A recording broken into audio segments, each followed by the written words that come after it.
evening, everyone. Welcome to the very muggy and humid Select Board meeting of May 20th, 2019. We're starting a few minutes late. We've had some comings and goings. With everybody's approval, I invite my colleagues who have heavy suit jackets on. Please feel free to take them off now. Or You do not have to ask me twice. So, and with that, we will begin. Our first item on the agenda is a presentation and discussion community choice aggregation results to date and contract extension parameters. We have, besides, I believe, representatives of Good Energy, our town manager, Mr. Chapdelaine. Yes, thank you, Madam Chair. So we really wanted to try to achieve two things tonight. We wanted to update the board on the progress of the community choice aggregation since it's been in effect and really celebrate the successes of it since its inception in 2017.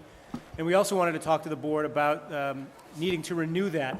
It expires the end of this year, and Good Energy, as they'll discuss, Philip Carr from Good Energy will discuss, now is a good time to go out to bid, and we want to talk to the board about the parameters under which we would accept a bid from a pricing standpoint and also from the standpoint of how much green energy we want to include as we renew this.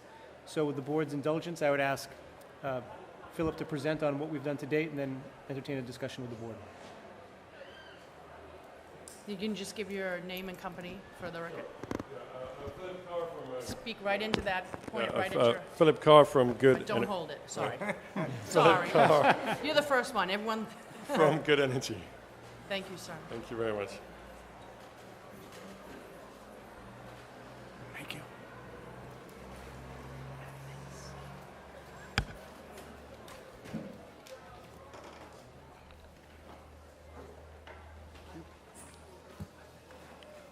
Thank you. Thank you.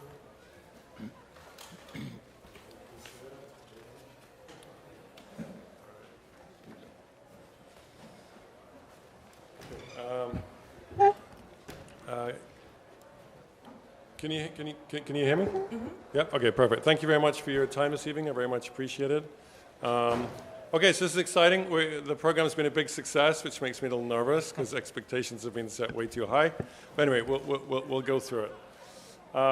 So on page one, I'm going to show you something which, to be fair, is slightly unusual, which is, you know, when we started this program, we did not expect for the default rate to actually, which includes 5% additional local renewable energy above the state's mandated renewable portfolio standard.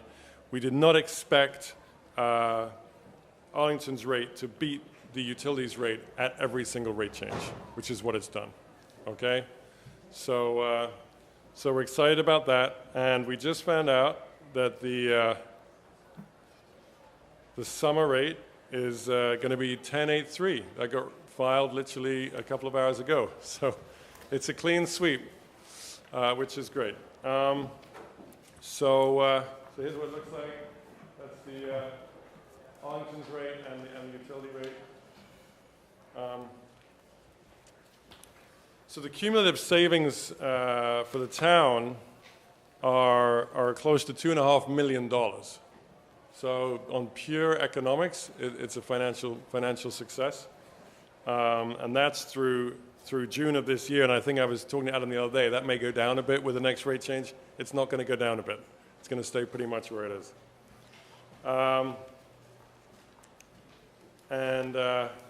So just the general statistics. Of the originally eligible accounts, 18,500 accounts, we have an 88% enrollment rate, which is excellent, because the other 12% are the ones who've elected an alternative supplier, may have been picked off by some of the marketers, but 88% enrollment is incredibly high, so you have 16,147 accounts enrolled in the town of Arlington's program. The total program savings through June of this year are $2,446,234. Of those, the total residential savings are $2,072,024, and the average savings per account, based on monthly usage of 515 kilowatt hours, is $176. So what's nice about those savings is those are savings that go back into the local community, right? So those get generally, the savings of our aggregation programs generally end up in local businesses. So that's a good thing. If we go to the next page, it's quite interesting to see the program over time. I'm now on page 5. So what you see is the reason there was it was low-ish to start with, 14,000, and then went up in February of 18 up 16,000, was that the supplier didn't enroll all of the accounts, and they realized their mistake after we twigged it to them. It took a couple of months to catch up. So then we reached the sort of real number, which was below 16,000. What's unique about this is generally aggregation programs fade over time. Arlington's program has actually grown over time. So you've seen it, and what happens is you see that the uptick in August of 18 again. What happens is every 4 to 5 months we'll have what we call a sweep, where we'll try and find those new eligible accounts. They get sent an opt-out letter. So that's it. That's us making sure that everybody who's eligible gets an opportunity to participate in the program. So now into the premium green enrollments. Now Arlington had a very good idea, which was to come up with a product which is 50% more than the RPS. And that's a big win, and actually other communities are looking to copy that, because you have a 50% option and you have a 100% option. And it's kind of fascinating from a behavioral psychologist's point of view to see who's going 50, who's going 100 if you only have 100. Or if you have a 50, are you cannibalizing from the 100? Or actually, with the 100s already have gone there, and actually you're helping the people who wouldn't have gone 100 go up to 50, right? I would say it's more a case of people who are going to go 100, and you're more helping people get up to 50. So I think 50 is a good product to have, and I think more people are going to start enrolling in that. And you have 100, on the 100%, you have 353, I think it is, accounts enrolled. That's very good from a per capita basis. That's very high. May not sound like a lot, but it is. So that's doing 20 times more than the standard product. So my basic arithmetic tells me that's like 7,000 regular accounts, right? Please correct me if I got that wrong. So from a renewable energy perspective, the town of Arlington, through November of last year, has used 9,000 Class 1 RECs. That's the equivalent of 2 1.5 megawatt wind turbines. These are equivalent factors. The equivalent of 8 megawatts of solar. To get 8 megawatts of solar, you need to have 20 acres, which is kind of interesting. I always think it's an interesting analogy to use in suburban, urban areas, because where can you find 20 acres, right? So this is something you can do by contracting with someone like Green Energy Consumers Alliance, who contracts for new projects in appropriate areas. Now, moving on to page 8 here. So your supplier of RECs is the Green Energy Consumers Alliance. Now, this is a very special organization in the true sense of the word. I don't really know of any other organization quite like it in the Northeast, for sure. And we operate in a bunch of different states, in that they take title to RECs, and they sign contracts for new projects. And they take on that risk. And by taking on that risk and selling those RECs to you, they allow you to be able to purchase from specific and identifiable projects, which is very unique. And many of the towns and cities out there who do not have green energy consumers cannot make the claims that Arlington can make, is that you know where your RECs have come from. You know which facilities they've come from. And that's a big deal. And you know that new facilities are being brought online through your creation of additional demand. So another notable thing about Green Energy Consumers Alliance is, and what I like about them, is they have standards about what they believe is acceptable. So, for example, the Mass Class 1 standard can include renewable energy certificates from New York State. I don't want to get into the whole Yankees, Red Sox thing here, but, you know, if you're wanting to buy locally, you want to buy from New England, right? And the Green Energy Consumers Alliance strongly believes that all of their RECs should be from New England projects, and they will not source from outside of the New England region. So that's a notable standard. And the other thing is they won't use any RECs that are from biomass, which they believe is contrary to their values. So not only can you know exactly where your RECs are coming from, you also know that they're all from New England, and then none of them from biomass. If you turn over to page 9, this is a pretty amazing chart. What is the chart here? Sorry, I'm sorry. I don't know the chart is basically showing all the facilities that were specifically being contracted for the RECs for Arlington. And Arlington, it's a portfolio approach. So these RECs that we're all contracted for here were contracted for Arlington, Brookline, Somerville, and Winchester, who all went out to bid at the same time. Okay? So you can't say, well, that one's specifically Arlington, but as a group, these were the specific contracts, the specific dates, and the specific locations. And nobody who's not buying from the Green Energy Consumers Alliance or doesn't have can vouch for this. That's a cool thing. That's how you know that you're really making a difference here in New England. And on page 11, you get a sense of where these projects are. They're scattered mostly around Massachusetts, and a few in Rhode Island.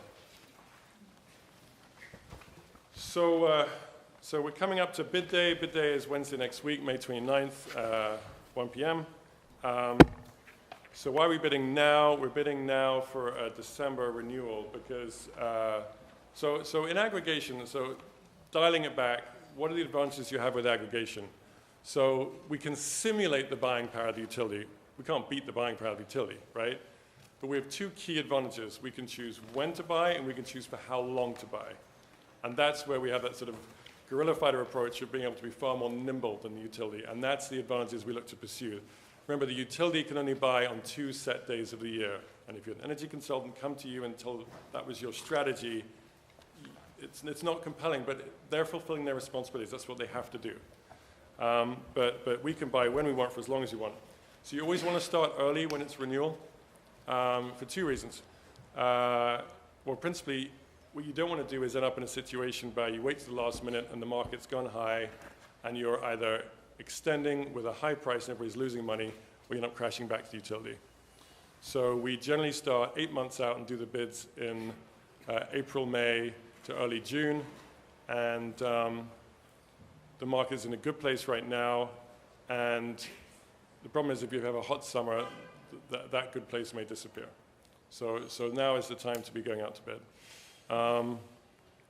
So there are some decisions to be made, such as on the day of the bid, such as we're bidding with 4 suppliers. These are all large Fortune 500 companies. We have Green Energy Consumers Alliance. We're ready to provide the RECs. And the decision becomes a term length. It's going to be a 2 or 3 year term. Those are the realistic options. And we have, from a REC point of view, probably the biggest decision is to figure out what additional percentage do you want to have.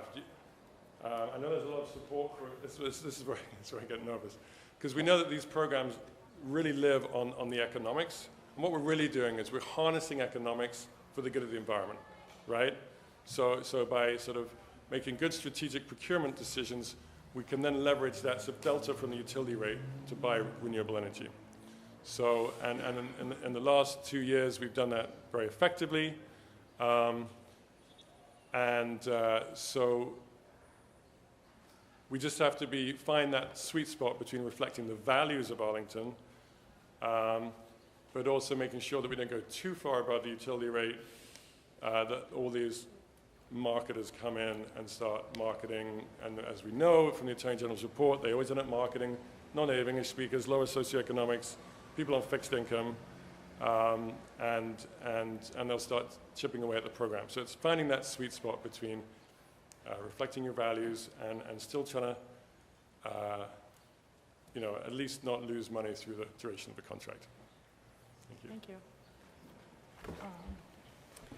So, thank you, Philip.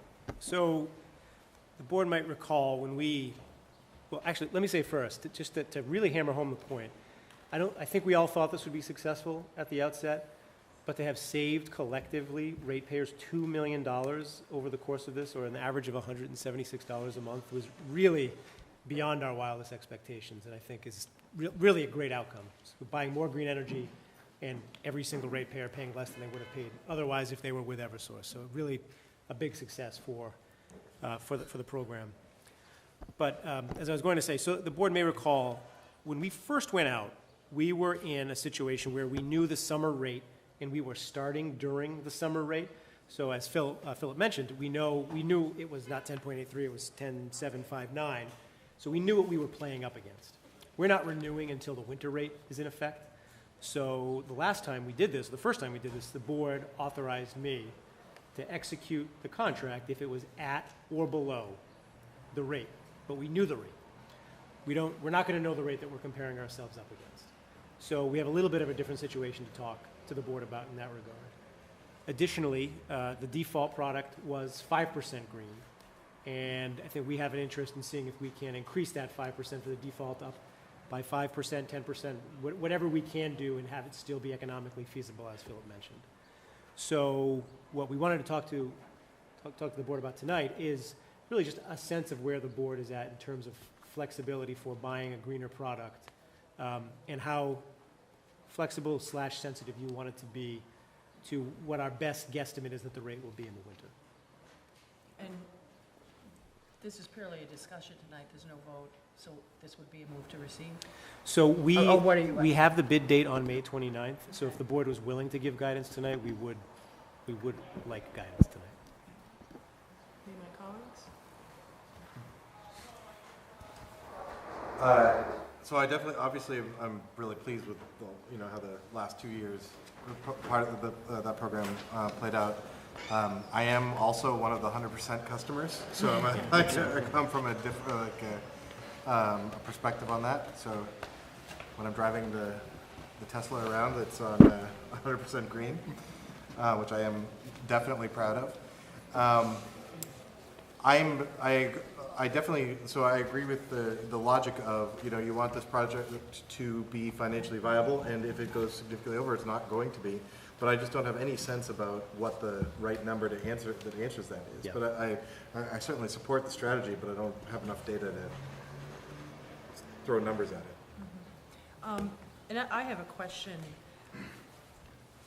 I think, first of all, the numbers speak for themselves, possible 18,400, and as of end of March of 19, 16,100.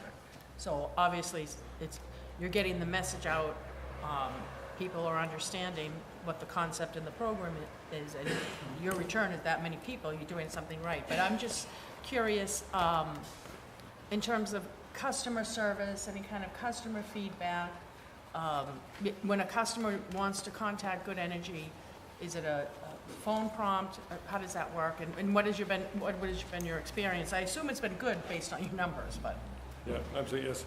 So we have a sort of there's two things. One they can call they call the supplier. So we don't hear that much with the ones who go direct to the supplier. But also we have our own phone number as well, which we field calls from, which just go to members of our team, the Good Energy team,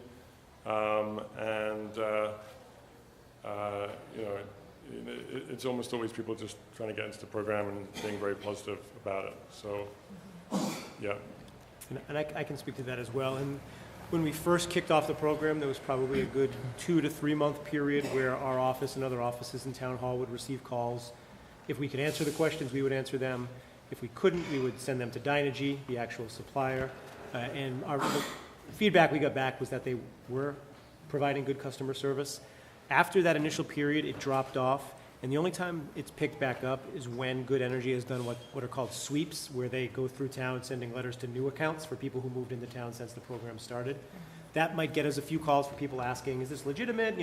Just confirming that it was actually a program of the town. But realistically, after that program launch, it's been fairly quiet in terms of town offices. And then my only other question, I'm just sort of thinking of a risks-benefit analysis. We certainly do see the benefits of this program and only expect them to increase, but is there any sort of impending risk barring we're really off on what the rate is going to get set? You know, it's not going to be 1083, it's for some reason goes to 1683. Is there anything that can affect the viability of this program, barring extremely high rates over Eversource, which hasn't happened? Well, from a broader market perspective, I would defer to Philip, but from a town perspective, they're advising us that now is a good time to buy based on what they're seeing happening in the market, but also because if we wait until, let's say, September, October, and the market's not good, we may lose the opportunity to lock in and lose the program.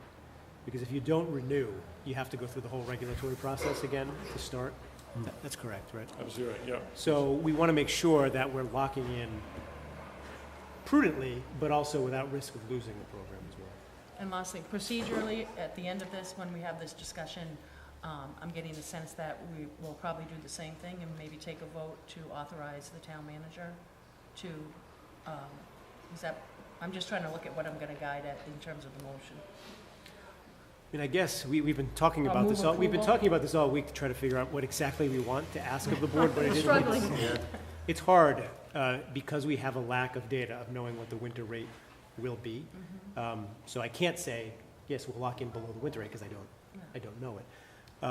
I suppose, I mean, the best case scenario is the board says entirely trust the judgment of the town manager and the consultant to select the rate, but alternatively, suggesting some, you know,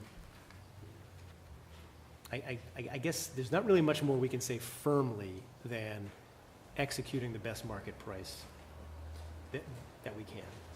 Okay. Mr. Curro? Yes. Mr. Hurd? Thank you. But you're also looking for guidance from us on the percent to be included in the default program? If the board was so inclined to give such guidance, yes. Because it is very difficult without the data. I mean, I look at this. I'm also one of those 100%ers. Although, granted, I couple it with solar panels. So, but the two numbers I love from this presentation are 7.7 million pounds of CO2 displaced on the one hand, but on the other hand, $2.4 million of total program savings. I mean, like 2 million of that to residents. So, you know, those are two very good stories to be able to tell, and I don't want to put one of them at jeopardy. Yeah. My gut tells me looking at these numbers, it's just a gut though, we don't have the data, is that I might feel comfortable going with an extra 5% on the default if we feel reasonably confident that those lines won't cross. Mr. Hurd? Oh, were you done, Mr. Curro? I'm done. Mr. Hurd? Yeah, so I don't think I was on the board when we talked about this last time. So I just want to make sure, I think I'm reiterating a couple of the previous comments, but I just want to be clear on what we're being asked to vote. Is it a specific number, or, you know, I love the data that I see in front of me. It's obviously a very successful program, but what is it that we're being asked to comment on? Is it the percentage of renewable energy for each level, or? So I just can't give you data to vote on because of the timing. So it's not statutorily or regulatorily required, but when we went into this program, sort of the board and myself collectively committed that I wouldn't execute a supply contract without the board's authorization. So that's the why of why we're here. So I think we could use any variation of guidance the board would give. It could be, yes, we support a 5% increase in renewables, so long as the consultant thinks that keeps us within a margin of what we believe pricing will be for the contract period. The guidance could be do everything you can to minimize the price. I mean, the board could go in multiple different directions. Mr. Dunn? So I don't track the electricity price close enough. Is the winter effectively always more expensive than the summer? Generally, yes, sir. And so we're going to be locking in a price for the winter knowing what the summer price is, but not knowing what the winter price is. Correct. All right, I'm going to make a motion that, and this is for discussion, and I welcome all amendments, that the town manager be directed to enter into a 2-year contract with the goal of maintaining town savings over the length of the contract and increasing the mix of renewables up to 10%. So that's giving you leeway to, like, you're basically, I'm saying, town manager and consultant, look into the future, use your crystal ball, figure out what you think the prices are going to be in the summer and the winter, which of course we know you can't really do, and then ballpark it. And so, and I would actually, like, in my mental thought is, okay, if we saved $2 million on this one, and if we save $1 million over the next 2 years, I'm happy with that. Yeah.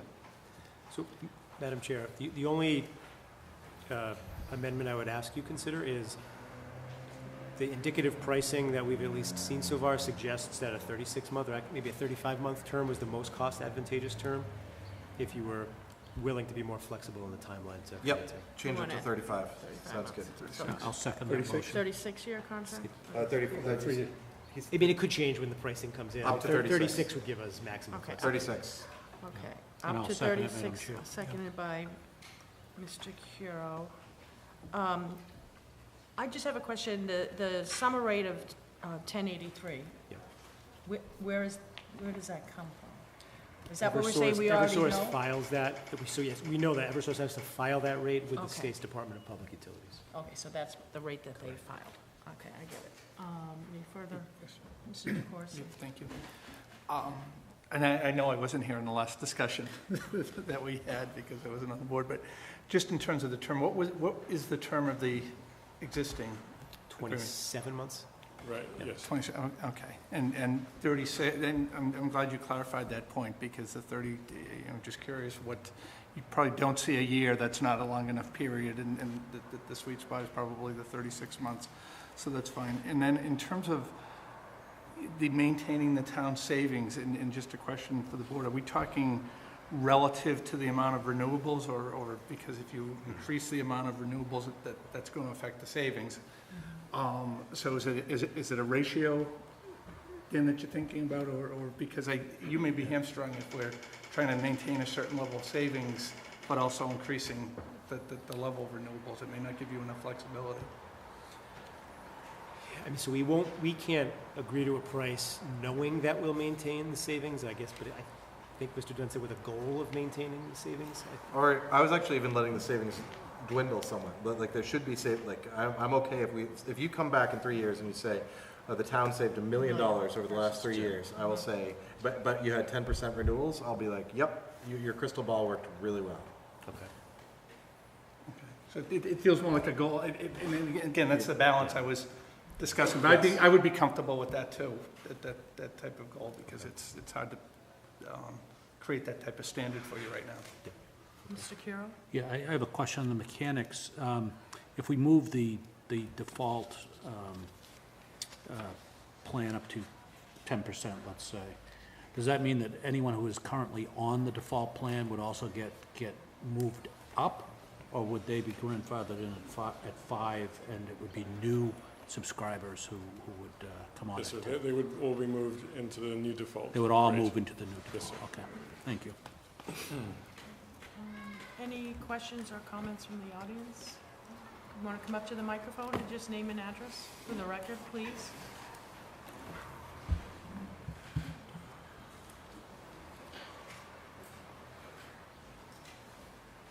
Hi, my name is Tom Abrecht, and I'm a Arlington resident of about 19 years. I want to thank you for giving me the chance to speak, and I appreciate all the good work you've done. Can you hear me okay? Yes, I just banged my knee, I'm sorry. I got the worst seat, go ahead. Okay, is that better? Yeah, just keep your voice up, it's just recording, not amplifying, I apologize. No, that's fine. I'm a little nervous anyway. So, No, that's all right. so I appreciate the work you've done. I think the program's been great. I want to draw your attention to the bigger picture about climate change. We've had great initial success in the program. You'll hear a lot about economics. You've talked a lot about it so far. I was just at the vigil just next door, and that kind of reminded me we have a moral obligation to stand together to really work on climate change. I won't talk about Boston and other coastal cities and what's going to happen to them. I want to just focus on Arlington, just a little slice of this. I want to talk about East Arlington, which is only a few feet above sea level, and we're protected by the Amelia Earhart Dam, which is down in Everett.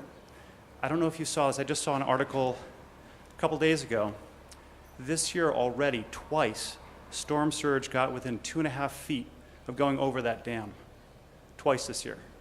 And we know from the science, climate change is going to get worse. Sea level will rise, storms will get more intense, we'll have more rainfall. So this is a really serious issue.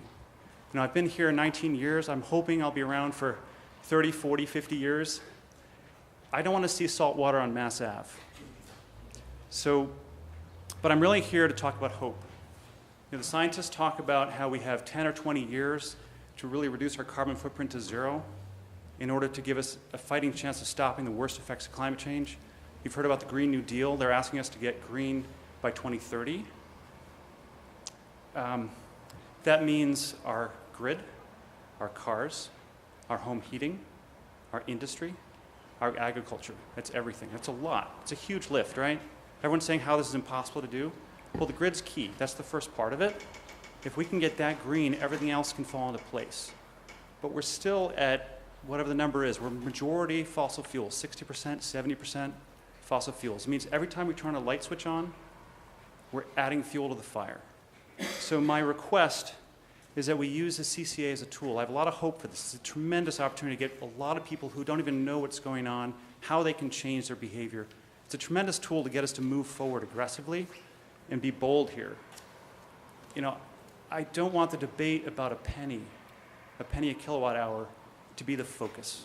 I'd like to see this be a focus on how quickly can we get to renewable energy and really make a difference. So thank you for your time. Thank you. Appreciate it. Good evening. So it's right in front of you. Perfect. Is that better? Thank you. Good evening. My name is Amy Ansak. I'm here as a resident of Arlington. I've been a resident here for 5 years in Precinct 17. I'm here as a member of Mothers Out Front, but also as a mother of 2 young children. I have 4-year-old twins, a boy and a girl, and thank you for the opportunity for letting me speak tonight. The United Nations has advised we only have 11 years left to prevent irreversible damage from climate change. In 11 years, my children will only be 15 years old. They will still have so much of their lives ahead of them, but I really wonder what kind of world are they going to have in 11 years? And that's the question that keeps me up at night when my children aren't keeping me up at night themselves. Today's young people will grow up in a climate that's altered by our choices that we make today. 11 years is not a lot of time, so the time for small incremental changes is past. If we want to make sure that our children have a livable climate, we need to take bold action now. So I urge you to consider raising the default rate for renewable energy to the highest rate feasible, given the climate crisis facing us right now. If we are going to reach the goal of becoming carbon neutral in the near future, this is the best way to reduce the town's carbon footprint. Raising the default rate is also the best tool that we have to increase the amount of renewable electricity infrastructure that gets built in our state. Arlington has been a leader on many fronts, and this issue should be no different. Let's show our children what bold leadership looks like and that we did everything we could to make a difference. Thank you. Thank you so much. Hello, my name is Amos Meeks. I'm a resident of Lee Terrace in East Arlington, and I'm a co-chair of Sustainable Arlington. And I want to make the point that while saving money is good, I think if you're thinking about the best choice, you want something that really is going to make everyone in town the happiest. And I think that a majority of residents are willing to pay more for more renewable electricity. As a guide for that, Newton, in preparation for their CCA, did a lot of surveying. And while it's not a perfect analog to Arlington, I think it can sort of guide us. And they found that about a third of respondents were not willing to pay more for renewable energy. About a third were willing to pay the most they suggested, $20 or more per month. And about a third were somewhere in between. And so, when choosing the default, you could make the top third happy and just set it to 100% no matter the cost, but that's obviously not the right choice. And I think for the same reason, it's not the right choice to set it at 0 or less. It seems like what would make the most people happy is putting it somewhere in the middle, paying a little bit extra for as much renewables as we can get. And this choice of the default is really important. But it's also important to remember that those who care really strongly, who can't pay more, can opt down, and those who want to pay more can opt up. But for whatever reason, the vast majority of people don't change from the default. And so about a 1% change in that renewable level of the default is equivalent to about 150 houses opting up to 100%. And so since this program started, Mothers Out Front and other volunteers have really led a campaign to try and get more people to opt up. And with those several years of effort, we've got around 350, 400 households to opt up. That corresponds to a really small change in the default. So changing that default has a huge effect and can really, what you can do here and going out and negotiating can help volunteers like Mothers Out Front and save us, years of effort trying to get people to opt up. So I'm not sure that it makes sense to really target trying to get lower than the Eversource rate. I think people are willing to pay more for renewables, and I think we have a chance to really be a leader here and not just affect Arlington, but also set an example for towns across the state and really work towards getting the state towards a higher percentage of renewables. And personally, if, for whatever reason, a higher percentage of renewables also leads to a much higher cost, I think I would be happy to, instead of working on a campaign to get people to opt up, work on a campaign to educate people and help people if they need to opt down. But the fact of the matter is most people don't care a huge amount. They're not going to change from the default, so that default price and that default amount of renewables really makes a big difference. So I think specifically, you suggested capping it at 10%. Maybe set a target for something close to the Eversource rate. But also keep in mind this is over 3 years. So we don't want to set, too anemic a target and then regret it later on. So it's possible maybe don't set a cap on renewable percentage, set some guidelines on pricing, and let us figure out what's the most that we can get for that. Thank you for your time. Thank you. Good evening. My name is Brucey Moulton. I live in Precinct 12 and have been an Arlington resident for 43 years. I volunteer with Sustainable Arlington, Arlington Mothers Out Front, and the 2019 Heat Smart Arlington Winchester program. As you can see, all three of my volunteer efforts have a common theme, and that has to do with the environment, sustainability, and how we are going to fight climate change. Our community choice aggregation is a cheap and easy option for fighting climate change at the local level. I think we can make it work harder toward that goal, and that we urgently need to do that if it's at all possible. 2 reports issued last fall radically changed understanding of the climate crisis we all face.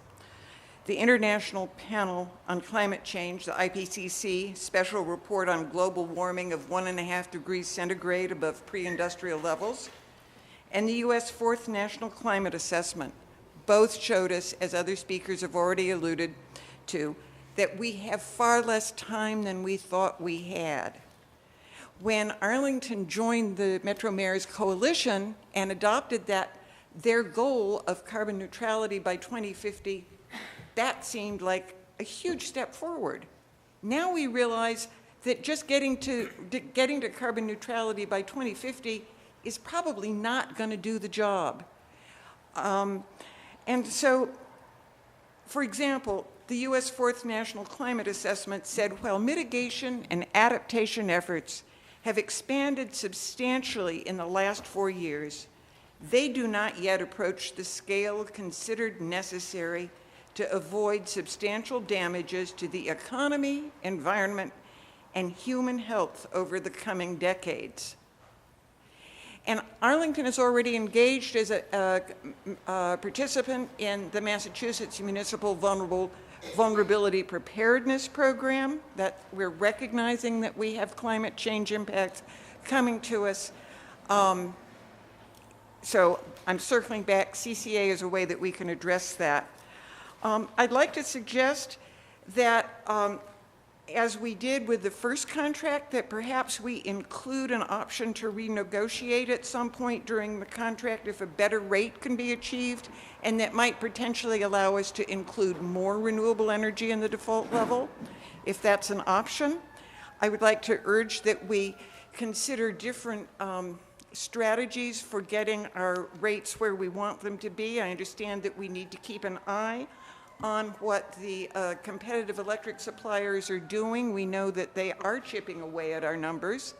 But at the same time, there may be a way of a strategy that I can't necessarily enunciate tonight, but that you will be able to come up with that will find a way to give us flexibility to achieve a higher level. And I would also like to ask that the board to consider adopting a goal of reaching the Green New Deal's 2030 goal for getting off, to reducing our carbon emissions. I know that the Clean Energy Future Committee is working on that. I know that we're aiming for net zero. I think this is a really important time to mention that this is an opportunity to help us move in that direction. And thank you for an opportunity to speak tonight. Thank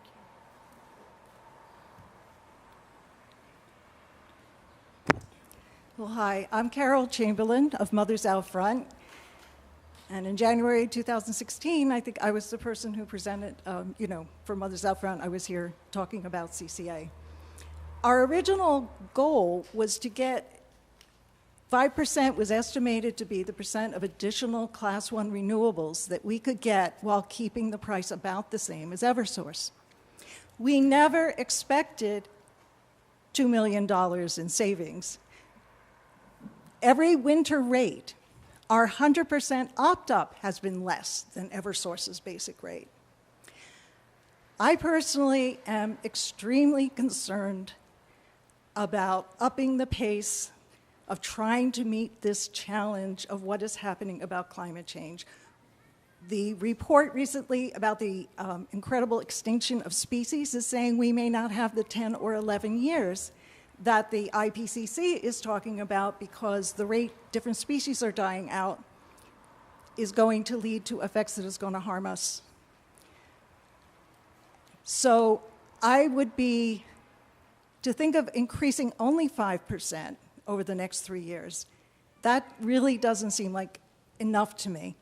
And last time you gave us guidance, the summer rate is almost always cheaper than the winter rate. And we were going against the summer rate. And you said, let that rate for our default, our Arlington local green, not be more than Eversource's rate.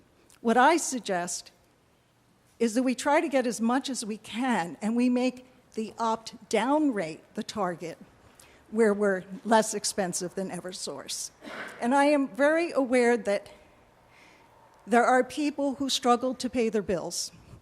And one thing Mothers Out Front learned when they were helping residents of Lawrence and, after the Merrimack gas explosions, was that as some people were switching from gas to electric utilities, that most low-income people were not aware of the discount programs offered by National Grid and Eversource. So we can make clear to people that if they think their electric rate is too high, it is very simple to opt down. We could also make a push to let people know that they may be eligible for a 36% discount on the delivery charge part of their electric bill. Anybody who is eligible for any means-tested benefit like SSI, SNAP, WIC, is eligible for 36% discount on the service charge so that we could help people meet their needs. I would like to see us go for at least 20% additional, but if we had the guidance that we could, that our town manager could execute if the up-down rate was less than Eversource's, I think we could really make a difference. Ann Berwick, who is the former head of DPU under the Patrick administration, and a Mothers Out Front, and the person in in Newton who helped negotiate that great CCA rate. Of course, they were at a very advantageous time in the market. But she also said, go out with your boldest goal first. You will have a better chance of getting a good rate. And I hope you will consider what I've said. Thank you. Thank you very much.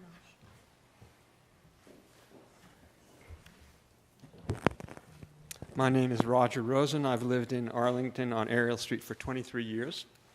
I've raised 2 daughters in Arlington who have gone through the Arlington schools and both graduated from Arlington High School.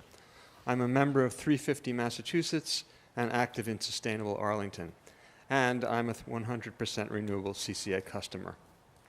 A question we hear in 350 Mass all the time is, what can I do about climate change? It seems like such an overwhelming crisis. People think of upgrading the insulation in their houses, of conserving electricity with LED bulbs by shutting off lights when they leave a room, perhaps buying an electric vehicle or a hybrid.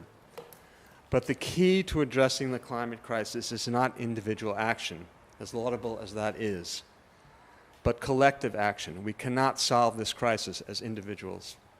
We must act on a larger scale. Raising the CCA default to the highest feasible rate is one of the most effective and important actions we can take as a town to become part of the solution to the climate crisis. As Amos said, not only would it lower our carbon emissions, but it sets a standard and creates a model for other towns to follow. I think Arlington has, throughout its history, been a leader in taking this kind of action. I think we should continue that tradition. Thank you for your time. Mr. Dunn?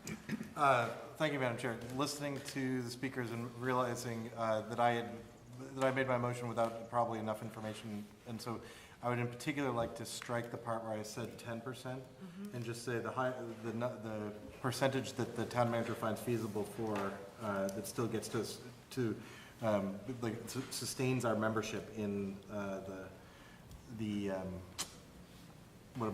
the default. So I realize, in retrospect, that 10% was just like I was picking a number out of air, and I shouldn't have From done where it. we stopped. Yep. Yeah, it was just to stop the discussion. So I hope the second. Absolutely. Mr. DeCourcey. Did I already have a second on that? Oh, yeah, I did. I had Mr. Dunn and Mr. Curro. So as amended, is that? Yes. And then, in terms of the other questions we heard, an option to renegotiate, I guess I would leave that with the town manager, if that's something that's viable and can be executed, versus including it in our vote. So if I may, I would Yes. defer to Philip. I don't think we can have an option for the supply, for the electricity, but we might be able to look at different terms for the rec prices. Is that? Yes, absolutely, yes. So for the traditional power supply, which is not the main concern, I think, for this particular renegotiation, correct, that'll be a fixed contract. For the renewable portion, while we expect that an initial rate will get locked in for the green at whatever default rate reflects the values of the town, we're exploring avenues for maybe later in the term to see if it might be possible to increase that rate. Say, for example, you find that you're saving more money than you expected, or you feel that you want to increase the level. So we're exploring that right now. I can't give guarantees, but at the instruction of the town, we have started looking into it. Okay, Mr. DeCourcey. Question, I appreciate all the public comments. I had that question, Phil, in terms of, are we, right now we have 3 default rate and 2 opt-out options. Is it possible to have, what do you typically see, or is it possible to have more opt-out options? Because when you look at the number of enrollees, you're 16,000 for 5%, and you're about 100 for 50%. I think your point is well taken. Once people want to go green, they go to 100%, and that's 340. Well, is there a number in between, or could you offer more options? Yeah, that's a fair question. To date, Arlington has had the most options. I mean, I think that if, say for example, 25%, are you thinking? or a 75%? I would trust the manager's judgment on that, but it seems like there should be there might be a number in between where you're getting people, because the last thing I think you want to do is raise it to a number that's too high that you start losing people. No, that's right. It's a sort of sweet spot between providing I suppose, how do I say this? What I would recommend, sorry, it's not directly answering the question, but what I would recommend is, I think with 50 and 100, you've got two good options there, and actually you're the leader in options right now. Okay. And actually other towns are looking to follow you, because others just have the 100 and the basic, whereas 150. What I would recommend is, after you've identified the default percentage that reflects the values of a town, is that there is a pretty substantial and urgent campaign to get people to go for those optional products. I think that's always an area. There are organizations like Mothers Out Front that have worked hard on this, but maybe there's a way in which one can have an orchestrated campaign to really push that. So to get those into the existing products, I think you're in good shape. Okay, and just to follow up, so if the town manager, we were more aggressive in the default rate, would you advise having an opt-down option? We heard that, or is that something you wouldn't recommend? Right. So we have the basic rate, which is no additional green above the RPS. I think any default you come up with will not require any kind of opt-down. Hopefully, maybe some stage in the future, in 10 years' time, if you have a very high default, then maybe you can have gradients of opt-down. But I think right now the opt-down product is probably sufficient. Yeah, Madam Chair, if I just to hammer home that point, so there's actually 4 options in our current aggregation. If you do nothing, you get currently the extra 5%. You can opt up to 50 or 100, or you can opt down to a price that's actually lower than all of those prices. So that people who have opted down have really beat the Eversource rate because it's been significantly lower. Okay. So, I mean, frankly, from an economic point of view, there's really been no reason to opt out entirely. If you really are price sensitive, opting down would have been the best option for someone. Okay, and I'm not advocating an opt-out. I'm just wondering Yes, sir. To the extent that you get more aggressive with the default, you still want people to have a green option. Right. That's Yep. Okay. Mr. Curro. I think just for our information, you just mentioned the RPS, but if I'm not mistaken, when we adopted this program, it was at 12%, was it? So we were effectively the default, what we call the default 5% renewables, actually 17% renewable overall, but that was going up by 1% per year. I know there was legislation to increase that rate to 2% per year, but I'm not sure if it was signed or That's not. correct. Yeah, it starts in 2020. It was. Up to 2% a year. Okay. Okay. I think that's just an important piece of information for us to have. And then the only other thing that was raised that's on the table was the suggestion of this board adopting a goal of in line with the Green New Deal initiative. Could I ask anybody to my left that when we have our goals meeting in August, I think is when it is, I think that's the appropriate time to discuss it when we're setting goals. Yep. All right, so I think I've covered everything on a motion by Mr. Dunn, seconded by Mr. Curro with the amendments. Any further questions or comments? If not, all those in favor say aye. Aye. All those opposed, unanimous vote. Thank you very much. Thank you. Thank you.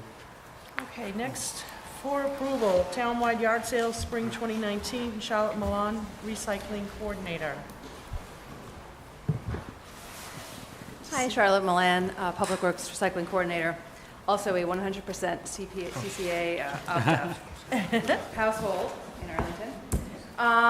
I come to you today because of an idea brought to me by residents over the years, and also people internal to my department, who think that a townwide yard sale would be really a hoot and a lot of fun, and build some community spirit.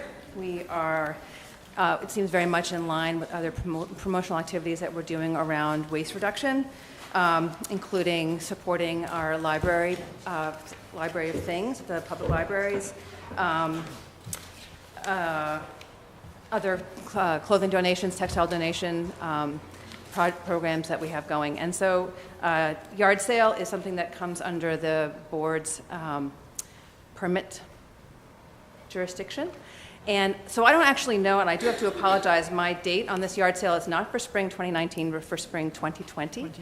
The purpose of coming to you so early for this is in order to give us all a chance to figure out, would this be a permit that we put on hold, or would you just give us, would it be a blanket permit? I really have no experience with asking for an exception for a permit, but apparently, don't quote me on this, but people are allowed to have one yard sale per year if they're home registered. I don't know how many people register for their yard sales, but we want to encourage people to do that. So what this town-wide yard sale would do would be a chance for any household who wants to register at some central online, hopefully, form with a $10 fee to have their home listed, their address listed in a map that would be provided the day before the sale. And people would just have a yard sale on their own property.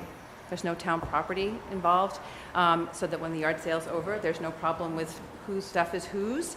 And other communities like Woburn have been doing this. I think Burlington might do this. So we'll look at other models and see what kind of registration process makes the most sense. But I'm looking today for feedback from you, or just consideration, nothing right now necessarily, but some sense from you if you have any questions about this, any concerns. One last thing I'll add is that the city or town of Woburn provides the revenue raised to their recreation department. I love our recreation department, but I have another beneficiary in mind, which is the Arlington School Green Teams. This is an award-winning program run by our school sustainability coordinator Rachel Oliveri, and they are exceptional at getting the word out among their school communities when things need to be considered environmentally, and they gathered 4.5 tons of textiles for recycling in the schools in 1 week during our textile challenge, which has happened for the 3rd year this year. So I'm hoping that this sounds interesting to you and that you could imagine hosting such an event in Arlington spring 2020. And I'll put it in our annual recycle and trash guide that comes out at the end of June so that people will know way ahead of time that this is happening. Mr. Curro? Thank you. Well, first I'll move approval. Seconded by Second. Mr. DeCourcey. Thank you. I'll say, I'm glad you clarified that it's spring 2020. I was bummed out because I need a lot of time to attack my attic and my basement.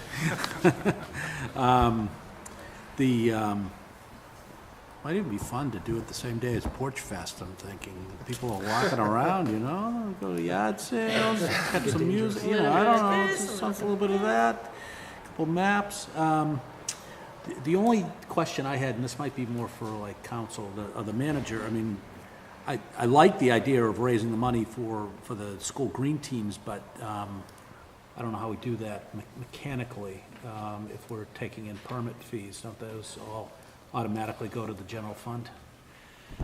So in terms of a permit fee, that does go into the general fund, but I don't know that is that what Ms. Mahon is suggesting, that this would all be a permit fee, or that the proceeds would be sort of funneled into appropriate sort of accounts in the support of identified... Or a gift account or something like that, yeah. It's possible it could be a registration fee, for example. Okay. It's the permit that you have to do whatever to either waive or make umbrella for the day for this purpose. That would, I imagine. So, if I may, I think that you can have the yard sale. I'm not sure a permit is required for the yard sale. I'll double check on that. But I think that the most regulation has been about like the number of yard sales you have and signage for yard sales. This is really more of a community event from what you're describing. And so I don't even know that it's properly characterized as a yard sale, as it is like a community event that in some ways is about upcycling. Yeah. Yeah, because I'd hate to have, I'm sorry, Madam Chair, yeah. I'd hate to have, somebody get their quota knocked off for participating in this community event, so, yeah. We've got the year to explore that. Any further questions or comments? If not, on a motion by Mr. Curro, seconded by Mr. DeCourcey, all those in favor say aye. Aye. Opposed, unanimous vote. Thank you so much. Thank you. Can't wait to see what you come up with. Agenda item 3, Arlington Soapbox Derby local race on June 8th, 2019. The race director, Joseph Barr, if that's who you are, if you could just repeat it. Sure. Good evening, select board members. Joseph Barr, race director for Arlington Soapbox Derby, 24 Park Street in East Arlington. This is my son, John, who actually races soapbox derby cars. And just to be clear, soapbox derby cars are the ones they actually sit in, the big ones, not the little Pinewood Derby ones, which are also cool too. So we are here to request your approval to close Eastern Avenue from the Water Tower down to Highland Ave on June 8th. For the soapbox derby race from first thing in the morning until late in the afternoon. We've been doing the race for about 11 years, over a decade, and I think it's grown into a very nice community event, particularly with the support of the town using Robbins Farm Park as a spectator area, and usually we manage somehow, although we'll see this year, to get good weather and a successful race. We did work very closely with Marie Kropelka and also with Corey Ratto from the police department this year.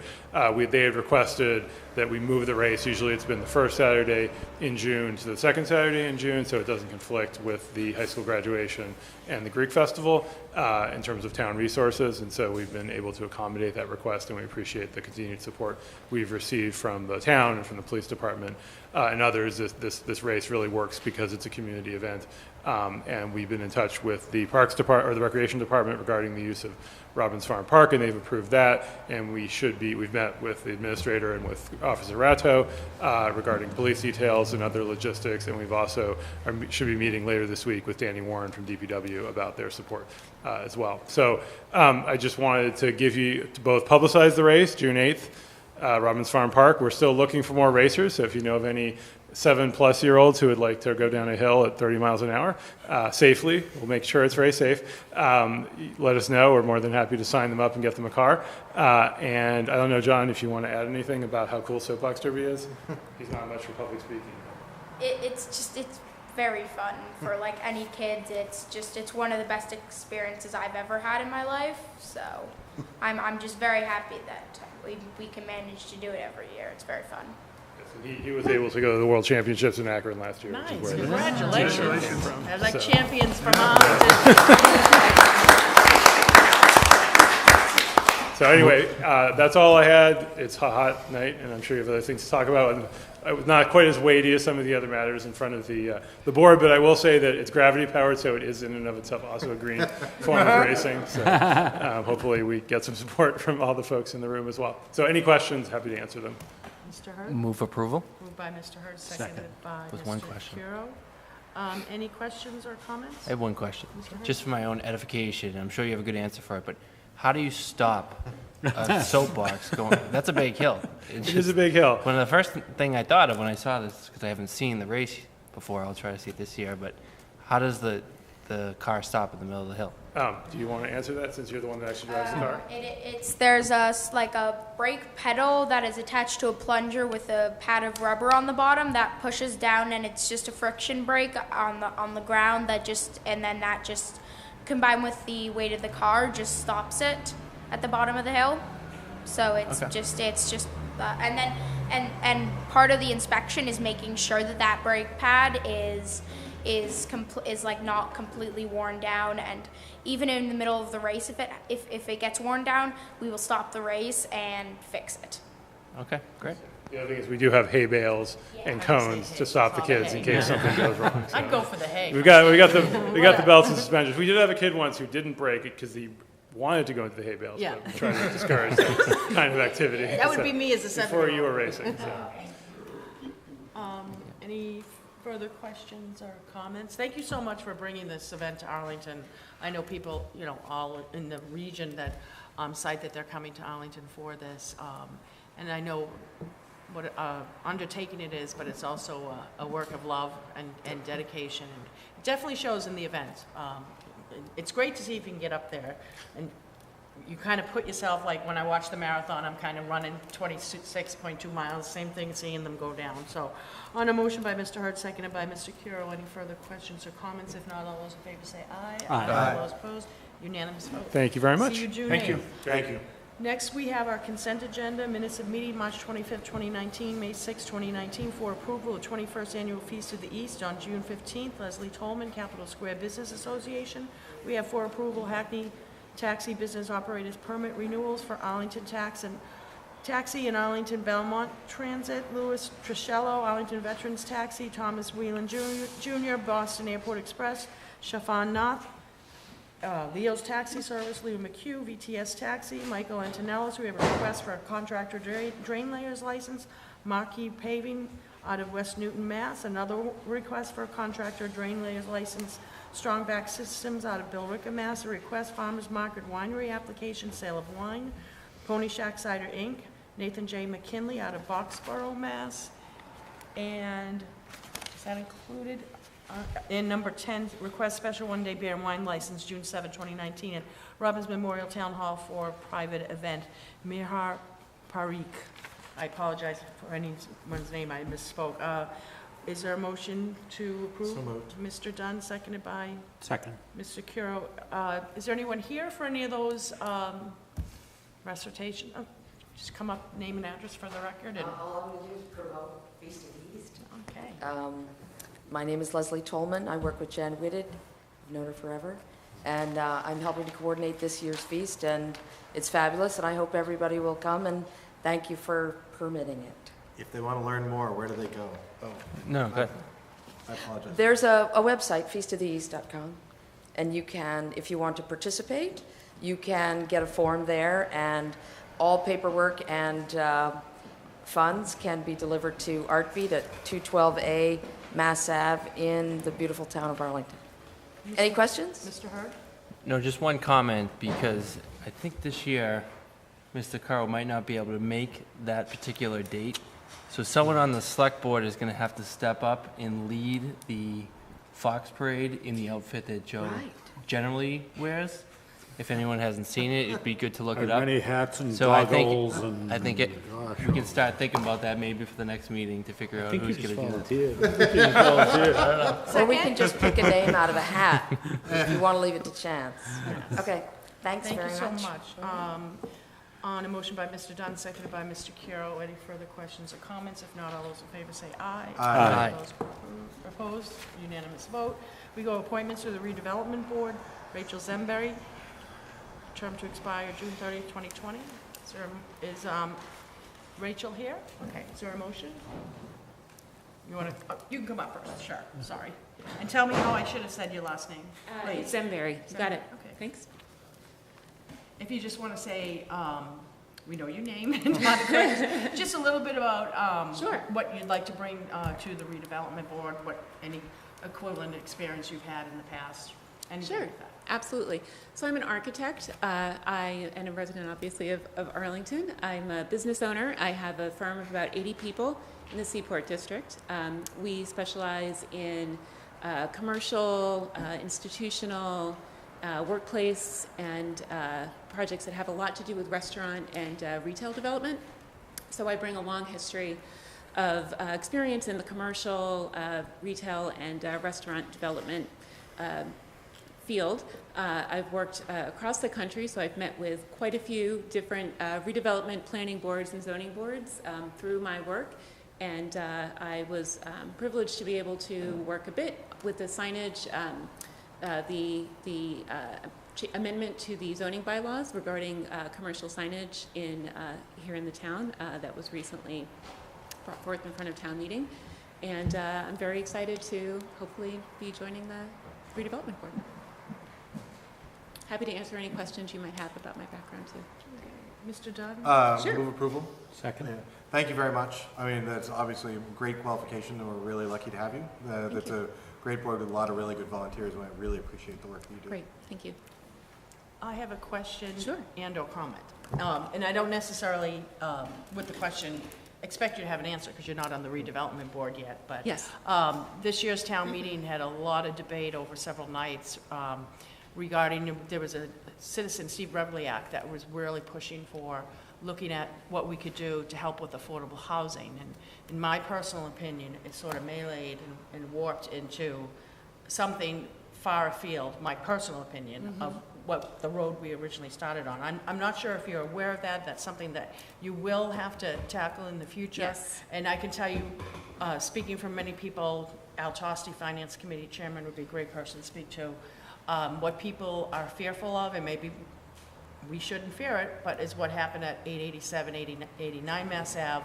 Number one, it's not all affordable, it's not in perpetuity, and we all know that it's gonna be more vacant business on the bottom. So are you aware of that lively debate we had? I am. I've been following that. You still want to do this? I still do want to do this. I think it's really important. I think it's important that we're having that discourse, and I think that it's more than just necessarily what's included in the zoning bylaws. There's so many different aspects of approval and of debate and discourse where that all needs to come together in order for that to be addressed. So this is one part of that larger puzzle, and I'm happy to join into the conversation. I've certainly never in my career backed down from any kind of lively debate like that, so I'm very excited to be part of it. You're more than qualified, so I just want to make sure you know. Any further questions and comments? If not, on a motion by Mr. Dunn, seconded by Mr. Curro, all those in favor say aye. Aye. Those opposed, unanimous vote. Thank you so much. We look Thank forward you. to seeing you. Thank you. Has anyone signed up for Citizens Open Forum? Is anyone here for Citizens Open Forum, or is everyone for agenda items? Then I won't read the preamble. That'll save you a minute and 20 seconds of listening to me. Citizens Open Forum is closed. We'll now go to traffic rules and orders and other business for approval, LGBTQIA plus Rainbow Commission requests. Oh, I'm sorry, were you here for Citizen Open Forum? Oh, okay, you're here for this. I'm Do actually you here want to actually do the A, B, and C Rainbow and read Commission. what the request is so I don't repeat you? Go ahead, sorry. Thank you. Bill Gardner, member of the Rainbow Commission. Last spring, Rainbow Commission came to the board and asked for the creation of a Pride Month, the first celebration of a Pride Month here in the town. And it was a tremendous success. There were several things that we did, including putting up flags out front, having the rainbow lights on the building during the month, and also putting wonderful rainbow chalk out on the sidewalk. Thanks to the support of our police officers, we were able to cordon the street off at night and make it safe while we were putting that on there. So we're back again to make a similar request and also let you know that we're adding not only a Pride Day to our celebration this year, and we had about 150 people out last year, but we're also adding a Porch Fest event the day before that. So we're very excited about what's coming up, an opportunity to support our LGBTQ neighbors in the community, and also to celebrate the 50th year of the Stonewall Uprising. We're asking similar support for the lights, the flags, and the chalk again this year. Crosswalk. Mr. Dunn, Move motion. approval. Seconded by Second. Mr. Curro. I think we all were so pleased with, you know, what you all morphed and turned that event into a community event, is what, you know, and I know you and Mel certainly threw all your energies into it, and I was really impressed, and I really liked seeing the Ave and the facade of Town Hall and everything, you know, with the rainbow colors, and I know a lot of people in Arlington, I think it really, you know, raised awareness about what we say our commitments are, and when we talk about diversity and tolerance. I think it was a good demonstration of that, and I'm so Absolutely. grateful that you all are continuing doing this and growing it also. Thank you. Thank you So very please much. pass on our thanks. Thank you. Any questions or comments from my colleagues? If not, on a motion by Mr. Dunn, seconded by Mr. Curro, all those in favor say aye. Aye. Those opposed, unanimous vote. Thank you very Can't much. wait to see it. Thank you.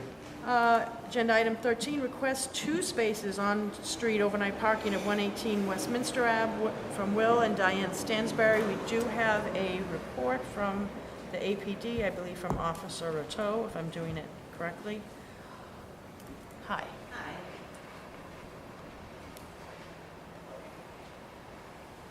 Just name and address for the right, and make sure it's level to your, where you're speaking, your mouth.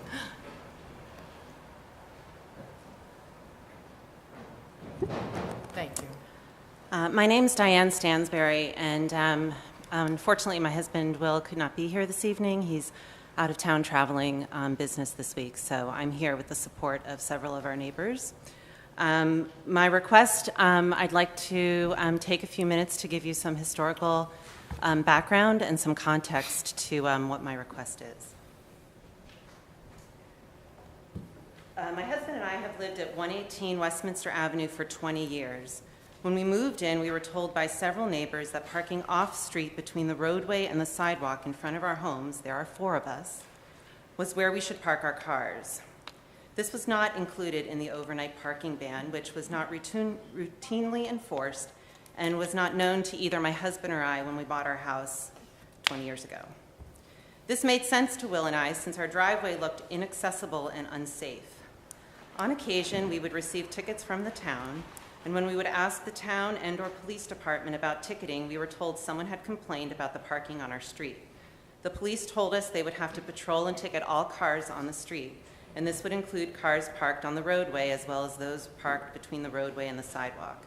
I have been told by both the parking officer, town parking officer, and police department that the overnight parking ban between 1 and 7 is not routinely enforced and is only enforced when there is a neighbor complaint.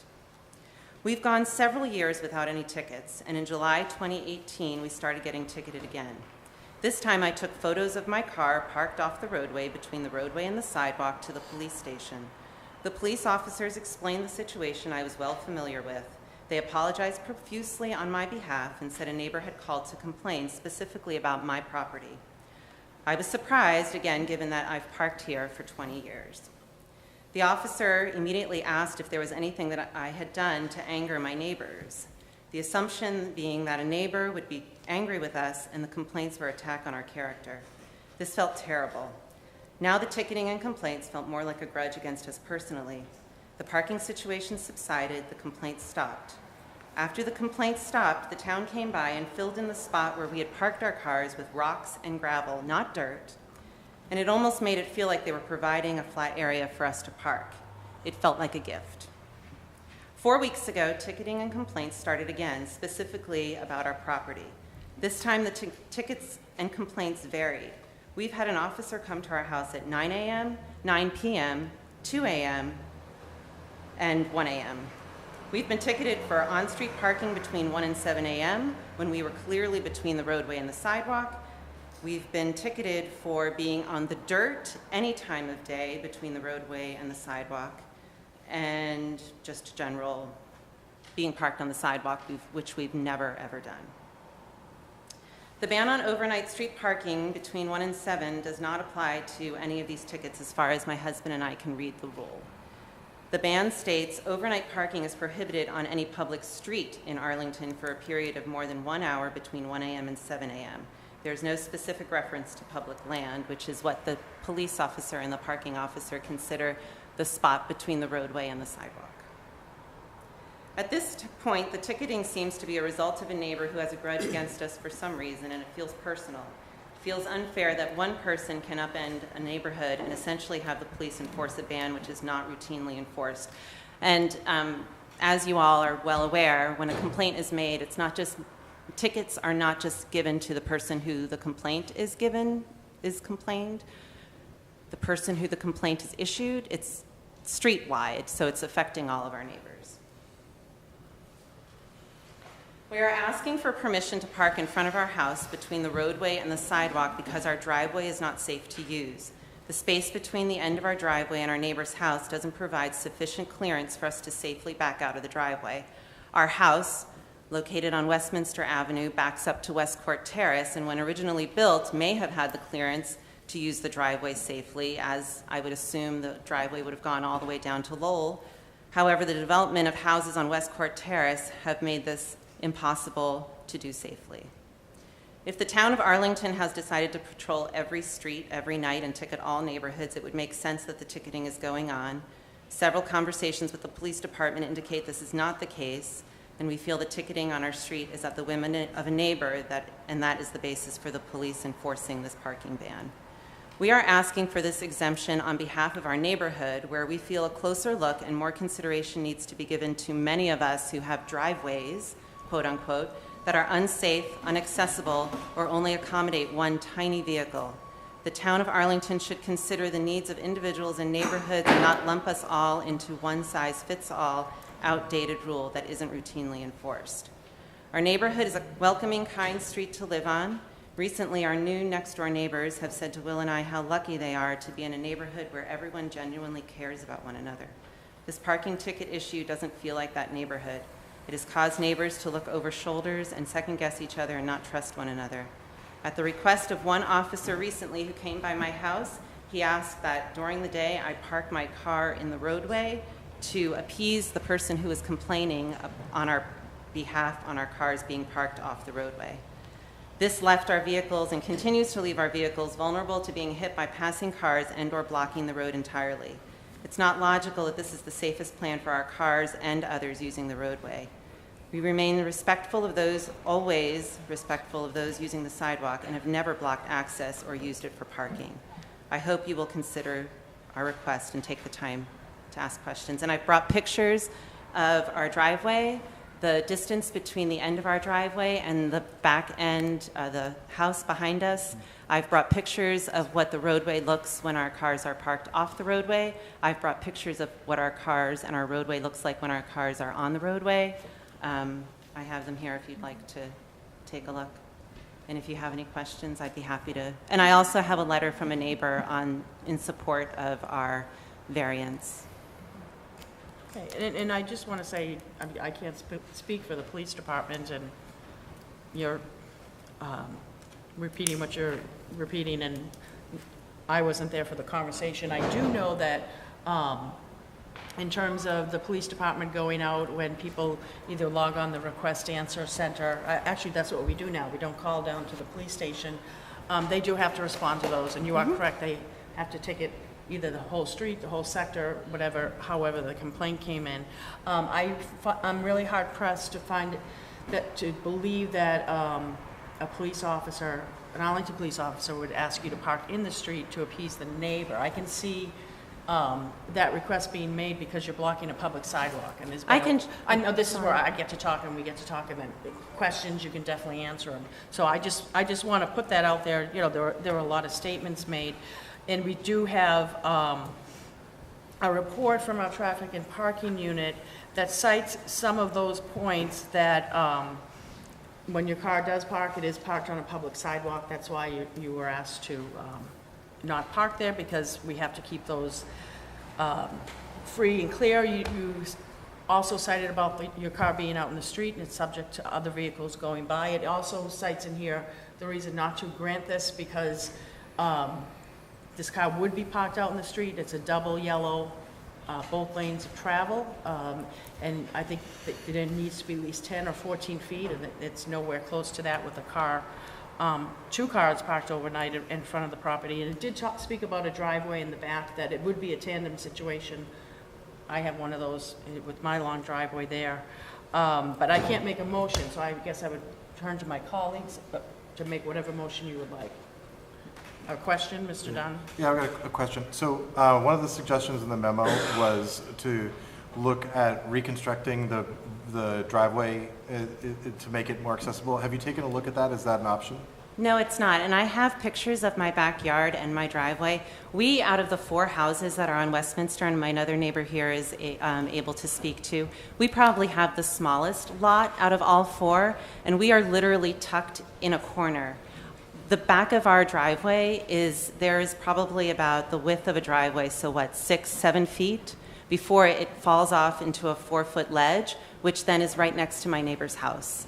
The edge of our driveway is the edge of our property, and the only way we could really expand our driveway in order to get good access would be to knock into my neighbor's backyard, which is not our property.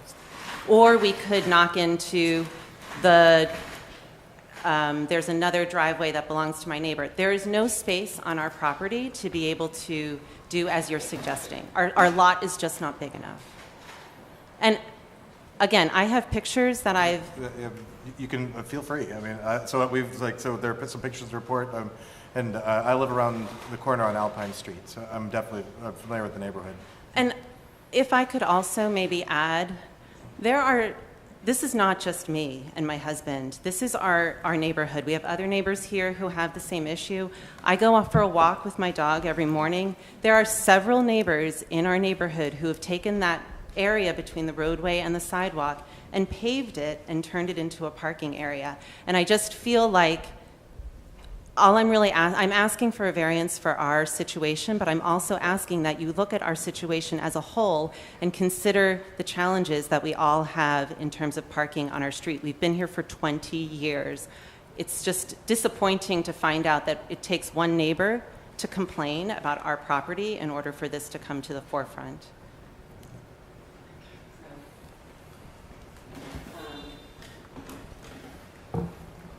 We've never parked on I know I'm not taking pictures in real time, but this is the sidewalk, and we've only parked on this section between the roadway and the sidewalk.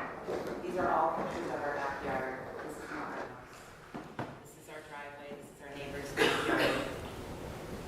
You can't even, that's our house. You can't even really see the house. And then this is the backing out of the driveway. There's a pole, there's a utility pole and a fire hydrant. You're saying you can't pull two cars in there and park them right behind? This is not my property. Okay, which is? I'm sorry, you keep pointing. Which one is yours? My property is, you can't even see it from this picture. It's like our house is there, and our driveway, this is our property right here. This is our driveway. Right. This is not our property. Okay. That is the house behind us. Mm-hmm. So there's no I'm saying you clearance. can't park two cars in that driveway. No, this is not our driveway. This is You- not well, our you- property. Can you point to your driveway? You keep Show saying us a this is picture your of your driveway. This is my This driveway. is your neighbor's house. Yeah. I cannot park two cars. This part of my driveway is not long enough for me to park two cars safely. I can pull into the driveway. I cannot pull properly out of the driveway. How many cars in total that are in your unit? Yep, two. I have a daughter who would like to get another car, and I keep saying no, so I'm not supposed to park it. No, I'm just struggling with that. We've consistently had I- overnight and, you know. But I'll wait to hear from my colleagues because I can't make a motion, otherwise I would. I just have a question, Madam Chair. Yeah, Mr. So here's another photo that this came from is that your driveway? That is not my property. That is my neighbor's property. That's your driveway? This is my driveway. Okay, and this picture here is the, This is standing on my driveway facing down. yeah. This area right here is behind these trees.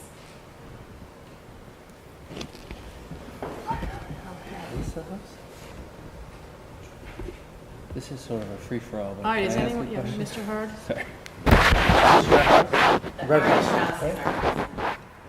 I mean, I don't think that's a really flattering picture for your argument here. This would be where the sidewalk is? No, the sidewalk is to the right of my house. That's the sidewalk right there. So there's a sidewalk inside this area? No, there's my house. No, I can see your and house. yard. So inside this area right here, there's a sidewalk? Not inside that area, next So to on that the other, area. so on the other side of this car, there's a Yes, sidewalk? yes. That seems like it goes So- well into the. So you actually past paved way. the I the did public not pave that, the church. town paved that. Town paved that. The town paved our road and Mhm. came back a week later and filled it in with gravel and dirt, not even dirt, rocks and gravel. Which picture is your driveway? This is my driveway right here. This is not my property. So you have an easement across. Yes. your Do you have a picture going up this driveway?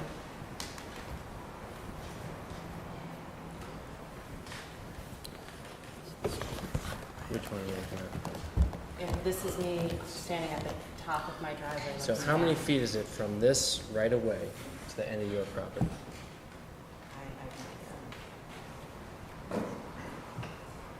I don't know, like 10 or 12 feet. But this is my property, and then there's a wall here, well, it's a tree line, that is my neighbor's property. But this line is the end of the driveway. Yes. Okay, we're 15 minutes in, so do I see a motion, or? I mean, I know it's difficult, but we do have an overnight parking So- ban, and we do have the report from the traffic unit, and we have conflicting stories in terms of the driveway, and I can see tandem parking there, because I do it myself with 5 cars. But I can't make a motion, and I'm not saying which way the motion should go, but I'd like to hear a motion from. And what we do, we're setting precedent, so it's. Yeah. I can't recall looking at one where we were talking about using the land that was between the road and the sidewalk, which is to me different. I can remember it was up on the Upper Forest Street where there were a bunch of cars that were parking on the sidewalk that we effectively, took off the road when we repaved up there. But we still had a sidewalk continuous on the outside of it, right? Yeah, but I'm saying we moved those cars off the road. We said that they right. couldn't park there anymore, though they've done it for a really long time, because it became clear that it wasn't a safe situation. And because after the repaving. So that's the closest parallel that I can think of. I can't actually recall one exactly like this. Yeah. Is it possible for me to speak for a couple sure, minutes? I'm sorry, I apologize. Hi, I'm Laura Goldstein. I live at 91 Westminster Avenue, and my husband and I have come forward before to ask for a similar request. We live down the block. There's actually no sidewalk. We live on the other side of the street. And we pull up and off of the road. And the one thing I want to bring to light is that, as Diane said, it affects many of us in the neighborhood. And one, we've looked at different options. It's $20,000 to build a garage. There's $25,000. We've looked at all of them. We can't afford to do that. And one of the things, I've lived in town for almost 30 years. I'm a teacher here in the town. I love this town. But I can't afford to do that. And I think one of the things we look at in this town is, who do you want to live here? Do we want these really wealthy people, or do you want us that really are committed to being here and living here, loving this place, to be able to live here and not have this adversarial relationship with our neighbors? We don't block sidewalks. Diane's house does not block the sidewalk. People walk by all the time. And I really feel like people get angry at you personally, and they've done it in the past. I lived next door to a policeman for years, and they hated him, and they called, and we all got ticketed.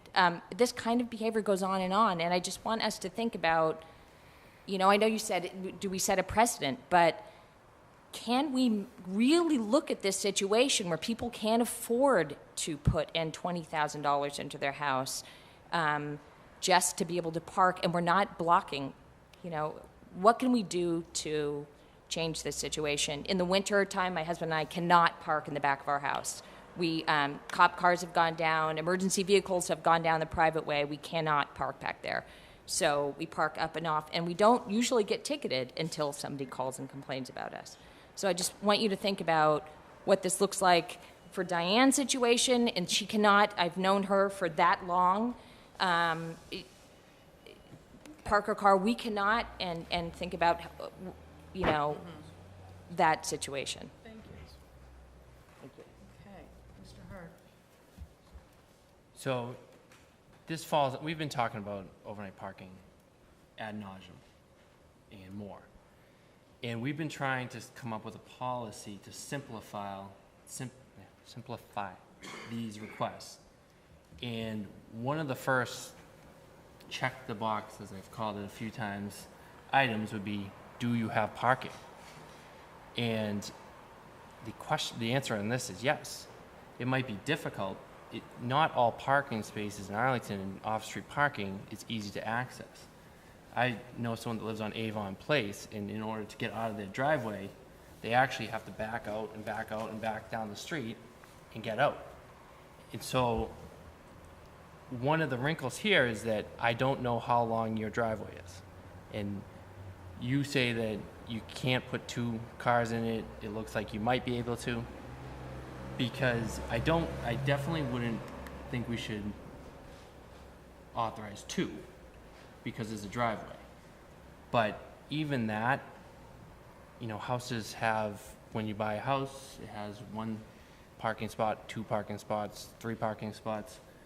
It seems like it's been like this for a while, and I'm just not comfortable with this situation where there's parking available to authorize it, because I think it will, one of the things that we deal with these request is precedent, and if we're authorizing off-street parking for 2 people who have a driveway, then we're gonna have a lot of people coming to our meetings and saying that they have driveways that are difficult to access. Is there a motion? Mr. DeCourcey? Yeah, I actually have a separate motion than where I think Mr. Hurd may be going. I'm going to move to table this to the next meeting because I feel like there's more information that we need. And we may end up in a place here where we have a standard, we have an overnight parking ban, and we may not be able to make that exception. And that's a different argument. Does Arlington have an overnight parking ban or doesn't it? But for this particular circumstance, there's some information that we received from the police department, there's some information that you gave us. I'd be more comfortable getting a little bit more clarification on some things before we came to a vote. I'm not sure where we're going to go with this, but I'd feel more comfortable if that's what happened. Motion to table by Mr. DeCourcey, seconded by Mr. Dunn. So we'll table and put this on for the next meeting, if pending a successful vote to that, which I'm fine with that. Just traditionally, when we have these requests and we have the reports, usually no member has to do this. If you're familiar with the neighborhood, you don't have to go over. If you're not, it's sometimes really good to go and get the visual so that unfortunately, we have to bring you back another night, so I apologize for that, but we want to make sure we do all the due diligence. Yep. So, on a motion to... Thank you very much. I appreciate it. Table by Mr. DeCourcey, seconded by Mr. Dunn. All those in favor say aye. Aye. All those opposed? Marie, Can- you'll put it on... Could I just leave the letter that my neighbor Sure. wrote on Can you our- leave it with Mrs. Kropelka, please? And it'll become part of the record. Okay, for approval, agenda item 14, 2019, Arlington Alive Summer Arts Block Party, June 29th, 2019. I think I saw Mr. Stein Leland here, so I'm not going to read off what you want because you're going to talk about it. Good evening, Leland Stein, Arlington Center Merchants Group and Medford Street Merchants. I think on May 7th I sent the project plan. I hope you had a chance to read it. And I did see last night that there was a message from Officer Rateau also about his thoughts and concerns about the block party. So I'm here to answer any questions or concerns that any of you may have. Okay. The request is restrictions of street closure on Medford Street, 10 a.m. to 10 p.m., use of Broadway Plaza or adjoining Medford Street, area outside of enclosed dining areas, the temporary relocation of the MBTA bus stop on Medford Street, and suspension of parking fees in the Russell Common Lot during the event. First, do I have a motion by anyone? Or you want to have a question first? No, I'm going to move approval of the request. Is there a second? Second. Okay, Mr. Curro?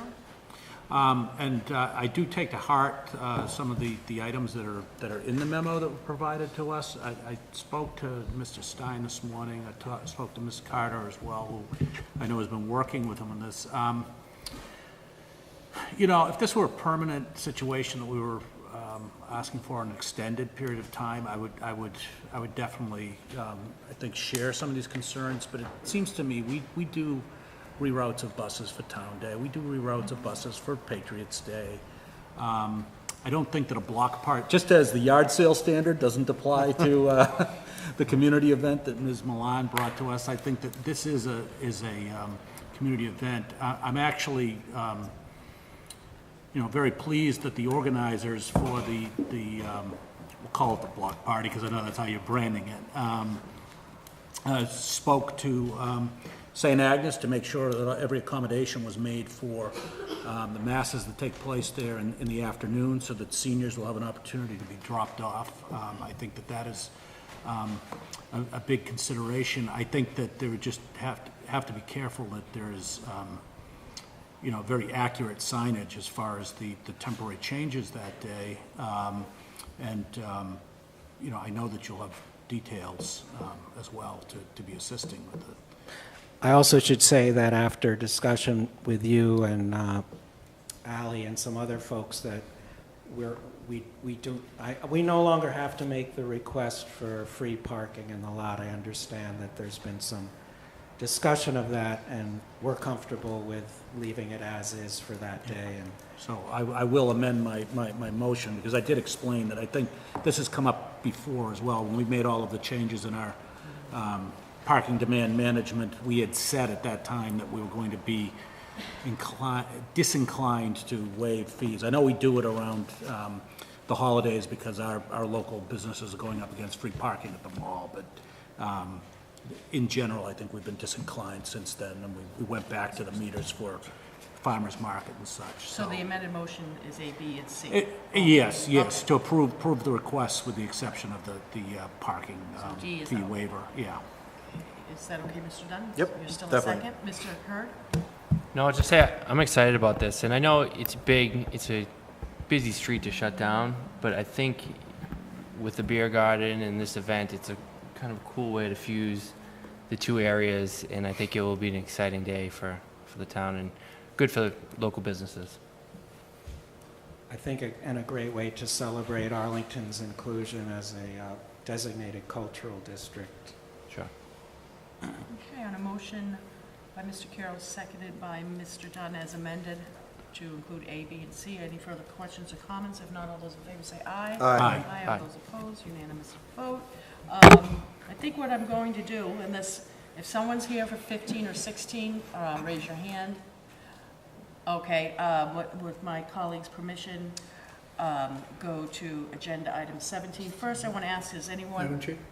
Yes? There might be someone here for, is there someone here for one? Madam Chair, we do have one person here for the small cell wireless. Oh, okay, then we'll go to agenda item 15. Attorney Heim? I'm going to try to be very brief because I know there are lots of folks waiting and there's some important discussions to be had. This is also a very important issue. I'm going to break this down into bad news, okay news, good news, and exactly what I'm asking for. The bad news is the FCC issued a rule that basically diminished our local control over a certain type of thing, small wireless facilities, which are essentially things that are equipment that's attached to utility poles and other poles that help provide 5G wireless. The rule diminished the local community's ability to regulate small cell wireless facilities in certain ways. It capped us at being able to only assess certain fees, and it shortened the shot clock for consideration of small cell wireless facilities, which creates pressure on local decision makers and the opportunity to litigate with the FCC if we don't issue permits or make a decision within a very short window. The okay news is that we're still allowed to regulate certain things, like certain aspect of aesthetics. We are allowed to assess some fees, and the basic rule of thumb is that we're not allowed to engage in regulatory conduct that would basically be preemptive of small cell wireless facilities. The good news is that Verizon, Stan Yusevich, who is here, and Pam Foley have been very good corporate citizens. They've been engaging the town in a proactive way, trying to be helpful in discussing various ordinances that other similar communities have adopted, and allowing us some time to develop regulations before they seek any small wireless facilities. Permits either on town property or otherwise. So what I'm asking for here is approval of a baseline policy that essentially provides a means of looking at any small wireless facilities, especially folks who seek to attach to any town property, authorizing the Inspectional Services Department to serve as the board's designated agent, and allowing for some additional design guidelines that would be a little bit more specific than what's in this policy. For example, this policy already sets forth that small wireless facilities have to be a certain height off the ground, that they can't impede ADA access, that they should be the same color as much as practical as the pole that they're attaching to, things of that nature. There may be allowable additional design guidelines that we could adopt, but I'm asking the board's consent to essentially adopt this baseline policy, designating special services as the entity that will hear small wireless facility basically applications of this nature, and allow for some additional design guidelines to be promulgated. Okay, is there a motion? Move approval. Moved by Mr. I guess, for discussion, I would move approval with the maximum fees in all cases. And I'm curious what anyone's rationale for anything other than that would be. So I have put in the maximum fees allowable Yeah. into this policy. Is there a second to Mr. Second. Dunn's motion for discussion by Mr. Hurd? Any questions, comments? Is there someone here that you could come up to the microphone? Just name and address, or name and company for the record. Thank you. Jordan Weinstein, town meeting member and resident.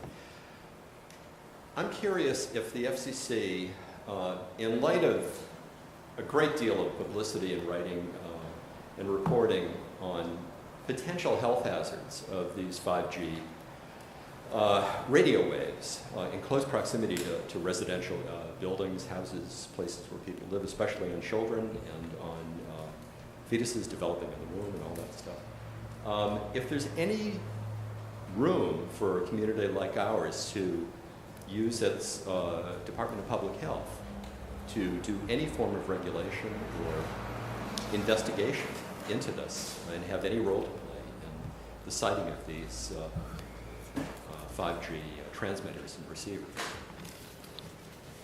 Madam Chairman? Attorney Heim, yes. Thank you, Madam Chair. So the short answer is no, we can't essentially prohibit wireless, small cell wireless based on a public health concern. However, we can, as we've outlined in this policy already, require folks to submit certain information about the radio frequencies. We can also prohibit them to be within a certain radius of each other. So these have, to my understanding, about a 500-foot radius at max.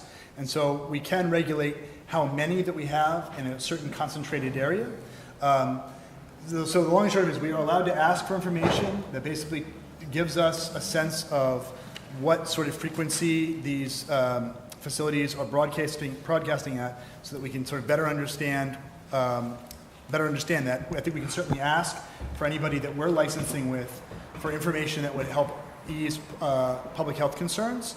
But as a general rule, we can't just say no based on public health concerns under the FCC's rule. Can I ask one more question? What about the siting of them in proximity to residential homes where people are living?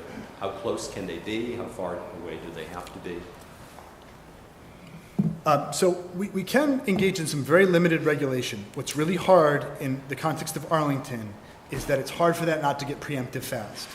In other words, if you're going to say you can't have them in a residential neighborhood, then you would basically be saying you can't have them anywhere. Because once you put them on Mass Ave or Pleasant Street, even down, you're going to be within 500 feet, 300 feet of residences almost everywhere in town, except for maybe the industrial zone. It's a real challenge. And are the utilities providing health studies or medical studies of? Okay, I'll give one more question, but if you have a lot more questions, certainly call Attorney Heim, and then I'll call on Mr. Dunn. Did you want? I just did have one comment, which is like I will like I'm not I'm very unhappy with the choices that the FCC is making. But at the same time, I'm going to refer you to a New York Times article that ran last month. The headline: "Your 5G phone won't hurt you, but Russia wants you to think otherwise." And the science about the health related to 5G is. And the health concerns there is, I'm really unconvinced. So I'm in this weird place of, I think the FCC has completely gone overboard, but I don't share that specific concern as something that I worry about with the changes that they're making. Attorney Heim, did you want to add anything to it? No? Okay, if not, on a motion by Mr. Dunn, seconded by Mr. Hurd, to establish a baseline policy for small cell wireless facilities, to authorize Inspectional Services Department as our agent, and to present proposed guidelines, design guidelines to be promulgated later. Is that the scope? Was that the motion, Mr. Dunn? Yes. Any further questions or comment? If not, all those in favor say aye. Aye. Those opposed, unanimous vote. I just want to ask, at this point, does anyone need a 5 or 7 minute water break, or should we continue?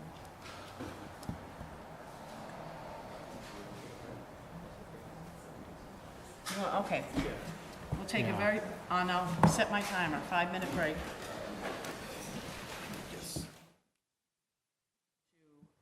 First call on Attorney Heim to give us a brief suggested framework. I'm going to put forth something on how I envision us proceeding, but I also want any input if there's a better way for me to do it. So my colleagues' approval, Attorney Heim?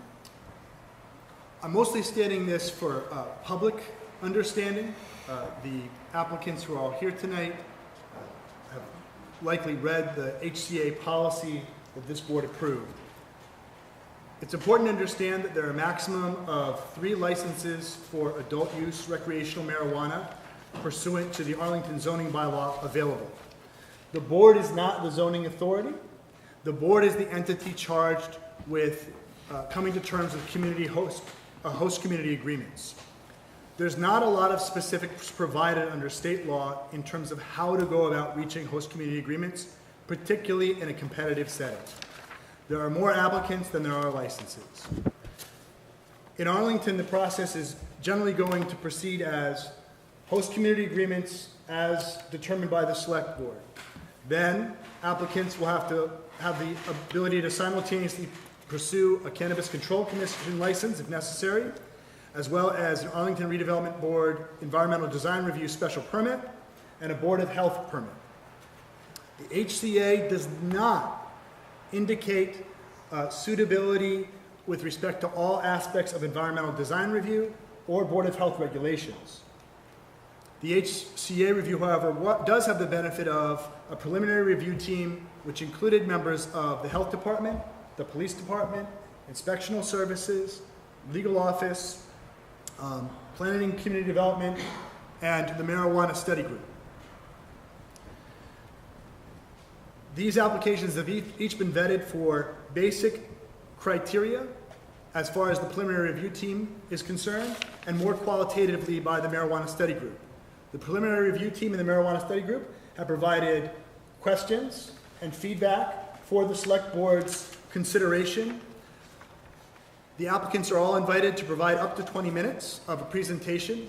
It's up to the board how it wants to handle questions, but the board certainly has the discretion to ask each individual applicant questions after their presentation and save any public comment for after the presentation or proceed in any order they like. A few other quick things. The board is voting to select up to 3 host community agreements, but practically speaking, there is a significant issue with respect to 3 applicants.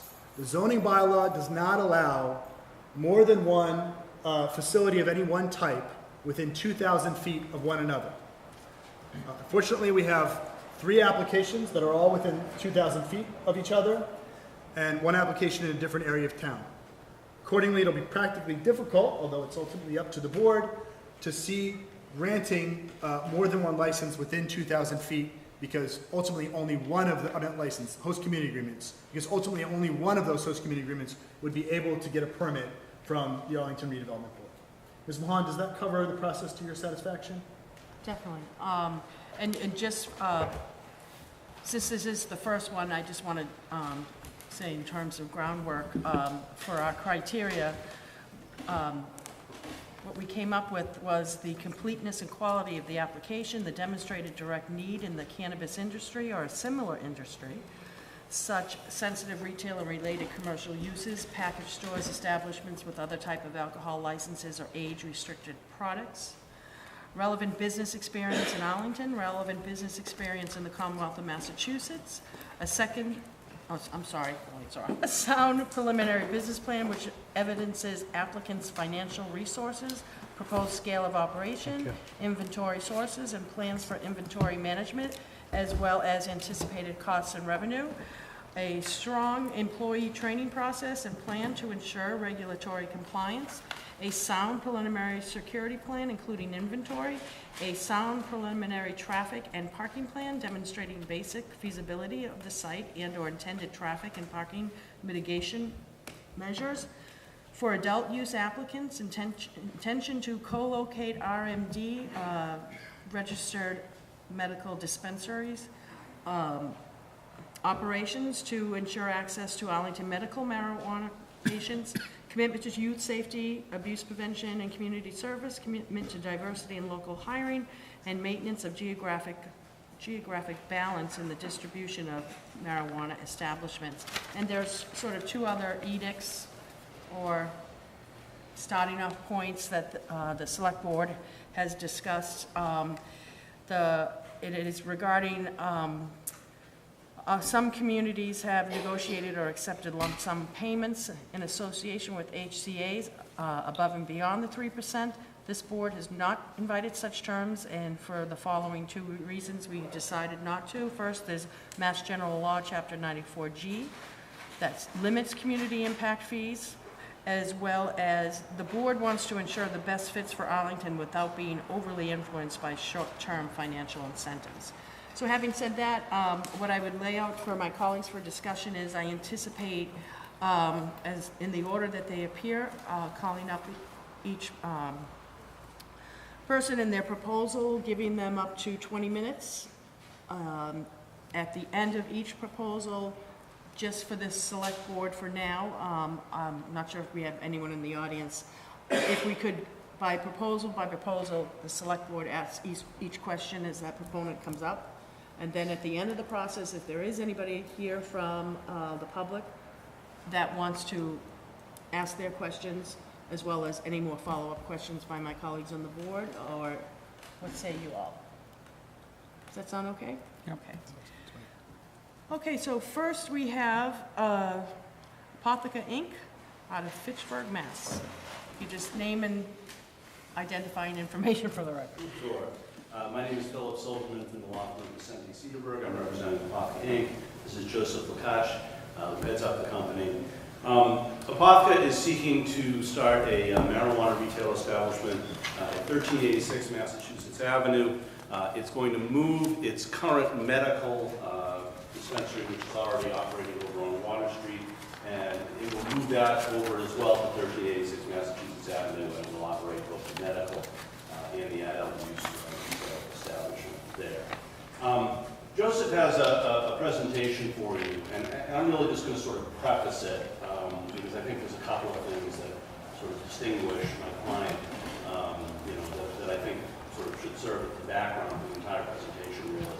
I think the most important thing from the perspective of Apotheca is it's already operating here. It has a history with the town, operating medical. It's worked with every one of the departments here, all of the people in the town, and it's worked very well with them. I think, by and large, the advent of medical marijuana has been a success, and the operating client has shown that it has the ability to do this in a compliant manner, in terms of state law, local ordinances, and such. And so I think, there's some experience, and you don't have to worry that you're about what you may be encountering with an operator. I think that's beneficial. The other thing, I just wanted to sort of mention, I think, a competitive advantage that this client also has. What's going on in Massachusetts right now is there is a tremendous shortage of supply in Massachusetts. There's not enough supply of adult use marijuana. And so what you're going to see is a lot of retailers who are getting up, and they have to go out and they have to purchase their product wholesale, and they are paying enormous prices for that right now. And so, the bottom line here is the strong will survive, and the advantage that this company has is it is one of the premier cultivators in Massachusetts right now. It has an enormous Fitchburg campus, which Joseph is going to tell you about. So it will not have to go out and pay these wholesale prices that a lot of other retailers have. So again, I think this is why this company is going to succeed so well, unlike so many others in Massachusetts, because it's just not going to have to pay those prices. I think you're going to see those advantages that will be passed on to consumers in the form of lower prices. And quite frankly, I think people are going to flock to the store, and I think that benefits the town ultimately, because you're going to see a great clientele here, and the town is going to get the benefits in terms of the impact fees that we were just talking about. So I think that, again, experienced operator already here in Arlington, and just a competitive advantage for having really one of the most significant cultivation operations in Massachusetts. And with that in the background, I'm just going to turn it over to Joseph Lakash to tell you a little bit more. I'm going to try and navigate this plus the computer. But good evening. Thank you so much for giving us your time tonight. As Phil mentioned, I am Joseph Fleckach. I'm the CEO of Apotheca. We've been operating at 11 Water Street as a medical marijuana operator.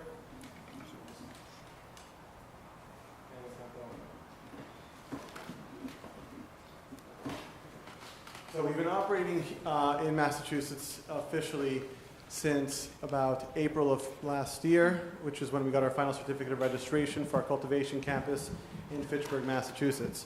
It's a 26-acre former Bayer pharmaceutical plant.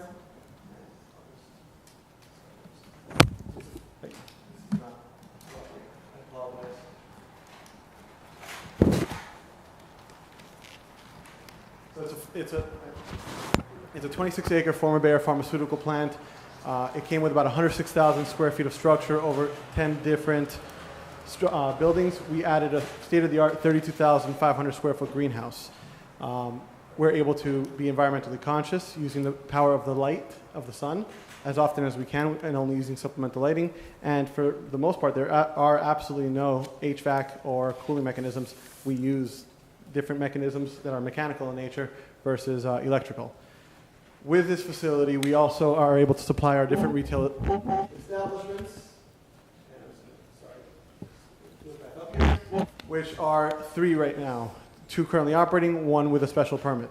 We are currently operating here in Arlington at 11 Water Street as a medical facility, and that was opened in October of last year. We are currently operating in Lynn as a medical facility with a provisional license for a retail marijuana establishment granted by the CCC. We have also had our post-provisional inspections with the Cannabis Control Commission. That went very well, and we're expecting to be able to open that store as an co-located adult use medical operation next month. The 3rd location where we have a special permit and we officially take over the premises is in Boston, in Jamaica Plain, right across the street from the Forest Hills Tea Station. We expect that to be open and operational before the end of the year. With that, I want to talk a little bit about our team. So that's me. I am a graduate of Babson College. I started a company right out of college with my brother where we manufactured a shot called Dream Water. It's a 2.5 ounce sleep and relaxation shot. Liquid dietary supplement that's classified by the FDA. We have produced dozens of millions of bottles. We've sold in over 35,000 stores in the US, including most major retailers like Walgreens, all the airports, CVS, etc. And that company was sold last year to a large publicly traded company. We also have as our CFO and our member of our board of directors, Andrew Mark Young. He likes to go by Mark. He is the former CFO of Perfumania, which is the largest specialty fragrance retailer in the United States. By the time that he stepped back, there was over 200 stores in operation in around 30 different states. We have Daniel Carden, who's our chief operating officer. He founded various different medical service companies, including pathology companies, and was able to sell those to some larger pharmaceutical companies. And then from a board of directors perspective, my father is the chairman of our board. He is the founder of Perfumania and grew it from nothing to a publicly traded NASDAQ company, and had various positions in other fragrance-related companies from the manufacturing and distribution side that distributed fragrances all over the world. Rabbi Moshe Bleich is the founder of the Wellesley Weston Chabad Center, good, close personal friend, and he's done a lot of work all over the world to advance the Chabad teachings. And Corey Cutler is a local attorney and real estate advisor for us, and he's also a member of our board of directors. This is just a little bit of an interior of actually our store here in Lynn. We have a nice open floor plan concept where patients come in, they're able to either go speak one-on-one to our different sales associates, get information that we have to provide, or they could also, on their own, peruse the store. We have different samples in locked containers, but for example, on the top, you have the flower containers, which are tethered to the table, but you could see the flower inside of it, and you could smell the terpene profile or the aroma of each individual strain. Learn a little bit more about it. We display all test results right with the flower, all terpene results, because ultimately when you're looking at different marijuana strains and products, you want to see not just how much THC is in there, but how much of each individual cannabinoid is inside, as well as the different terpenes, because it all acts together in a entourage, it was called the entourage effect, to be able to provide a different efficacious feeling to different patients for whatever they are really looking for. So the proposed facility that we have here, we're proposing to co-locate our medical operations with an adult use operation. The location is at 1386 Mass Ave, and it's currently the Swifty Print Shop. It's about 2,200 square feet, and we're expecting revenues in the first year of over $10 million and growing sequentially year over year by about 20%. We think that with like Phil mentioned, one of our advantages is we're able to supply a vast majority of our own products. Doesn't mean that we don't work with some other co-located facilities. We have some products they want, they have some products we want, but we're able to build that. We will only, out of our facility, dispense marijuana for both medical use and adult use to patients who either qualify under the medical program or consumers who are over the age of 21 and can prove that they are over the age of 21 with a valid form of government-issued ID. This is just an exterior shot of the facility. The next page is going to be an overhead shot, and ultimately, one of the things that is important about this facility is with our traffic and parking study that's included in our packet application and a summary of which is in this presentation, we are able to reconfigure the parking lot to provide 13 on-site parking spots, and within a 500-foot radius of this facility, there's a plethora of street parking up and down the street and the perpendicular street. So there's a plenty amount of parking, which is something that we're very fortunate to have. So this is the long details, but the short of it is when we went for a special permit with the ARB for our medical license, gave projections. Those projections actually turned out to be higher in terms of traffic count than what has actually happened. We had the same engineering firm create our parking and traffic analysis for this location. We expect that we're only adding about 14 more car trips per hour. Additionally, with just our 13 spaces and Arlington zoning, which provides for one parking space for every 300 square feet of retail, the requirement would be 7 under the zoning. We also believe that we'll be able to turn about 39 to 52 vehicles per hour based on the amount of time it takes to transact for one of our customers, which would be in peak hour about 33 vehicles would be the requirement. And that's just with our 13 parking spaces. One of the important things is we've been operating here. One of the concerns that was brought up about our Water Street location was the parking. The municipal lot is very, very busy. There's a lot of street parking in the central business district here. It is very, very busy. We have thankfully not encountered big issues with that. Our employees have always been able to either take public transportation or find a parking spot for themselves. Our customers, for the most part, have been able, without any real incident, been able to find parking. So we've been able to operate with the limitations that we have here in the central business district without an issue, and with our new proposed location being across the street from a major bus station, I believe that we'll be able to encourage more of our staff to also take public transportation from that perspective. So just to summarize the zoning position we find ourselves in, we are at B3 zoning, and we are not within 500 feet of pre-existing public or private schools K through 12, within 300 feet of town-owned playgrounds and recreational facilities, within 200 feet of public libraries, and currently within 2,000 feet of any other dispensary. We're the only other dispensary, and we're outside of those 2,000 feet right now. Here's just, as Attorney Heim said, there's 3 of us that are within 2,000 feet of each other, so I kind of just wanted to lay it out there, just showing you the distance between the 3 of us that are applying for the HCA in the Heights. So, in compliance with the local permitting here, from this, as again Attorney Doug Heim said, we would be filing our application with the Cannabis Control Commission.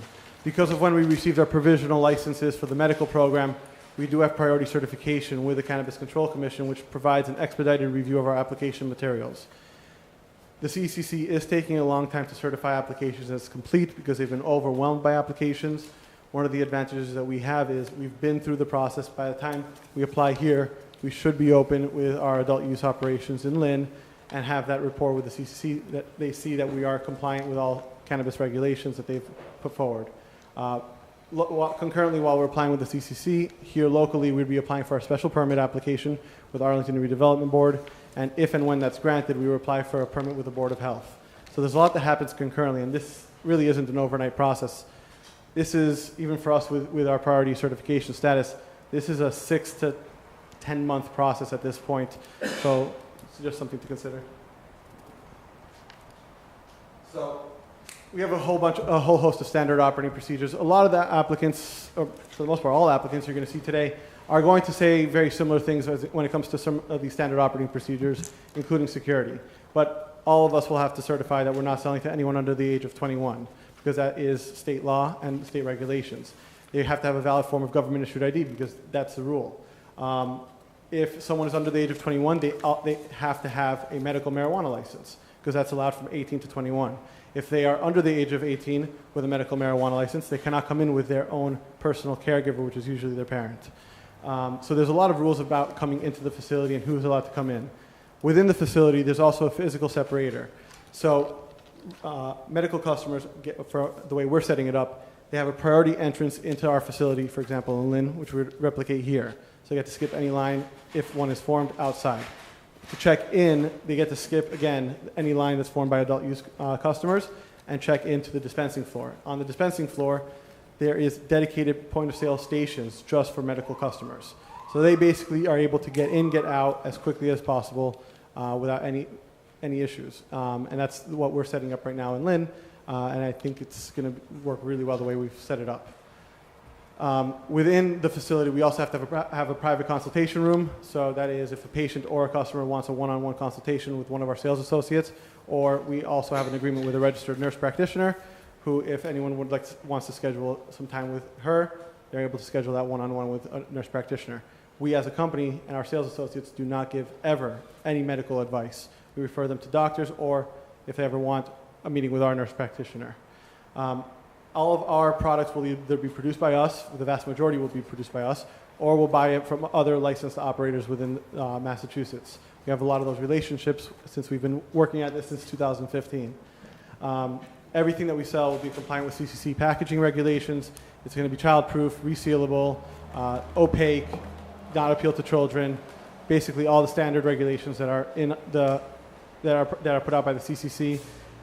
It will be in compliance with all those, and as they currently technically are for us right now on the medical side.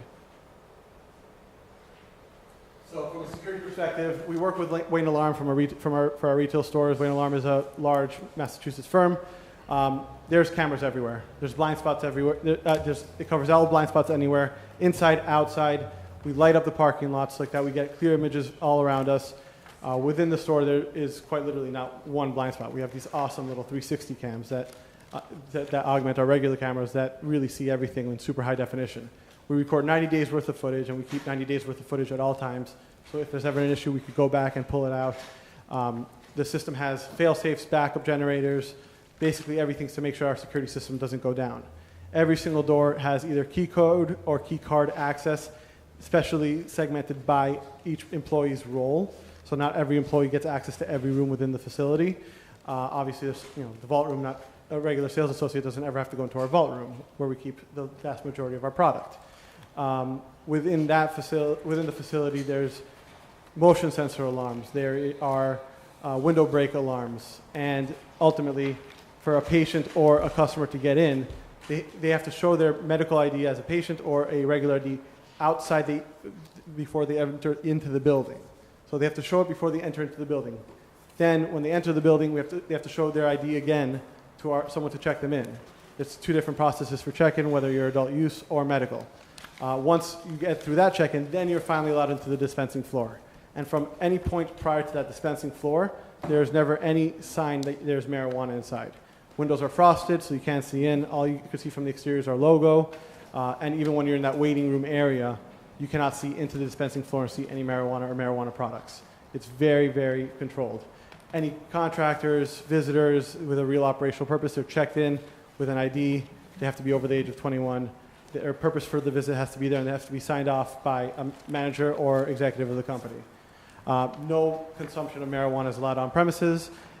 We have exterior security, and so if anyone is ever caught doing it, thankfully we haven't had that issue yet, but if anyone's ever caught, we would report them to the Cannabis Control Commission and local authorities as well. In terms of preventing the diversion of minors, it's just a very strict no tolerance policy. If we catch any of our employees doing this, not only would they be terminated on the spot, the CCC would be notified and local law enforcement would be notified. We have strict check-in procedures to double-check IDs. We have a system that reads the ID with no human error or human bias. It's very, very effective. We do not market to anyone under the age of 21. In fact, we currently do very little marketing, just some social media pages. Our website has a 21-year-old or older designator that must be selected on everyone's first visit unless they choose not to be remembered or are incognito.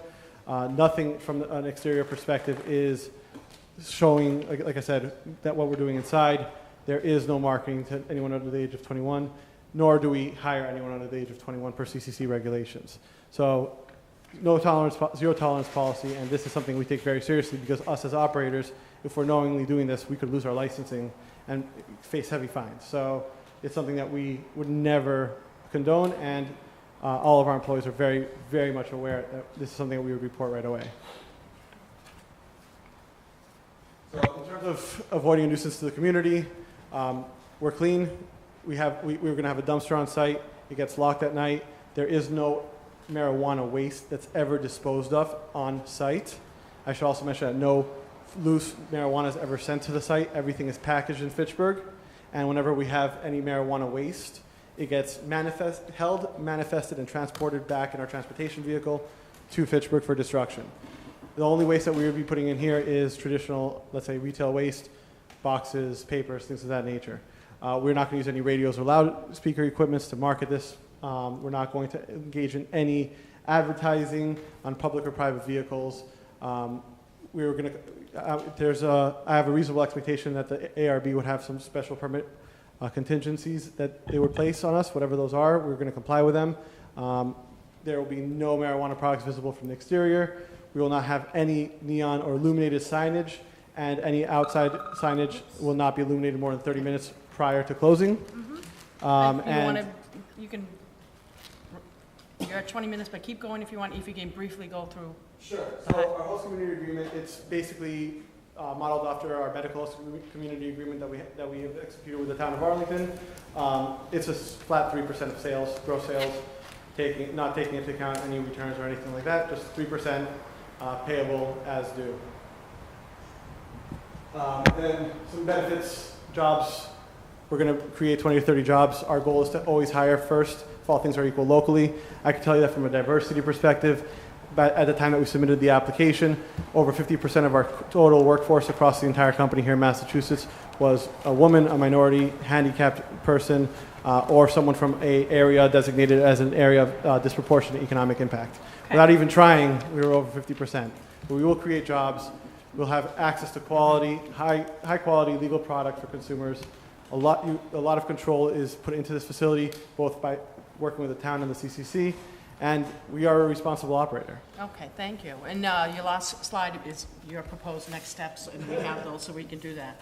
So I'll make sure I give everybody the same 22 minutes. Perfect, thank you. They don't have to use all 22. Now, what I'd like to do is, I'm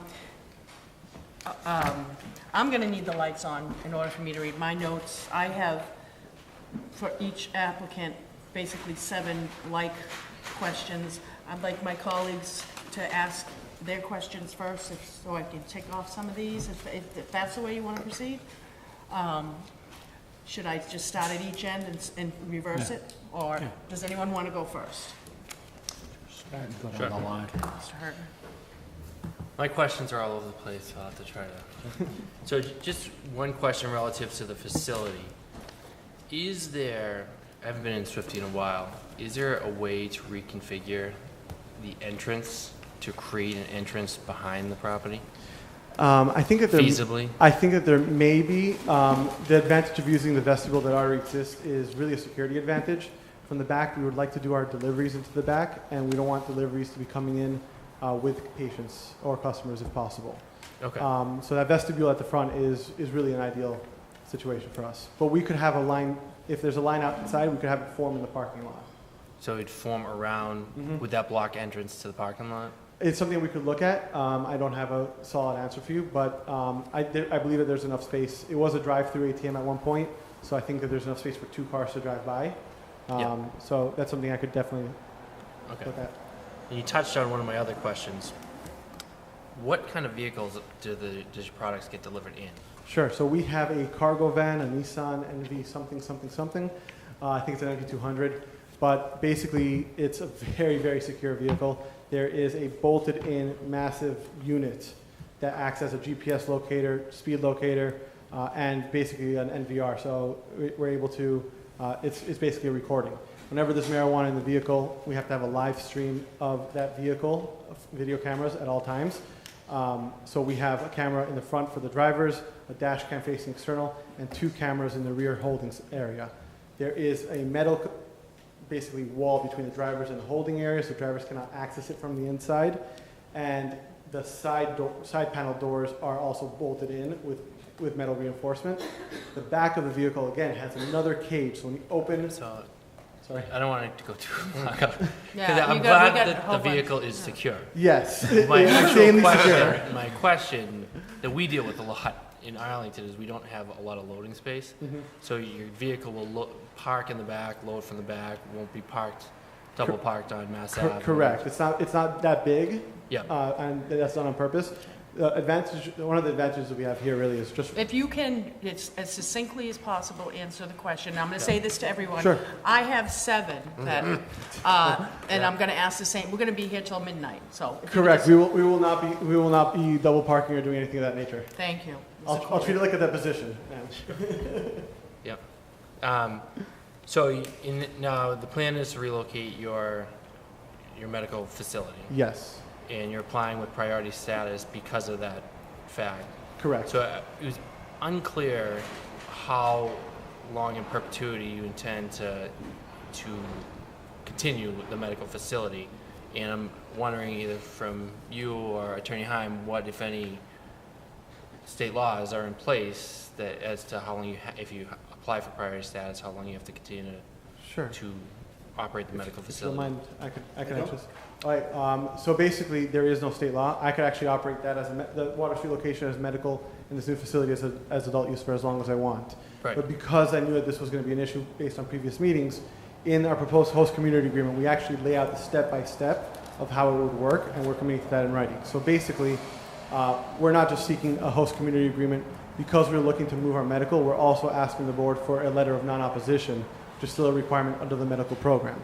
What we would do is we would apply for an adult use license at 1386 Massachusetts Avenue. Once it's granted, we would, hopefully by the CCC, we would apply, or we would submit what's called architectural and security review for that new location that this Cannabis Control Commission comes, looks at, approves. We would then build it out. So, sorry, can I just tailor yours down again? So, do you, as you sit here, plan on continuing to operate the medical facility once it's moved over, assuming that happens? No, once we're able to move it over, we will move it over. So basically, once the CCC... Not on Water Street. No, you're going to move it to 1386. Swifty. Correct. And but you're going to continue to operate the medical facility. Correct. Because it was just at 1386. Yes. Yes. You know, So it'll be a co-located I'm there. facility. But I just want to make sure because it just wasn't clear to me from your application that whether it was you applied for priority status and then moved it over and then after 6 months decided that there's a lot more profits in recreational instead of we're going to dump the medical. Operating at 2 locations. No, but even within there, I would have no plans to dropping the medical program. Yeah, that's 0% plans.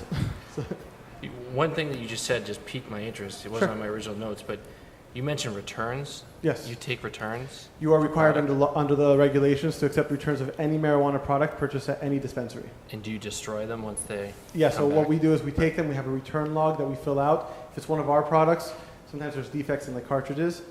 We are able to put that into our system, but when it's someone else's product, which we've gotten, we keep a paper log at whenever there's a transportation coming to pick up, to drop off inventory. We also create an entire manifest of return product to send back to Fitchburg, and it's all destroyed in Fitchburg. Okay, I think that's, I don't want to belabor it. Mr. Curro? Thank you. I have a number of questions. I think to Mr. Hurd's point, I think your application said that after 6 months you'd be reevaluating the balance of medical and retail, and I think that's where the concern is coming from. May I clarify that? Yeah. So the state regulation has a 35% inventory hold, a virtual hold for your inventory for if you're co-located for medical. Okay. After 6 months, the way that the system works is you don't have to keep a strict 35% hold. It's based on whatever your prior data shows medical customers want or are buying. So basically, we have to submit reports to the Cannabis Control Commission showing historical sales for medical and showing that we're continuing to hold enough product for our medical patients. Got it. Okay, that's very helpful. Thank you. No problem. Thank you. First question is actually about the proposed HCA itself. I noticed as I was reviewing the various draft HCA's that some of them actually have proposed provisions around either not seeking tax exemptions or abatements, or if they were to qualify and to seek them, entering into a pilot in the same amount. I noticed that you don't have any provision along those lines. It's not a problem. I believe we have that in there. I couldn't find it. I just went through, but maybe I missed it. It's not a problem. Yeah. Okay. Okay. On your application, you said that you had no violations and that you'd been in continual compliance, but we do have a memo from the Board of Health saying that there have been at the medical facility, there have been 6 inspections, state and local combined, and there were some minor violations found around distribution of products that were not from a Massachusetts registered facility, I think around sale of promotional gifts with logos on them.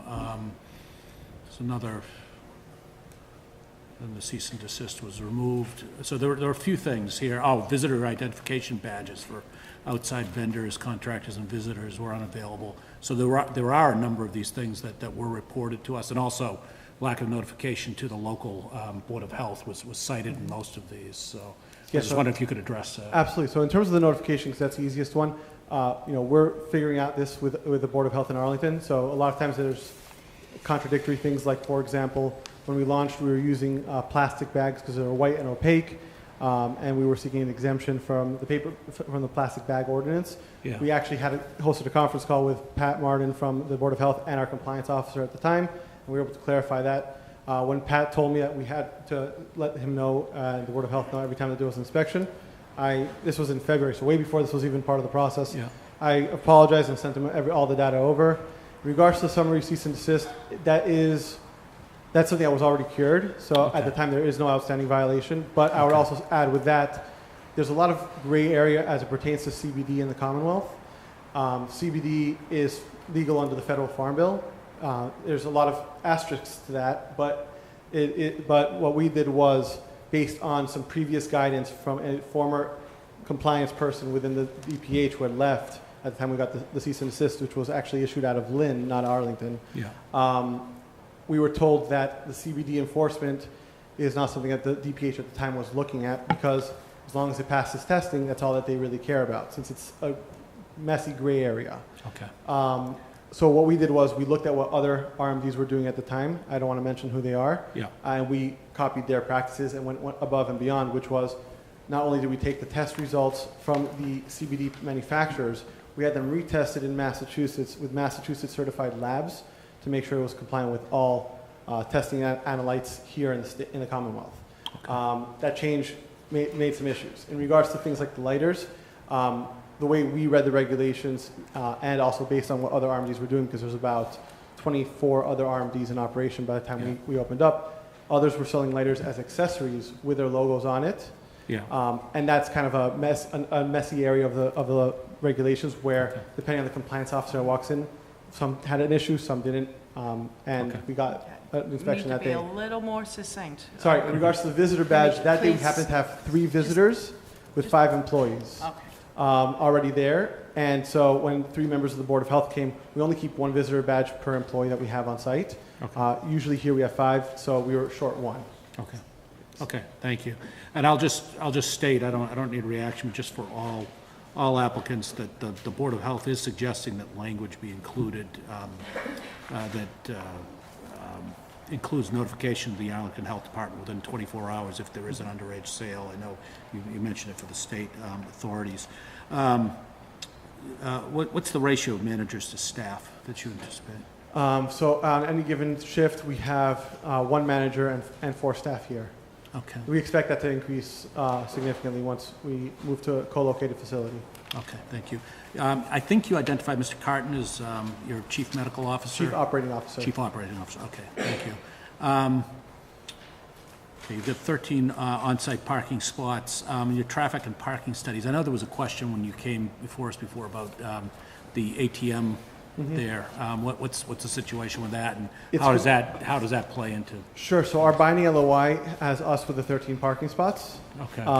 And I could tell you that, again, I don't know how Bank of America is going to react. Okay. My gut is telling me Bank of America, there's a significant chance that they choose to leave.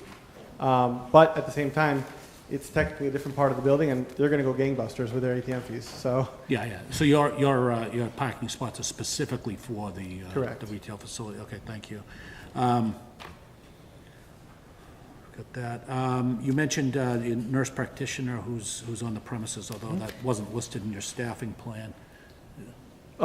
She's an independent consultant. Okay. So what we do is we have a monthly retainer that we pay to her, and if any patient ever wants a one-on-one consultation with her, it would be scheduled. Okay, great. Thank you. Those are all my questions.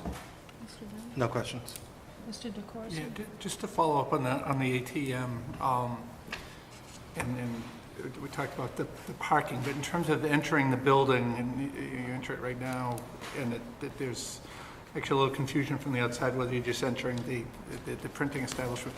What do you do, or what do you propose doing to make that separate and clear in terms of getting into your establishment? Sure. So we envision having that entrance be for both ATM and our establishment. So that vestibule is a different technically unit within the facility. What we would do is to enter the doors to the right. First of all, there would be signage in the vestibule saying dispensary this way. But to enter into those doors, that's where the first ID check happens. So if it's raining, if it's snowing, people can still walk into that vestibule because of the ATM, but they won't be able to even enter into our waiting room. So that would be clear, and we would have a security agent to make that clear as well on roaming the perimeter and managing the patient and consumer interactions for us. That's what we have in Lynn as well. Okay. All right. And one of the criteria that the chair had read off was just commitment to educational programs. What type of things would you propose? Sure. So right now we're actually planning one of our first events with a large medical operator here that sees medical marijuana patients. We're working with them currently to have like an info session once a quarter. We're also working with the city of Lynn there to get the auditorium within Lynn. We've already done that once.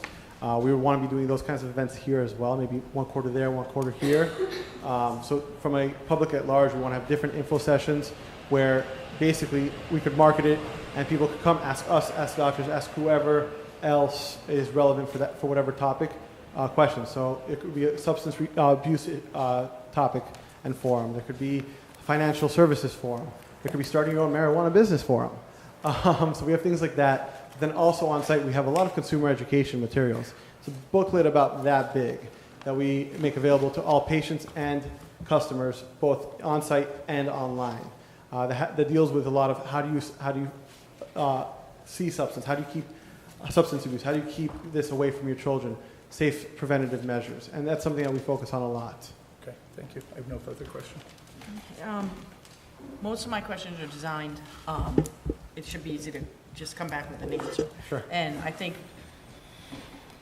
I guess I'll start with the first one, just sort of a housekeeping clarification. You applied as an adult use retailer, but the rest of your application reads that you intend to co-locate adult use and medical. Correct. Could you just clarify that? Yes, so the HCA is for an adult use HCA, which is why we applied for an adult use application.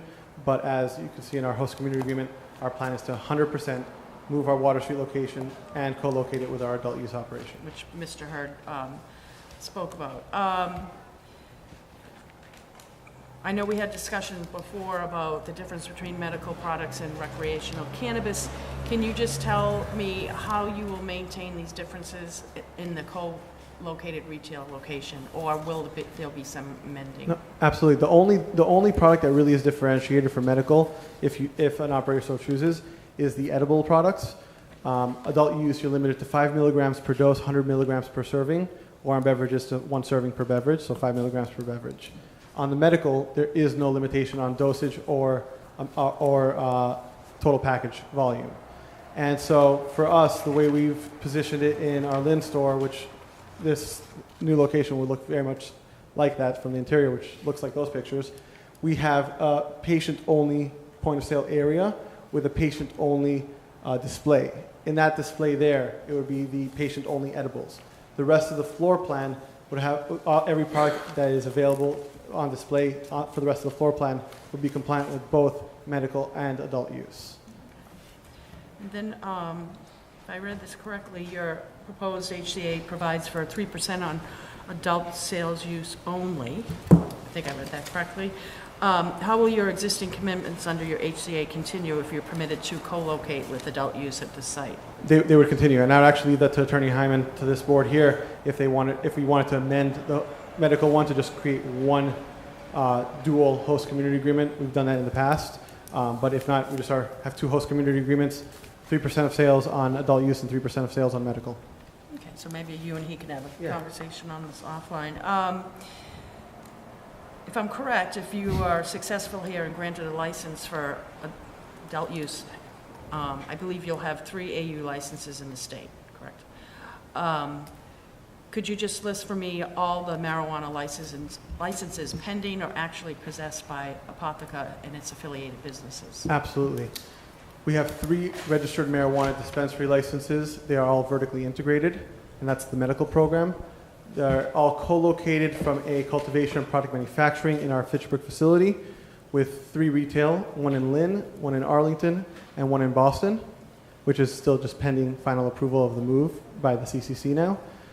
We have 3 provisional licenses on the adult use side, 1 for cultivation and 1 for product manufacturing, both at the Fitchburg facility, and 1 for retail in Lynn, which we're expecting all 3 of those to be final next month. We also have, if we get the HCA here, this would be our second, and Boston, we're negotiating the adult use HCA, and that'll be the 3rd, and that is it for us. Okay. The next question, Mr. Curro touched on regarding the violations, and I heard your answer was a combination of this is kind of new territory, new frontier, but I know we would anticipate not seeing any violations moving forward, especially unlike the other applicants, you have had some experiences with it. And then I guess my last question would be, Ma'am, if I may, on the violations, I would also just like to point out that with the cease and desist, it was summarily dismissed without any kind of penalties or anything because it was that gray area. 2 more, and it should be quick. You identified all your ownership stakes above 10%, which was our requirements, but could you identify the remaining 40% of your total ownership stake? Yeah, so I actually clarified this in the application. Apotheca Inc. is still technically a not-for-profit with no ownership position. I do have a holding company that owns the underlying real estate asset in, for example, Fitchburg, and that's the 10% or over that I identified in the application. I just wanted to clarify that there is technically no ownership of Apotheca. I have no problem providing an ArtCan capital table, showing every shareholder and their proportionate share count, hopefully in a confidential way, because our shareholders would like that privacy. Not everyone wants to know they're invested in marijuana, but I have no problem providing that and showing that to whoever needs to see it. Yeah, and I'll leave it to Town Manager Attorney Heim. It might be when you've successfly completed the application. And then the last question, and I've tried to make all these questions similar to everybody, with some help from Attorney Heim and the reports that we received from the police chief and the Cannabis Commission, et cetera. Your projected revenues are on the higher side of estimates from other applicants. Is this a product of difference in strategy or perception of your perception of the market? I don't know how everyone else came to their methodology, in all honesty. Actually, I think that between Arlington, Lynn, and Boston, while people internally are thinking Lynn and Boston will generate significantly higher revenues, I think Arlington is going to be a very interesting store. I think that the town is very much for this use. The surrounding communities have limited access, and so far we've had a great experience here. I think that it's partially the fact that we'll be able to either produce or source as much inventory as we need to. When we're talking about a co-located medical and adult use, I've made some wholesale sales to other people in my position, primarily because I know that amongst us, where we're producing our own supply, we're all going to be helping each other to make sure that we all have a good mix of inventory. Okay. So it's that, plus I believe that the market factors are fairly strong for this kind of use here and in that location. Thank you. Thanks for putting up with me. No problem. If there's no further question from my colleagues, I'll move on to Calix P. Thank you. Thank you.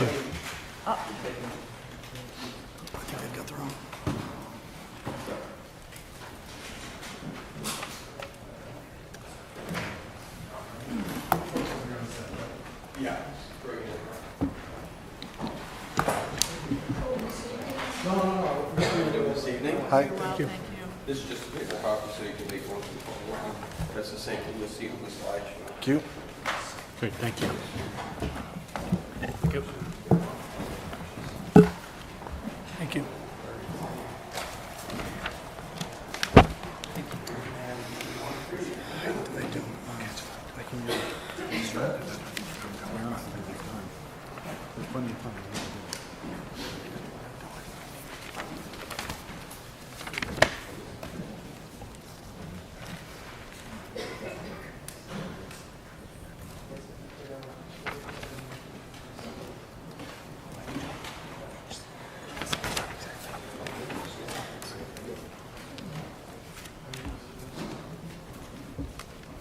Do we need the lights dimmed, or is it okay like this?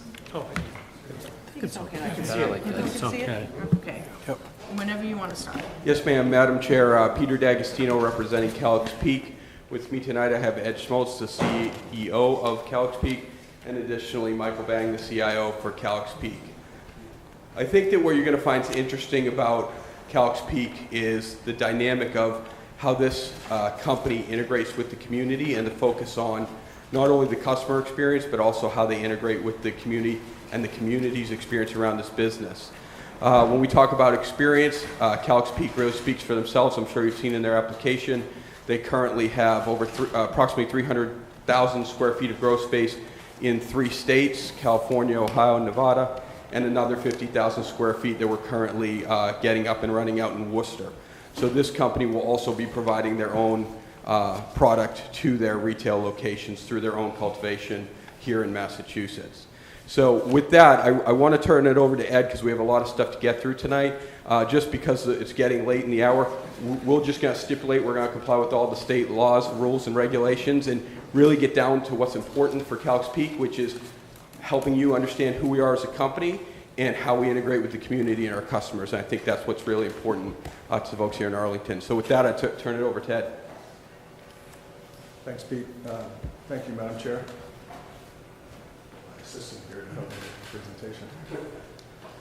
Go ahead. So we took the liberty, having looked at the preliminary review memos, to try to head off some questions at the pass. Neither Calix Peak, Massachusetts, or any of those is affiliated with any, we named some names here, but with any retail stores in Massachusetts. I'm a longtime retail guy through luck and good fortune. I've worked at Patagonia and REI and FAO Schwartz. And customer flow is a huge issue for any well-run retail store. At the FAO Schwartz store in New York City, we had 30,000 people a day coming to that store in the holiday time. So we spent a lot of time mapping customer flow. Sometimes during the Christmas season, we really didn't have a choice. We'd walk out and make the people in line happy by bringing them hot chocolate and things like that. Because at some point, with 30,000 people, you're going to have a line. But we've done a lot of work designing our stores with internal locations to wrap lines through, and also spent a lot of time focusing on doing fast what needs to be fast and doing slow what needs to be slow in good retail. So, for example, it's as simple as having an associate walk up to you in line. Ma'am, do you know what you want? No, I'm just shopping. Sir, do you know what you want? Yes. What is it? it'll be waiting for you at the front desk, go right in. So that makes a better experience for you and a better experience for you because the line is shorter. Go ahead. Retail, having spent a lot of time in retail, you pay part-time people poor salaries, you treat them like dirt, you get dirt. You pay them well, treat them like gold, you get gold. So we anticipate most of our employees being full-time, and we'll pay benefits to those employees. Healthcare, we're working on a 401k. It's hard in this business, but we anticipate some relief soon to be able to offer a full suite of benefits to the staff. We're also pushing equity down throughout the organization. We have an employee pool. I want employees to think like owners. So even though you're a retail employee, if at some point in the future, by focusing on our brands and doing a lot of good work, there is some event that occurs, I want that to be spread throughout the organization. Pete mentioned our Worcester cultivation facility should be open certainly by the first half of 2020. And I think there was one question about metric. I believe that was in there. We currently use metric in California, and we'll use it here in Massachusetts. All right. Just a quick summary of the presentation, overview, the business model, site vision, safety, security, training, diversion, nuisance, and benefits to Arlington. So we're part of Calyx Peak Companies. We've raised about $40 million to date for our operations in 4 states. We're committed to Massachusetts, our headquarters in Massachusetts. I currently live in Providence. It was interesting when I was hired back in October. Apparently one of the things they liked about me was I was on the East Coast, and that's where the corporate headquarters was going to be. So it's not just my decision. The existing company felt important that we have a corporate headquarters here in Massachusetts. We've got a terrific compliance record. I think our compliance team is second to none. They're terrific, and they run a very tight ship. We've got significant retail expertise in the company, not just me. We've signed an agreement to buy Magnolia, a well-known dispensary in Oakland. The woman running that, Debbie Goldsberry, is a 30-year veteran of the industry, and that store is a community store. The employees reflect the local population. They regularly win awards. They're full-time employees, and they do a heck of a job working both with the community as well as patients that come in there. Just a quick rundown of our operations. California, we recently were selected one of 2 winners out of about 130 applicants to manage a medicinal dispensary in the city of Santa Monica.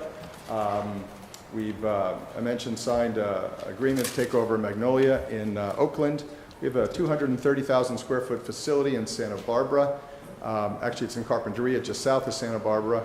And last fall, we won 2nd and 9th place at the Emerald Cup, sort of the Academy Awards of marijuana in California. So we grow very high quality product, and we're proud of that.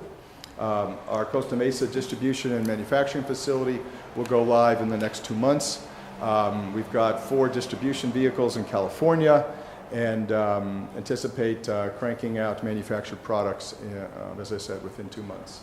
Ohio, we are one of 16 level 1 cultivators in the state, 44,000 square feet of indoor space. We think we have about a 30% market share in the state of Ohio. It's medicinal only, and our team there is just doing a great job. We recently obtained provisional approval for a manufacturing facility that we've broken ground on adjacent to our facility, our cultivation facility. In Nevada, in Sparks, just outside Reno, we have a 22,000 square foot indoor cultivation facility that's producing high quality product as well. So just a bit about me. I think I mentioned I worked at Patagonia, FA Schwartz, REI.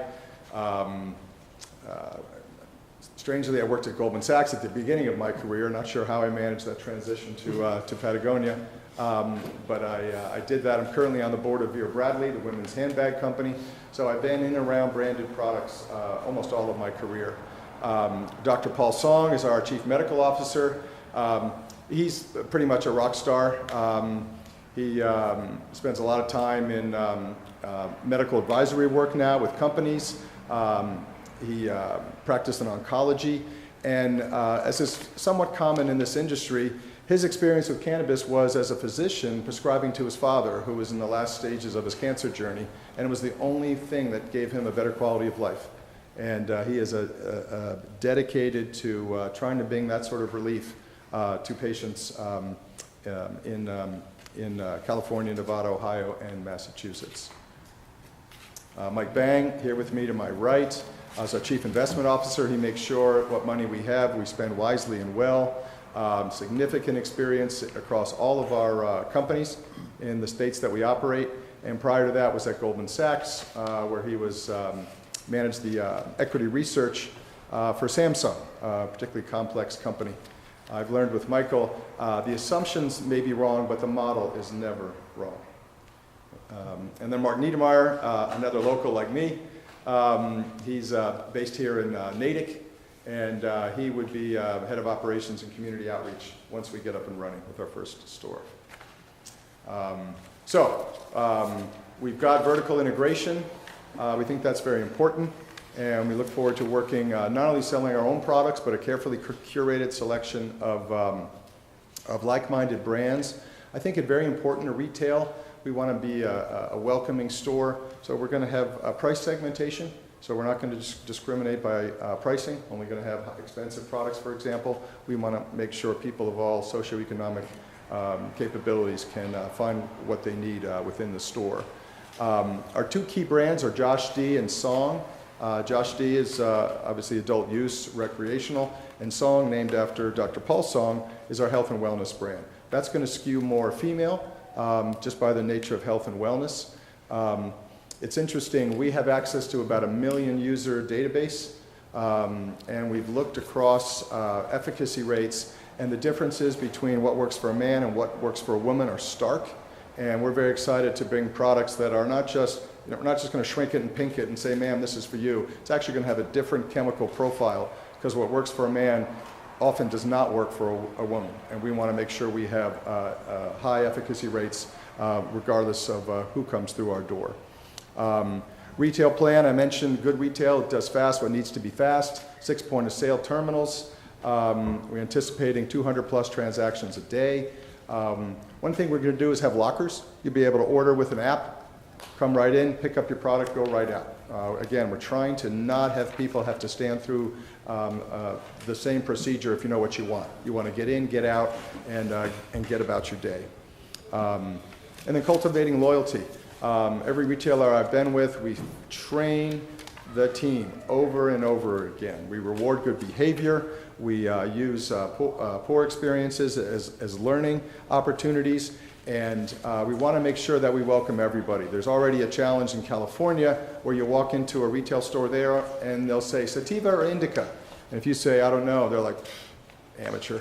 You know, there's that kind of snobbery. That is not what we're going to do at Calyx Peak. So 1215 Massachusetts Avenue is the location. It used to be, I think, a pizza parlor. 6 parking spaces in the back. You'll see the Pasadena storefront there, the rendering that we've done. My view of a retail store, a good retail store, comes from my Patagonia days.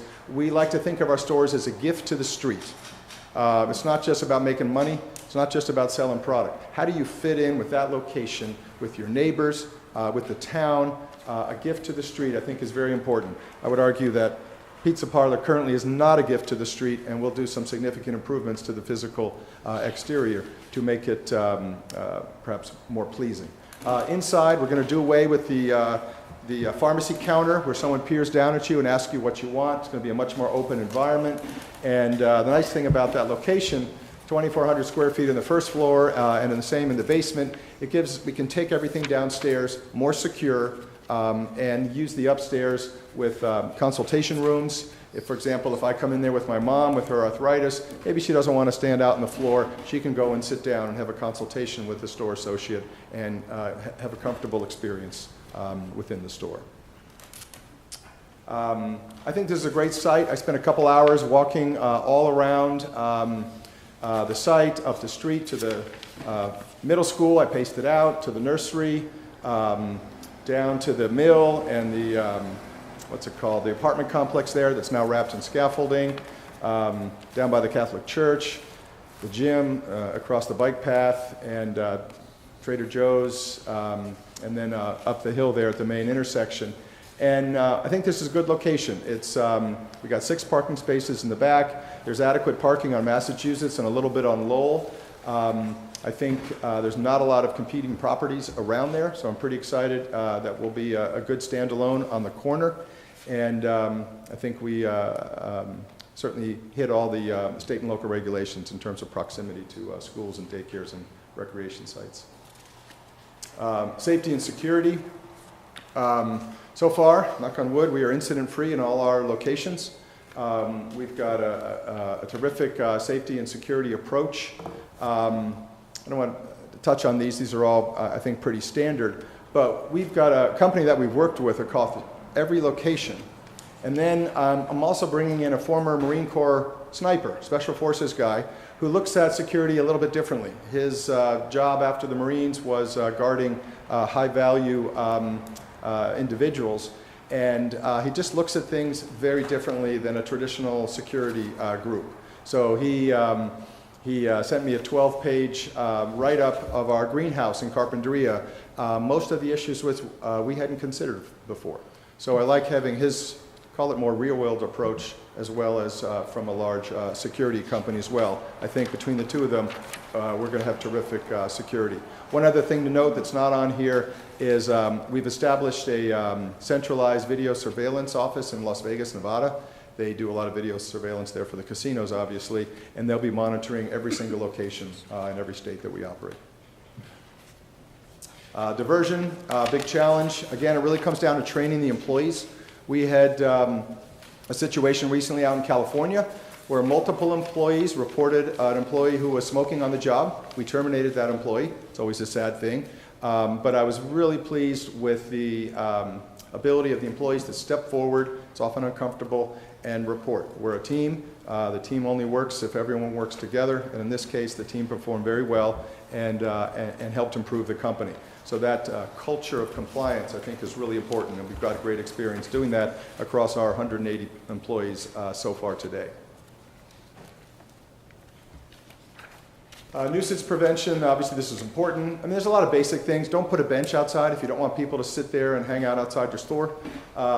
So that's very important to us. Keeping any lines to a minimum. And we'll have on-site security both outside the store as well as inside the store to make sure that the outside of the store is safe, inviting, clean, landscaped, and well lit.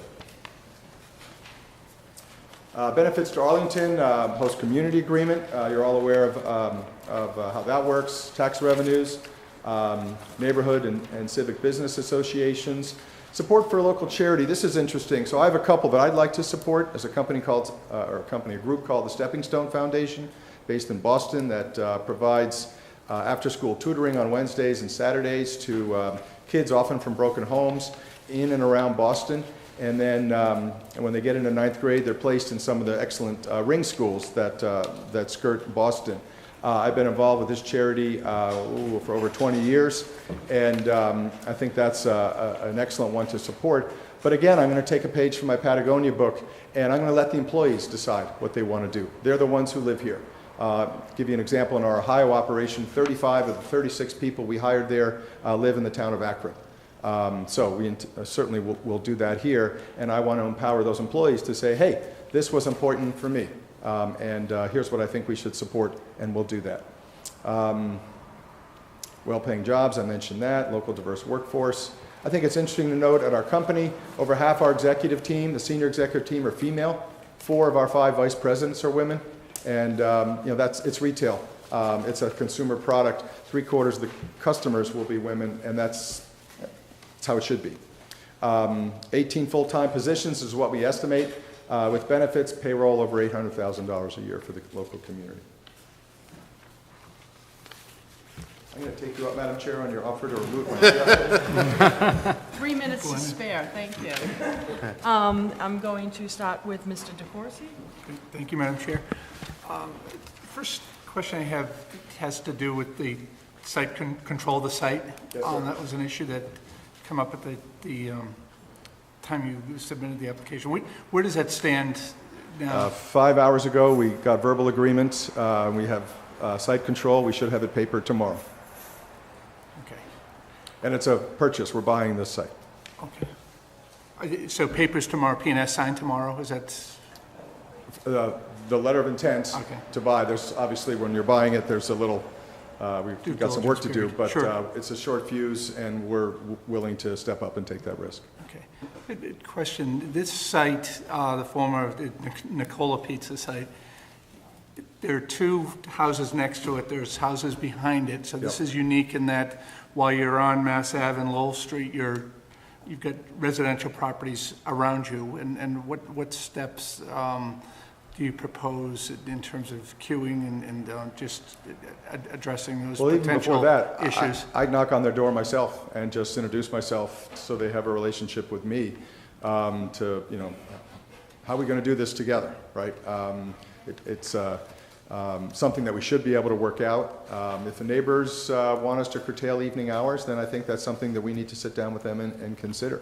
So the queuing, the way the flow of that store is, there's back entrances on the parking lot, there's a front entrance, and then the one on the corner. I think it's very important that you flow people in and out through the store. The back entrance in the parking lot, we're going to put a shroud so when you back a truck up, you can't see what's going on for safety and security, but also for noise abatement and things along those lines. So, we may want to have the main entrance be on the corner and have people queue towards the parking lot to keep it away from the homes.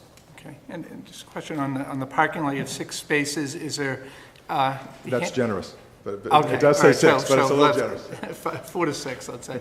What about handicap accessibility?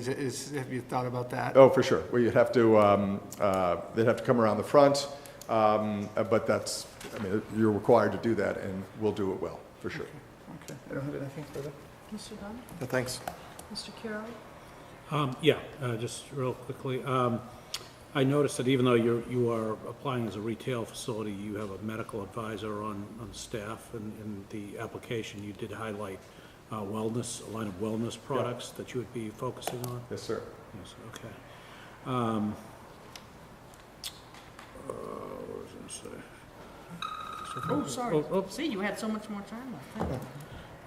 What is the state of the cultivation facility? You said that you have a host community agreement. What's the timeline for the cultivation facility coming up? We have a host community agreement. I'm hopeful we'll have that, we said in the application first half of 2020. I'm a little going to push that to be late Q4. We are moving, I say we're trudging gracefully through the regulatory process. A lot depends on what the state does, the CCC, as we move through. So I think I'm hopeful that by end of Q4, we'll have some plants in the ground, more likely to be the beginning of 2020. Yeah. And did I read correctly? I'm sorry, we read through a lot of material. Did I read correctly that you will have some product that is from other providers? Yes. Yes. Yeah, for sure. Okay. Yeah, my view on this, we have 2 brands. Josh D and Song, maybe 65% of our business will be our own brands. And then I think it's important we bring in other like-minded brands. And then the other thing we're going to do is highlight minority-owned businesses who may not have a big retail stage, bring them in for a month just to help drive their success. When I was on the board of REI, the big outdoor retailer, when I first got there, I was kind of amazed. They would prepay orders for small companies because their customer wanted to have that sense of discovery when you walk in a store. Mm-hmm. If you know REI, they could have filled it with Patagonia, North Face, Columbia, and some of the big brands, and it would have been kind of a department store experience, actually. But what they wanted to have those big brands, but also a whole host of smaller brands. So when you walked in there, you always had that sense of discovery, and that's good retail.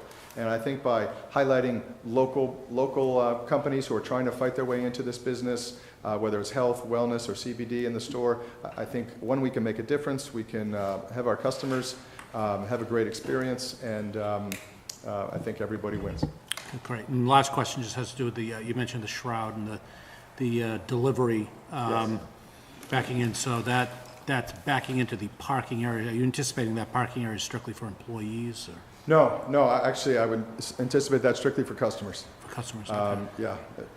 Employees might not like me, but I think that's important. The most convenient spots should be for the customers. Okay, great. Thank you so much. Mr. Heim?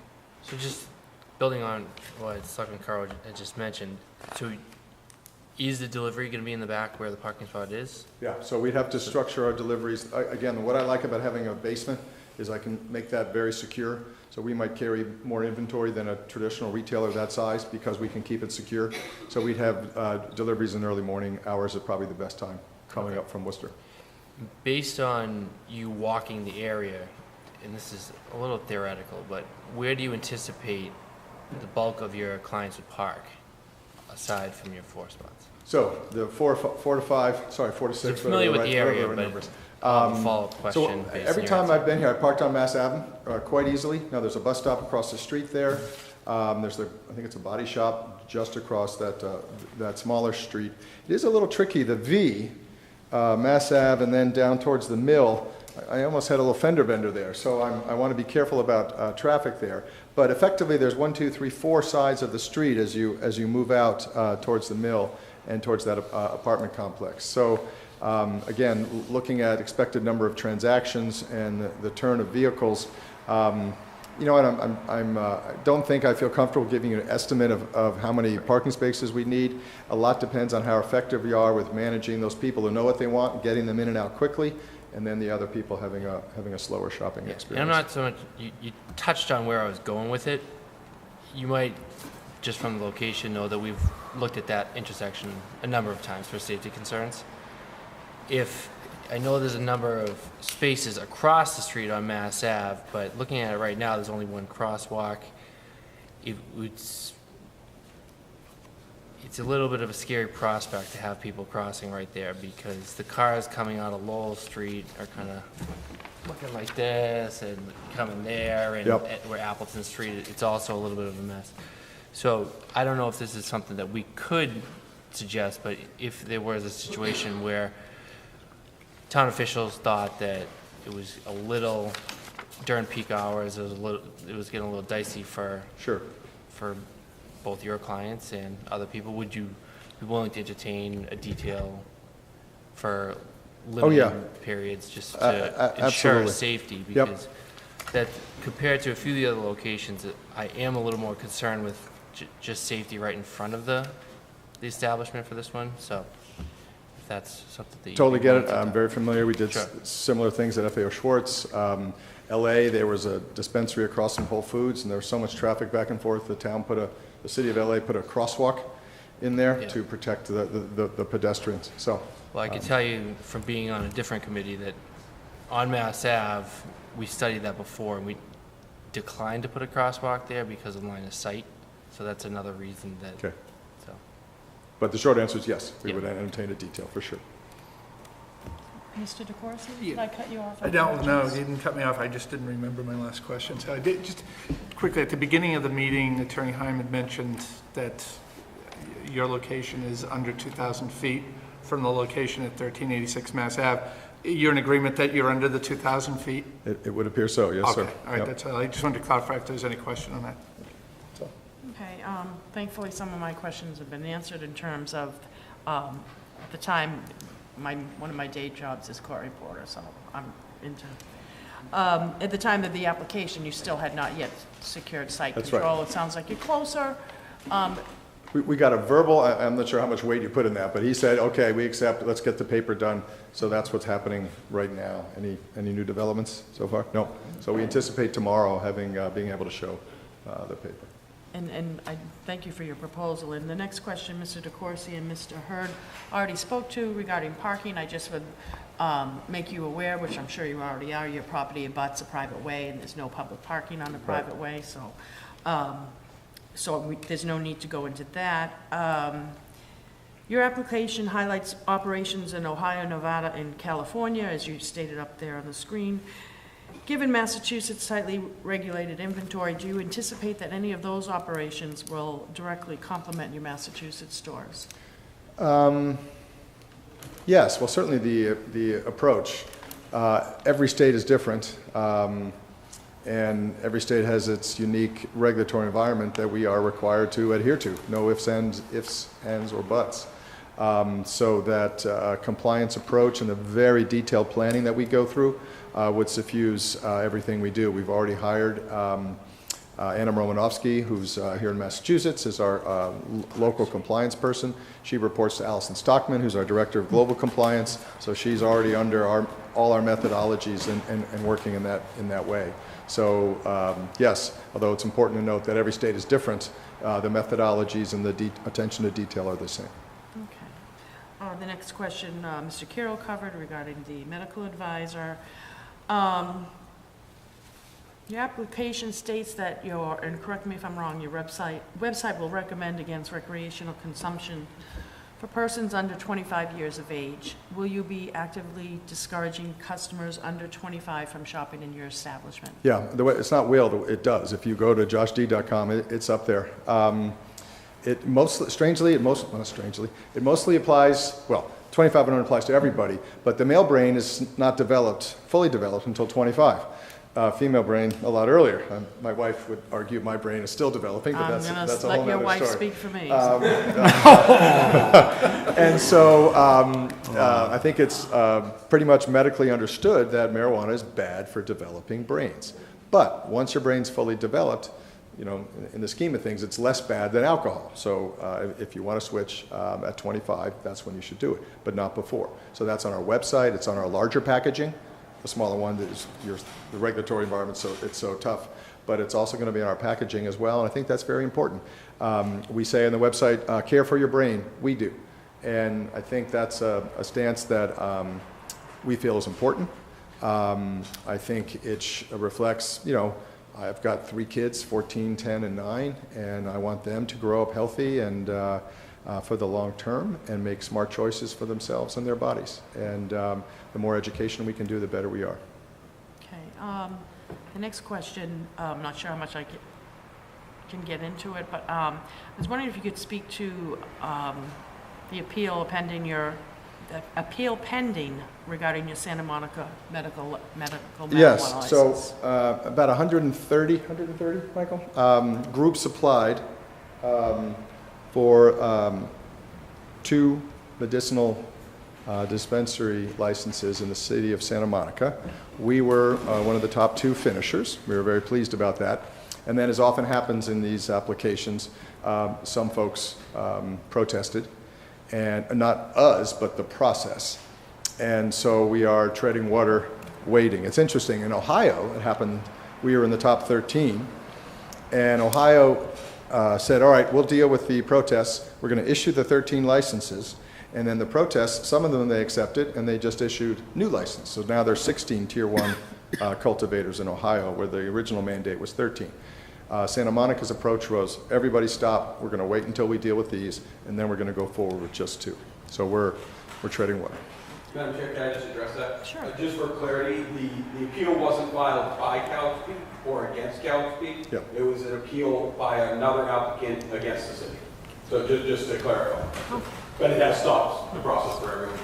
And the last series of questions I was going to ask you all, I'm not going to, because I think I got the full answer from Apotheca in terms of projecting your revenues, so thank you. Okay. Next, we go to, I lost my agenda. Oh, here we go. Thank you. Thank you. Thank you so much. Escar.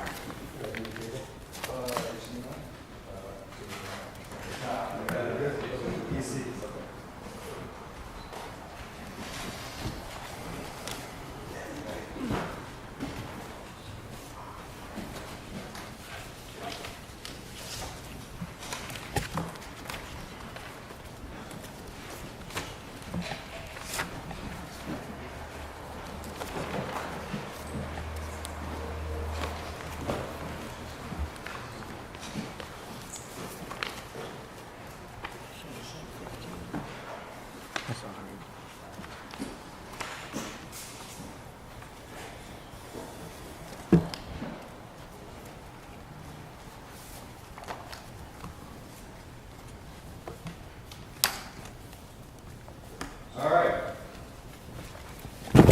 Can everyone see back here, by the way? Everyone see the presentation? Perfect. Board, my name is Mike Conwell. I'm here also with my co-partner, Mr. Aldi. Today we're going to talk about ESCAR. Just out of curiosity, the structure of the presentation, has anyone on the board been to a marijuana facility yet? Okay, so obviously this is a learning experience for everyone. And so this is kind of what we're going to talk about today. I obviously implore you to ask any questions at the end. We're more than happy to answer. I just want to let you know I structured this based on the feedback that was given to us after we submitted our application, because I wanted to make sure we at least answered everything. So obviously our application is publicly available. I'm more than happy to elaborate on that, but I just wanted to make sure I addressed everything required from the town. And so we're going to go through that, along with a little bit more about us. So a little bit more about me. My name's Mike Hunnewell. I am the majority shareholder of the company, 65%. Mr. Aldi over here, 30%. If you notice, that is 95% of the firm. So no extra companies, no shell companies, no high interest loans, no padding through VCs. This is the company. This is us. So if there's any questions from the town, you can come see us. One of the questions, one of the feedback was marijuana experience. They mentioned that there may have been a lack of marijuana experience from me. Yeah, before I go into it, I'd like to point out that so far the people with the most marijuana experience here have had several infractions, and then someone else from the board also mentioned in their business plan, another experienced firm, that they were going to sell to 18-year-olds based on the feedback. So this is a new industry. I think we should look at it a little more from who has experience handling the problems as opposed to who was the first person here. That being said, I do have marijuana experience. I've already been awarded one retail location in Northbridge, Mass. I actually rezoned one of the largest marijuana cultivation spaces in the state. So if you Google Northbridge, Article 8, we rezoned 26 acres for cannabis cultivation. And I will talk to that at length later in the slide. Our network of consultants also include the CEO of High Times Magazine, Acreage, the founder of Revolutionary Farms, and the operation manager of a Colorado firm. So as far as marijuana experience, I also come from a background in defense and aerospace. It's kind of a market where security and risk mitigation is imperative, and we'll talk about that later as well. What I don't have is I don't have hospitality experience. And so I rely on my coworker here, Mr. Aldi. He manages such businesses as Pier 6 and Real House, with over 10 years in that area, managing liquor licenses, verification of 21 and over of customers. Mike, just out of curiosity, how many people go through Pier 6 on a weekend? On a Saturday, about 500 to 700. So kind of the same numbers that we're going to talk about today. On top of that, he has had a perfect record with his liquor licenses. There's no infractions against him.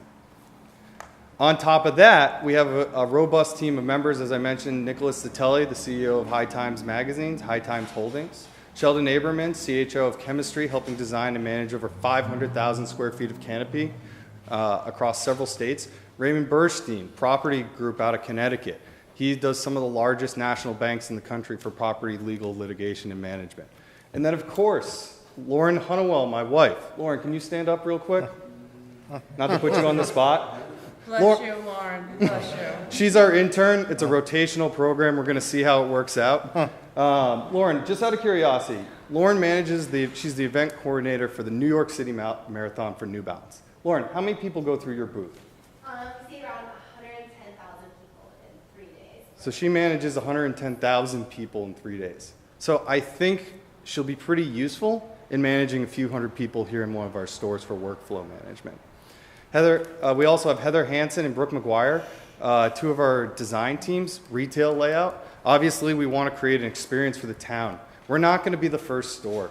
There's already several stores pending, so we had to be competitive.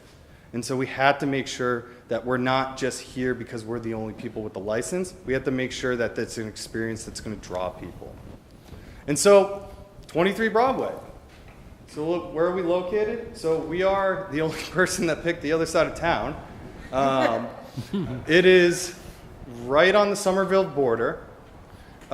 We actually picked that location because it's situated right on the Somerville border. It's actually one of the furthest properties away from schools. You may notice the cemetery pads some extra distance, and then we'll talk about traffic mitigation. But I want to talk about the store, because what's great about it is it just happens to be a bank. And so security is obviously a plus here. So things like the thickness of the walls, little things like that actually go into banking infrastructure. We don't have to knock those down. We can actually use it. Security surveillance already set up. All we'll be doing is obviously working with a security consultant and augmenting the current infrastructure. That being said, we want to create an experience that everyone likes, right? So this is our basic setup. As you can see, we'll have a new store entrance, and we'll talk about that a little bit later in the presentation. We'll have what we call a holding room, right? Holding room's obviously important because, and we'll talk about this a little bit later, is we have to manage the total number of traffic, right? No one wants to sit in lines.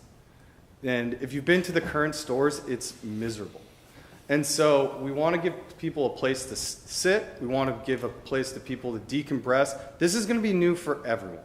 Not everyone here is a cannabis user, and they're going to want to experience and see what it's like. And we want to be able to create an environment for them to safely transition to that, not throw them into a line and tell them to pick something.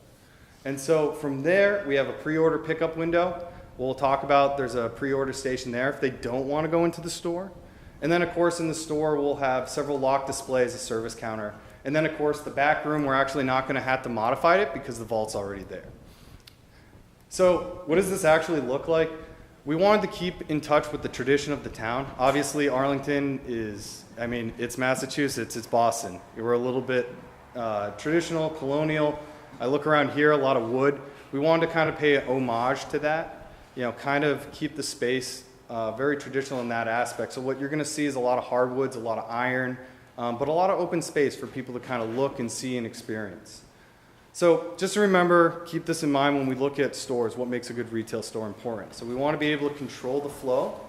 We want to make sure having a space where consumers can actually learn about this, because there's going to be a lot of people that are learning for the first time what these products are. We want to use wayfinding. In other words, as you walk around the store, you want to be able, you don't just want to have a wall, you want to be able to move people through your product lines. And so that creates people from bumping into each other, that creates the issue with lines. And then, of course, like we've all seen, we want to be able to get people in and out. So obviously we'll have a pre-order, we'll have the ability for people to purchase on the floor, view an inventory system similar to kind of what you see at Stop and Shop where you scan, and then you can bring that to a counter and pick it up. On top of that, if you want to speak to someone, you can actually go and speak to someone, and we'll have a display of all our products. So if you've been to Netta in Brookline, you don't even get to see the product. You actually get a piece of paper, and they ask you what you want. So we obviously don't want to do that because we have to be competitive. So what's the holding room look like? This is to give you a little bit of an idea. So as you can see, when you first walk into the store, what you'll see is we'll have a glass window that allows people to actually see into the space. What we have here is a place for people to, as we said, decompress. You're not just going to stand in a line. We'll have a table set up with pre-ordering stations if you want. Maybe you don't want to go in. Maybe you see it's too busy. Maybe you just want to get your product and you don't want to have to go online or go back out and order. So this will be readily available. On top of that, God forbid we have classes for individuals to kind of learn a bit more about the product during off hours, and we can isolate that from the store facility for security purposes. Again, the goal here is to educate people. As we get to the counter space, as I mentioned, we'll have a full display here. We'll have various products around the customer so they'll be able to wayfind their way around the store. As you can see, it'll be a chalk display. We will bring in multiple suppliers so they can kind of pick. So think about, as you kind of think of that farm to table feel, where you go in and you can see the different products from different vendors around the state and what's popular. That allows them to kind of experience the best products. And so, of course, security is obviously imperative, right? So I come from a defense background. My current company holds a secret clearance. I care about security. Our company just spent $100,000 updating our cyber protocol this year. So I get it, right? What we obviously have is we are modifying a bank. All rooms have a 24-hour color video. Anywhere you move the product, you have to have video recording. So that's why they talked about in the transporting having video. That's why you talk through the store, perimeter, anywhere you move that access. Obviously, we'll have trained security staff managing customer flow, deter theft, ID verification. All doors will obviously have RFID locks. It's very popular in our industry because it allows you to easily control who has access via key cards. If those key cards are lost, they are immediately reported. You have to immediately report it on the floor. And so that will initiate a mandatory shutdown if there's any issues. So one of the questions that came back from the committee was, this is a mixed-use space. How are we going to make sure that we're not interfering with other folks there? So what we're going to try to do is, well, what we are doing is we're actually modifying the entrance space to the old ATM vestibule. We actually control the entire floor, so we are the only business on that floor. On top of that, we are isolating so only the entrance to the store go through their own access point while other businesses can go up to the upstairs room. And so, again, we have a large space. We have over 2,500 square feet. That will allow us to make sure that there's no lines. I think it's one of the biggest, if I remember.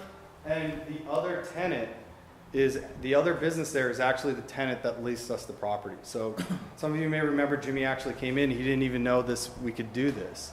And so we've worked very hard with Jimmy to make sure that his business is happy and that we don't prevent any issues. So again, this is what the new entrance will look like. We'll go through this vestibule over here. And and keep in mind there's no one on the third floor at this point.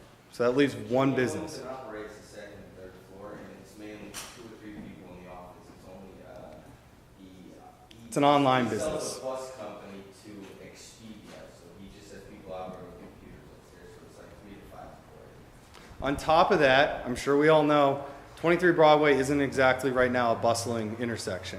I actually went and took photos this weekend to see what the traffic comparisons look like. And as you can see, we have over a quarter mile of empty on-street parking as far as you can see. That doesn't even include the side streets there, which are also vacant most of the time. We went and looked comparatively, and obviously a lot of the on-street parking is filled up during these hours. So we by far are able to handle more of the traffic. On top of that, we have at least 4 designated spots. We can negotiate additional for the lease. It comes with lease. One of them is actually in the back, covered out of sight. There's 3 spots.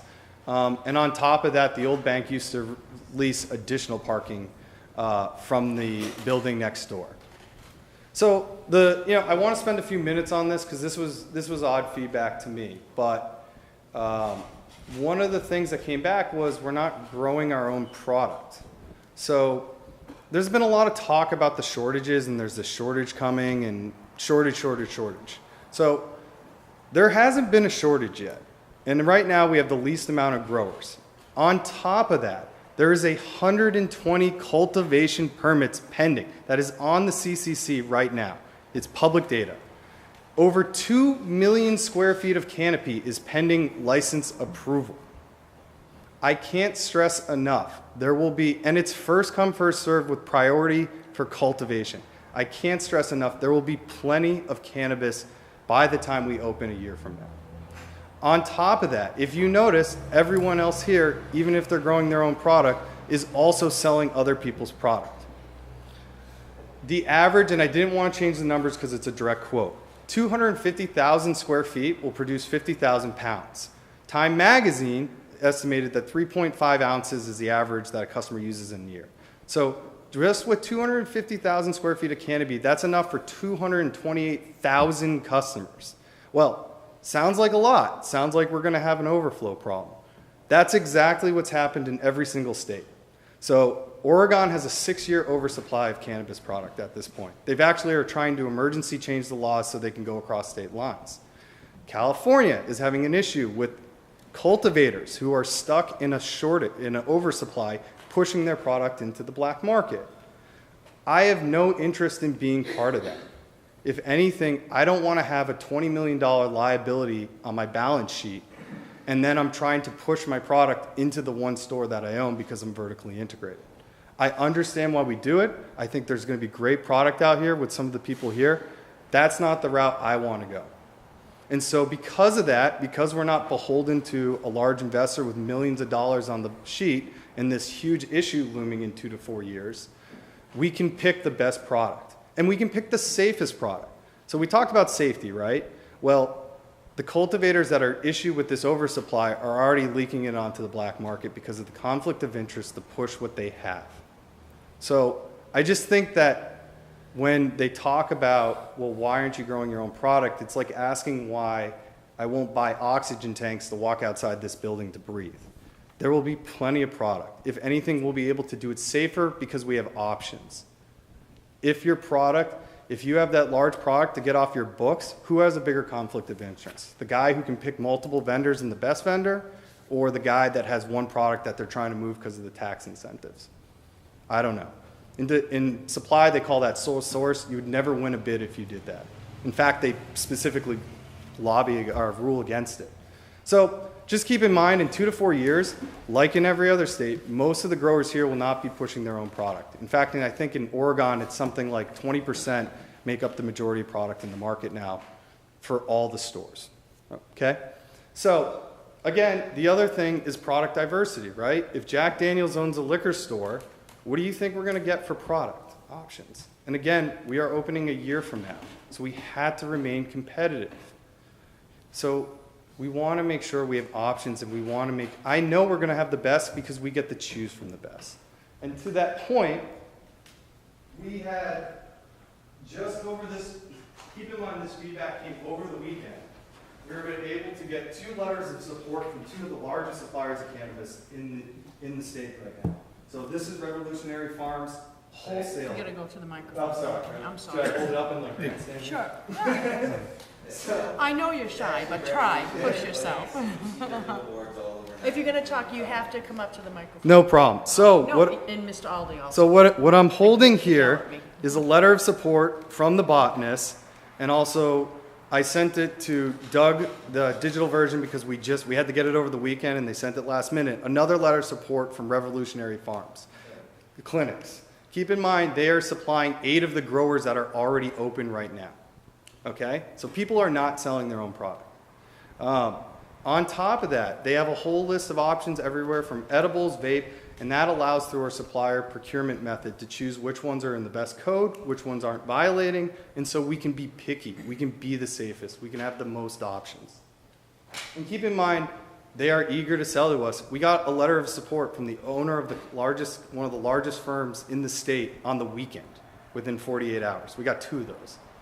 So with that, I just want people to remember, we want to have a great experience here. We think we can give a great experience to the people of Arlington. And so with that, I would like to say thank you for your time. And if there's any questions, obviously I'm open. Thank you. I'm going to start with Mr. Curro. Oh, geez. Thank you. You answered most of my questions. I did have a question about the facial recognition software you... Yeah, so keep in mind that is just one that we're evaluating. We're not sure if we're going to go with that one yet. We still have to work with our consultants, and based on the amount of flow that we expect to see into the building, we will decide if we go with that processing software. Okay, thank you. And the other was about the shared space, and I think you addressed that. Yeah. It's the landlord, but how do you apportion the parking spaces between the 2 operations? So we will have a handicap spot right in the front. We're going to work with Jimmy for loading. We're going to take one of those spots. If you notice, there's an overhang in the back. It's very kind of indescript, I guess would be the word. And then there's 2 other spots right next to each other. On top of that, keep in mind that's just with the lease. If we need to negotiate more, we can. And if people have been to that area, you'll notice there is ungodly amounts of open parking in buildings that aren't being used right now. And You have to step up to the microphone. so Jimmy has over 17 spaces there. On top of that, I think it brings up a good point about, it was noticed in kind of the planning board's feedback that these buildings have a chance to kind of bring up the community. Wouldn't we want to help develop that area when we look at some of the other business units? And I think that has a really good chance of helping kind of bring back that spot a little bit. Okay, thank you. Mr. Dunn? Yeah, so tell me about the current license. What's the status? Was it Northbridge. Yeah. So we have a retail. We were we were going to negotiate cultivation until we did this case study. So if you Google Article 8. Yeah, tell me about Northridge. what you're So we actually have an doing. HCA currently right now with a LOI on the spot. And so we'll be moving through, we have our kickoff for special permit planning in June. And we'll be moving through with our state application at the same time. And the other question I had was, you said a couple times, you said you'll open in a year. I'm just curious roughly what drives that timeline? Is it? So typically that's the feedback that we've seen other people move through. So 6 to 8 months is what you've typically seen through the state process. I know there was some comment about me saying that the timeline was going to be short with 2 months. That was just, I figured at this point the board would select people to move forward with special permitting in 2 months. From there, I would suggest 6 to 8 months. Thank you. Mr. I have no questions. Mr. Hurd? Just one comment. Sure. So I take a little issue with your characterization of the Board of Health's comment as odd about the source. I don't, go ahead. No, I And apologize. I understand what you're saying, and it wasn't I didn't take it as to a supply comment. It's just more, if someone has a grower, we know that the bulk of their product is coming from one particular source. And I think with the Board of Health, and this is something that you can overcome. Sure. We're not here to say that everyone that opens a marijuana retailer has to be a big conglomerate that has their own growing facility. But the concern was that there'd be a revolving door of suppliers, I think. Is that the business model that you intend to take, or is it going to be, as you open, you find a few suppliers and you stick with them for the long haul? Sure. So the first thing I would say is, more likely than not, most of the people that are going to be pushing their product will not be pushing the majority. So they won't be selling most of their product to the stores to handle the volume. On top of that, we implement what we call kind of a supplier strategy.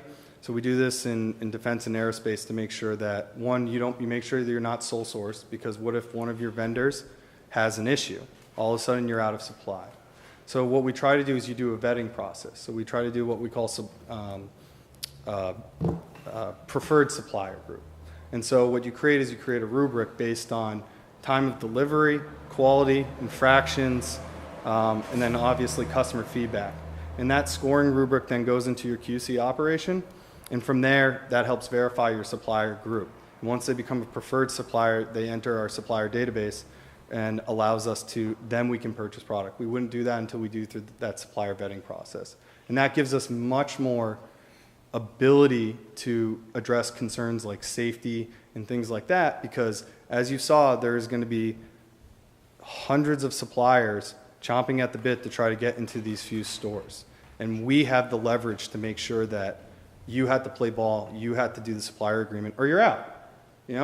As opposed to if you move your own product, what is your investor going to tell you when you're like, well, that batch wasn't so great, we decided not to do it. We decided not to move in the store. That would never happen. That's the conflict of interest. That's good. All right.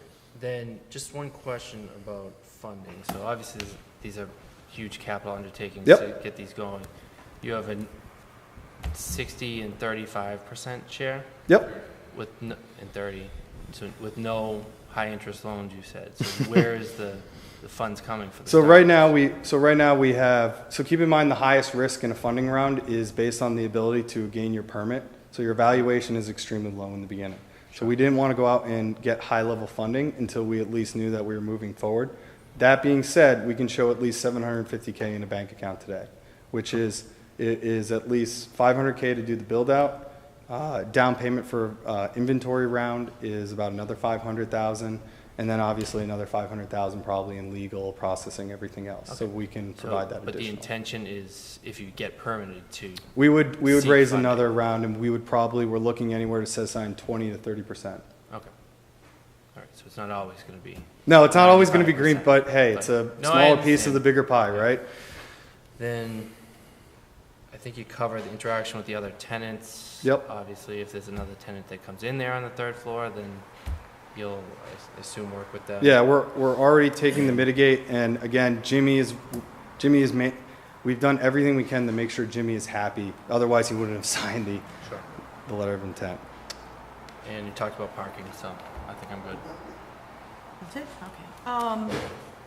Just if you can, I don't know, I know you obviously have your business model and have Sure. projected things out in trends.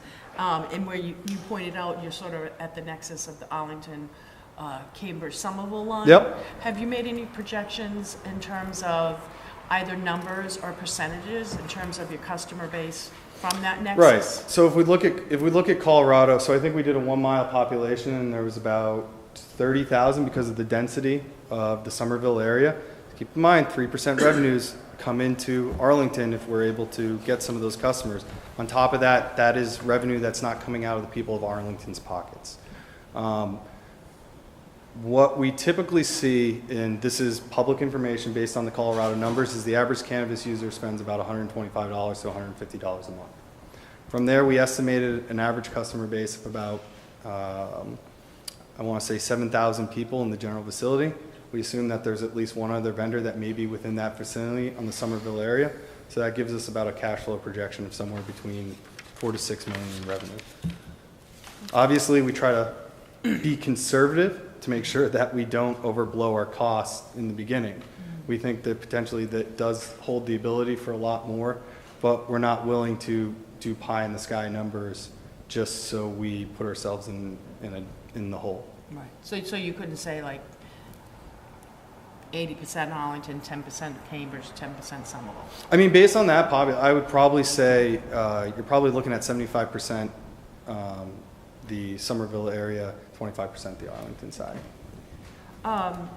In the next two questions, and I mean nothing untoward. No, go ahead. I'm a core reporter. I work for ABCC. I work for Mayor's Office. So if I could just ask Mr. Aldi, and they're mostly pro forma housekeeping.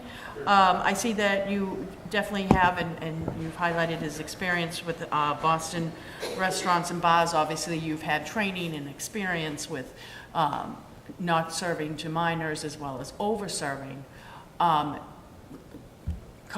Recognizing all that, in my mind, it may be parallel, but it definitely is two different kinds of training in terms of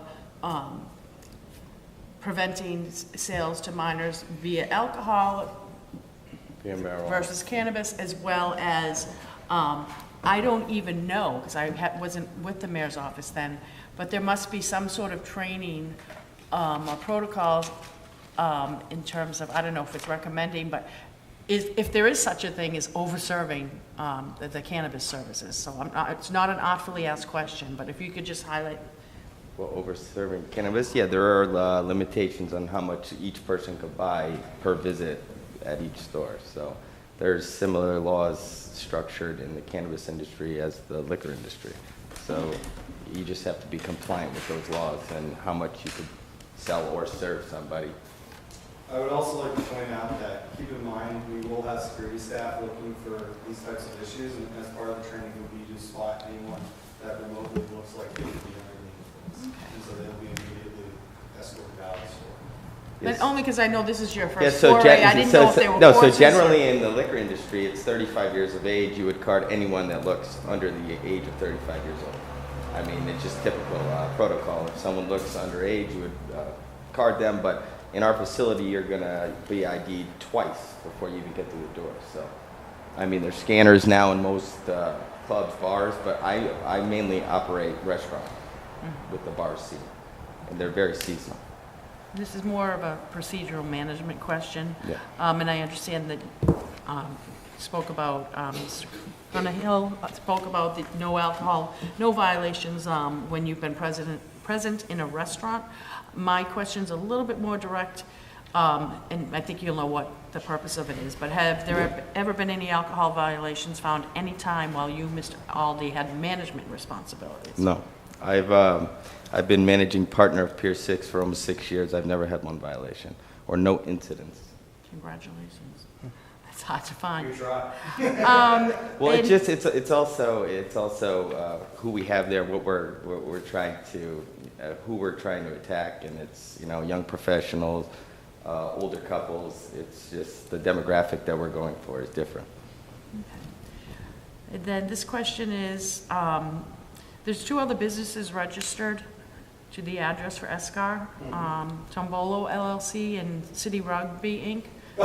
And there's nothing untoward about that, but I'm just wondering, are there any substantive affiliations between those organizations and Escar? That was my nonprofit to bring rugby to inner city school children in the Boston area. So baseball is obviously so this is a plug for nonprofits. Baseball is obviously a dying sport in the cities. There's a lot of issues. On top of that, with the concussion rates associated with football, a lot of kids in the spring are looking for safe, low cost of entry type sports, and we think that rugby could inject that. Tombolo is a management facility. So what happened was, for me, is when we looked at rezoning the Northbridge land, it's 26 acres. And so it's 26 acres that's well padded for cultivation away from any residential properties in the industrial area. You can withdraw over 10,000 gallons of some of the cleanest water in the state now. So that's a plug to other competitors. But what we decided when we did the exercise is, based on all that data that we put together, it didn't make any sense to enter the business at this point to put a large grow facility. That being said, there are several large growers in the area looking for facilities, and land is hard to find. So we work diligently with the town, and we may be subleasing that space to other growers. Okay, thank you. And inventory you cited, and Mr. Dunn asked about the operations in Northbridge. So that's all I have. Thank you. Thank you so much. Thank you. Thanks for putting up with us. The end is near. Sorry about that. No, ACMi will be like, get him to the mic. These mics are not amplifying, they're just recording. No, I went to the bathroom. I heard that.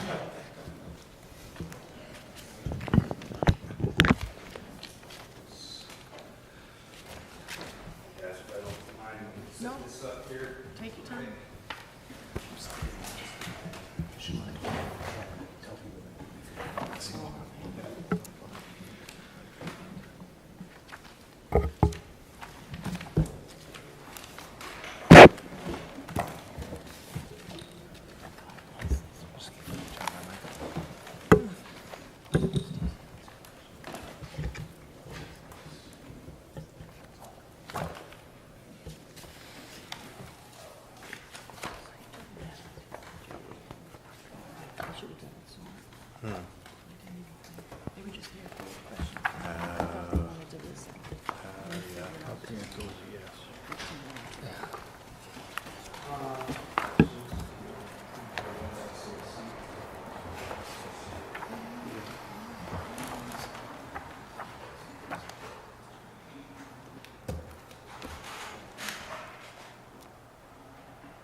Ready?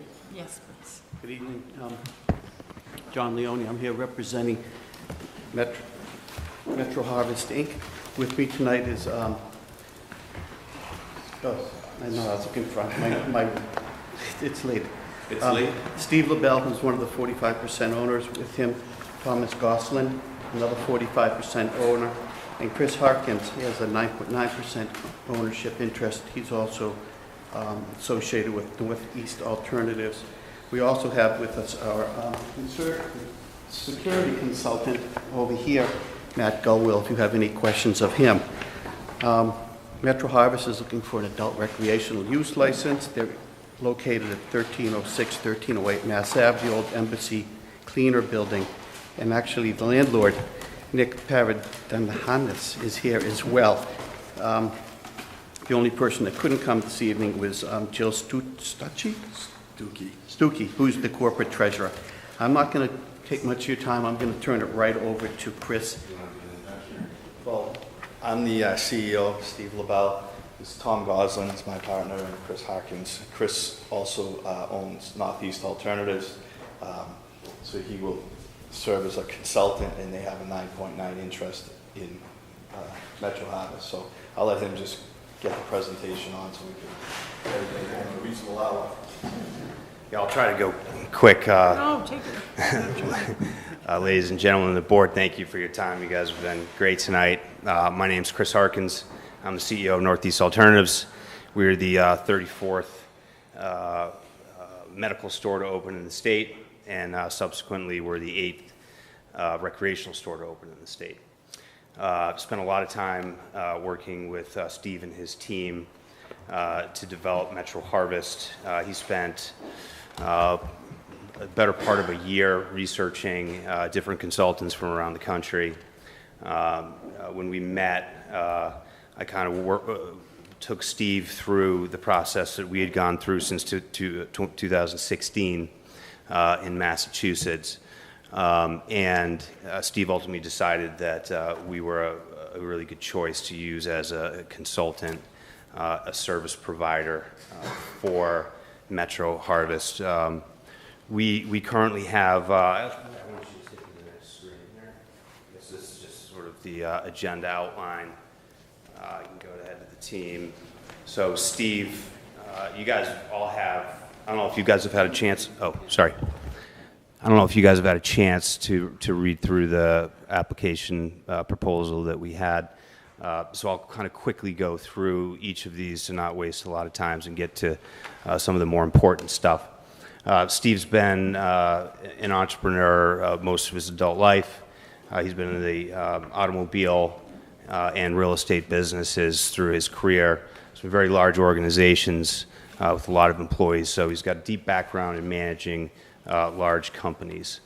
Tom Goslin, who's a lifelong friend of Steve, sitting here, runs a large construction and fencing business in the South Coast region of Massachusetts.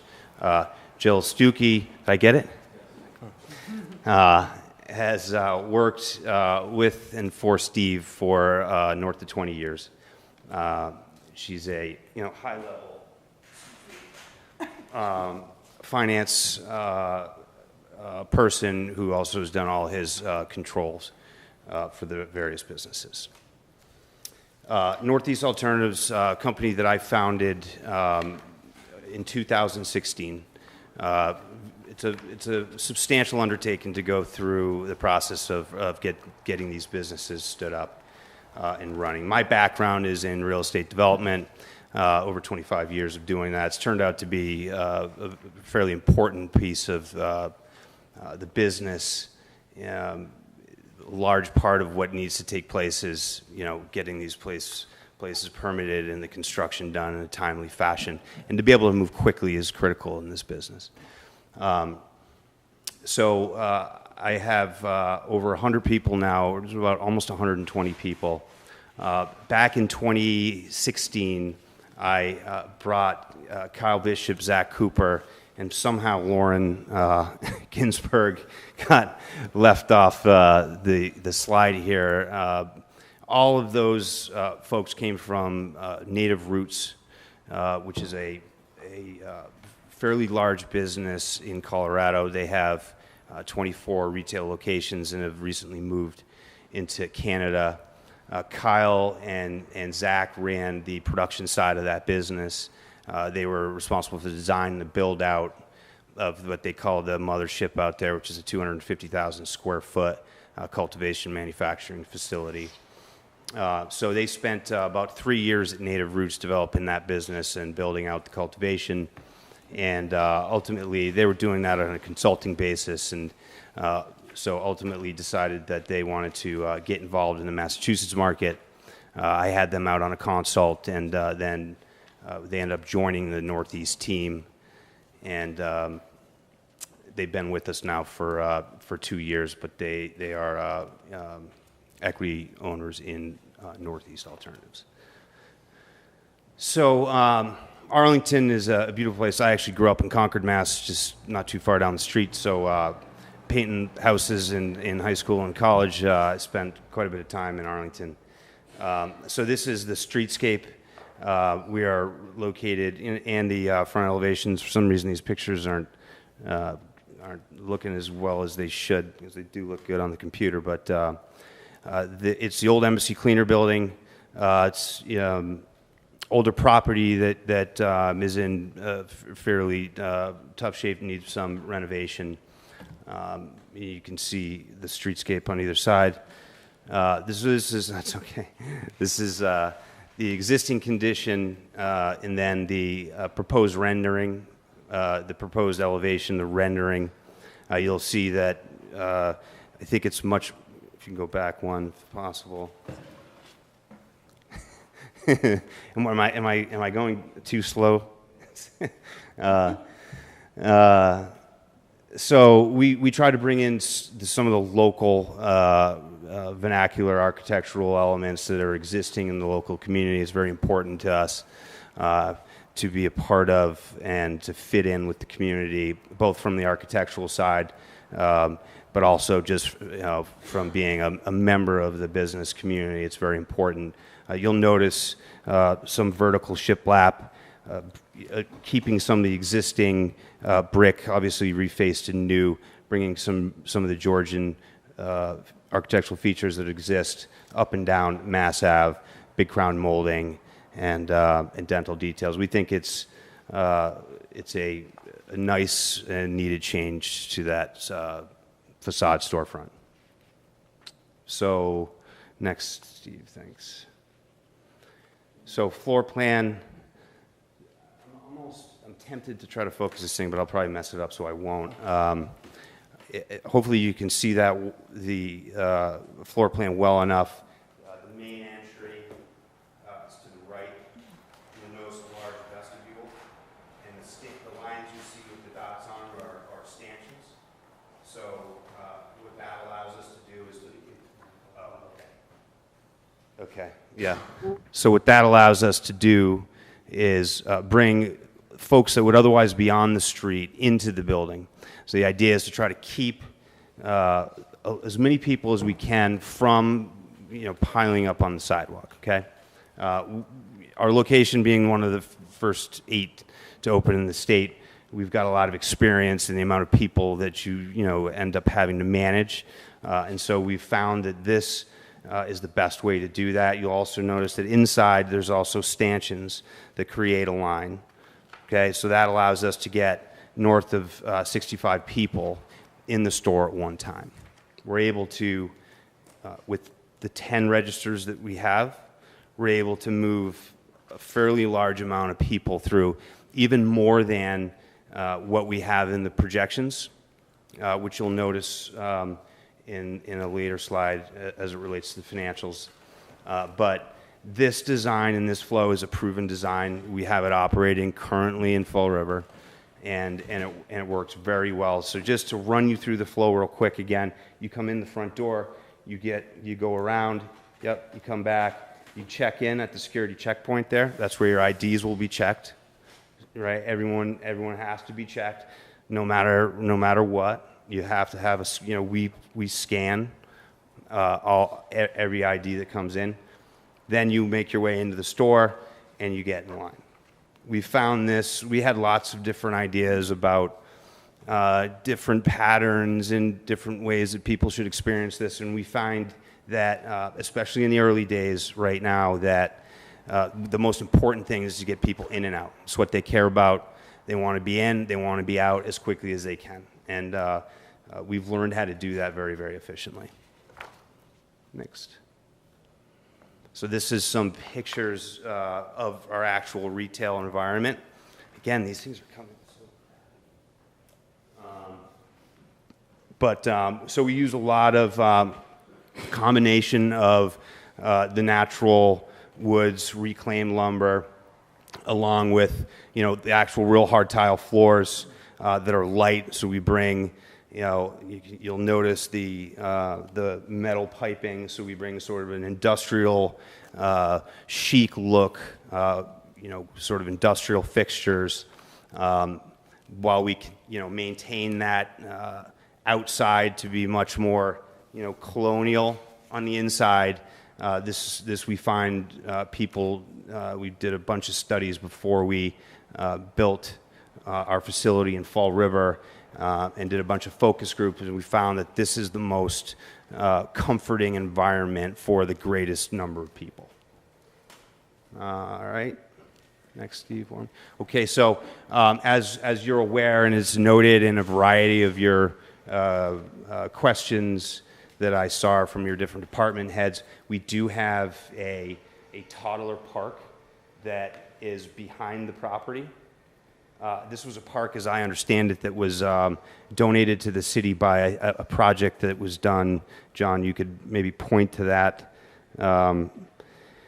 And so it's designed. It's a very small park, designed for toddlers, sort of 5 years old and under. There's no ball fields. There's no big equipment for older age children. This is a very small park, specifically for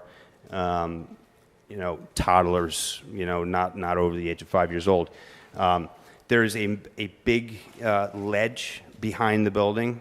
It's in about a 50-foot elevation change from the back of the property to the fence line where you stand in that park, and it's if you guys are familiar with the area, it's tiered in a couple of places. So you have some ledge, you have forested area. Okay. In the reality, in the real built world, in order to get to that park, you'd have to come out from our main entry, okay, and walk down Mass Ave to Davis Street, make a right and up. That travel distance is north of 350 feet. I think it's 360 something feet exactly. But so while it is technically requires a variance or an exception, in the practical reality of the built world, there's no way for you to get there. We'll also have fence in the back in order to provide any shielding, right? And then down the side of the property where deliveries will be made. Next. So timeline. Depending on how the city and the city leadership, your board decides. Town, sorry. It's late, I know. Every time you say it, people will come up and say, that guy said city 9 times, so you only... Sorry, all right. Town, I will not say city again. Right? So depending on when the town makes their decisions around host community agreements, we'll dictate some of this timeline, but you'll see the general timeline that we expect. So from the time that we get the host community agreement, we make that application to the Cannabis Control Commission. A couple months later, a provisional license will be secured. Once you have a provisional license, you're allowed at that point to begin construction. Okay? You can see the timeline between the construction and the final licensing lines up fairly well. And then our experience is it takes 2 to 3 months from the time in which you receive your final license to your actual commenced sale. The CCC is, in all likelihood, going to hopefully speed up a little bit more than they have been. They've been fairly deliberate, and I know it's frustrating for a lot of the industry, but they're still getting their feet under them, and they're working hard. So this is a fairly conservative estimate of how long this will take, but I think at this moment in time, it's our best guess. Could speed up slightly. Okay, so security.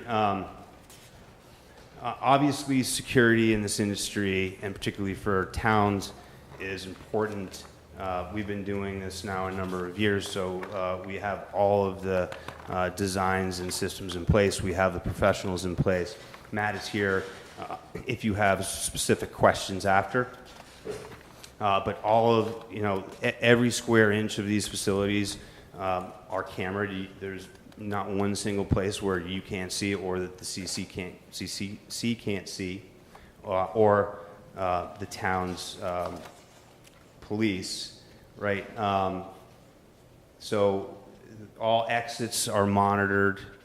They're alarmed. There's duress and panics and hold-up alarms at every point of sale. Backup alarm systems are in place so that if there is a loss of power for any reason, you still have to be able to maintain the monitoring of the property. And that's the notification system. So if we also do 24/7 security. So overnight we also keep a guard in the store. That's into traffic area, but I can go to the next slide there, Steve. Okay, so products. We have over 50 strains of different flowers, all kinds of different profiles, all kinds of different potencies. We have very high reviews for our flower. We have edibles, cartridges, vapes, concentrates, and accessories. All of those things will be produced in. We're building a new facility in Lakeville, which will be nearly 100,000 square feet, just to increase the size of our existing 10,000 square feet of cultivation. Next. Okay, so key assumptions here. So this is where we started to get into the actual transaction counts. There's 5,200 transactions a week. $140 per transaction is how we're proposing that this will be done. The actual transactions per week here is about 60% less than what we're currently doing in the city of Fall River. We expect that that's, the city's a little bigger than the town of Arlington. I get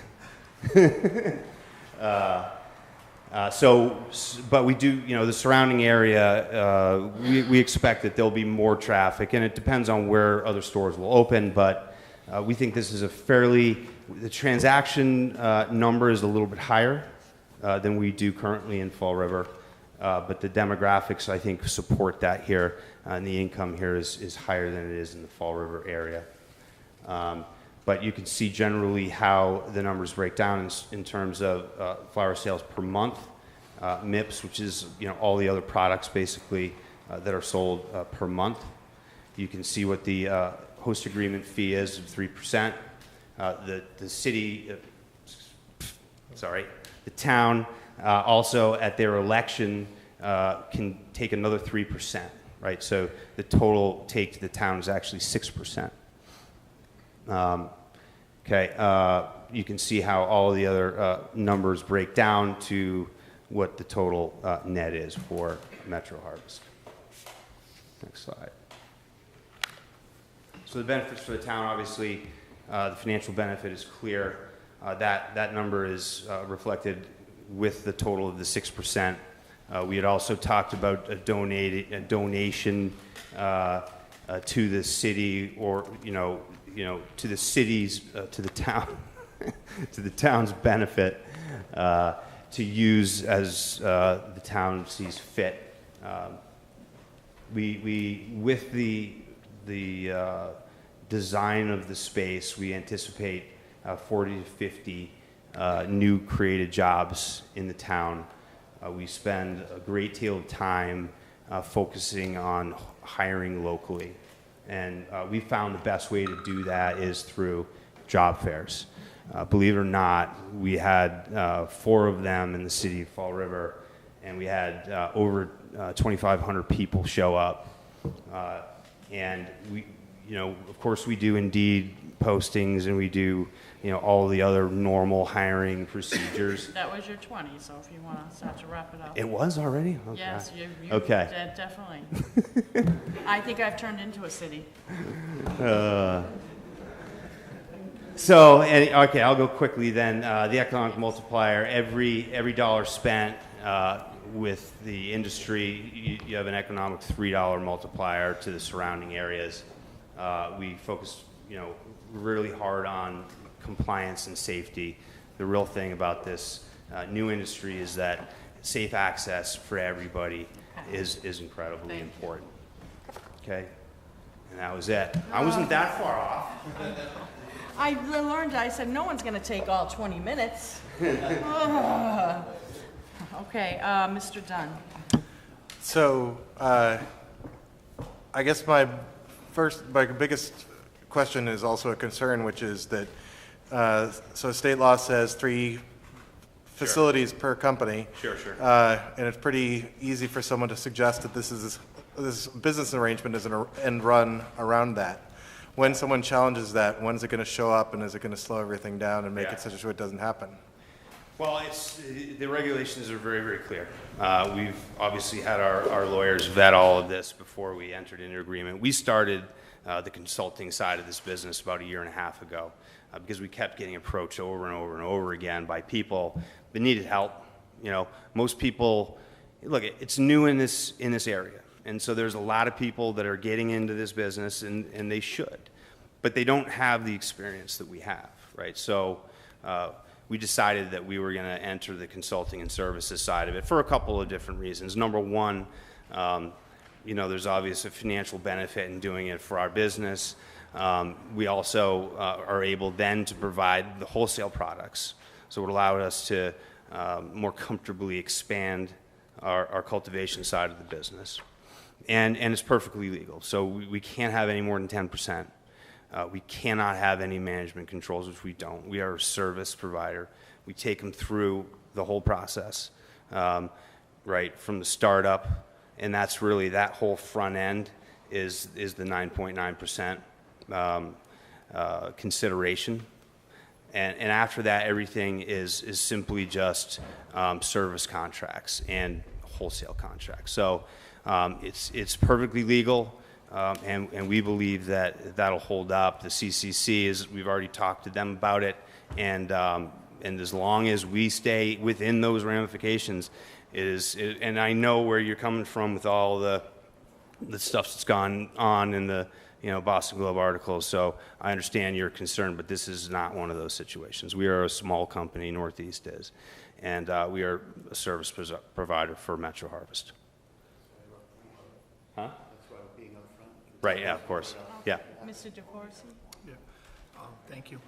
A few questions. One, your location is the only one that doesn't have any access other than through the front of the store. So what's the plan for receiving inventory? There is the ability to have a side rear door right here. Yeah. There's 3 feet. Cape Savings Bank parking lot, they do have a pathway here for 3 feet. But not for vehicular access, No, like you said. strictly for delivery of products, so the products will be going through the front door. Okay. Question on the proposed agreement, the proposed host community agreement. And as you know, we're limited on an impact fee to 3% of the sales, but there's a couple of additional payments that you've proposed there, and well, it's we have to be mindful of the statute. So I agree. Notwithstanding what you're writing there, that we understand if we that. entered That's into to the, that, you're not calling it an impact fee, but it is a financial payment, and we're really bound not to have anything beyond what that fee is. So what was in response to that Steve, concern? you can speak to that one yourself, but it's been typical. We do think that will change soon, but it's been typical for most towns and cities to request additional. They call them all kinds of different things, but they typically are requesting for additional, either donations, to charities, which we think is a good thing, and or other things that the town believe are important, whatever kind of things are going on in the town. For example, it could be to the Little League, it could be to, different things for the children in the community, maybe to help with another park or things of that nature.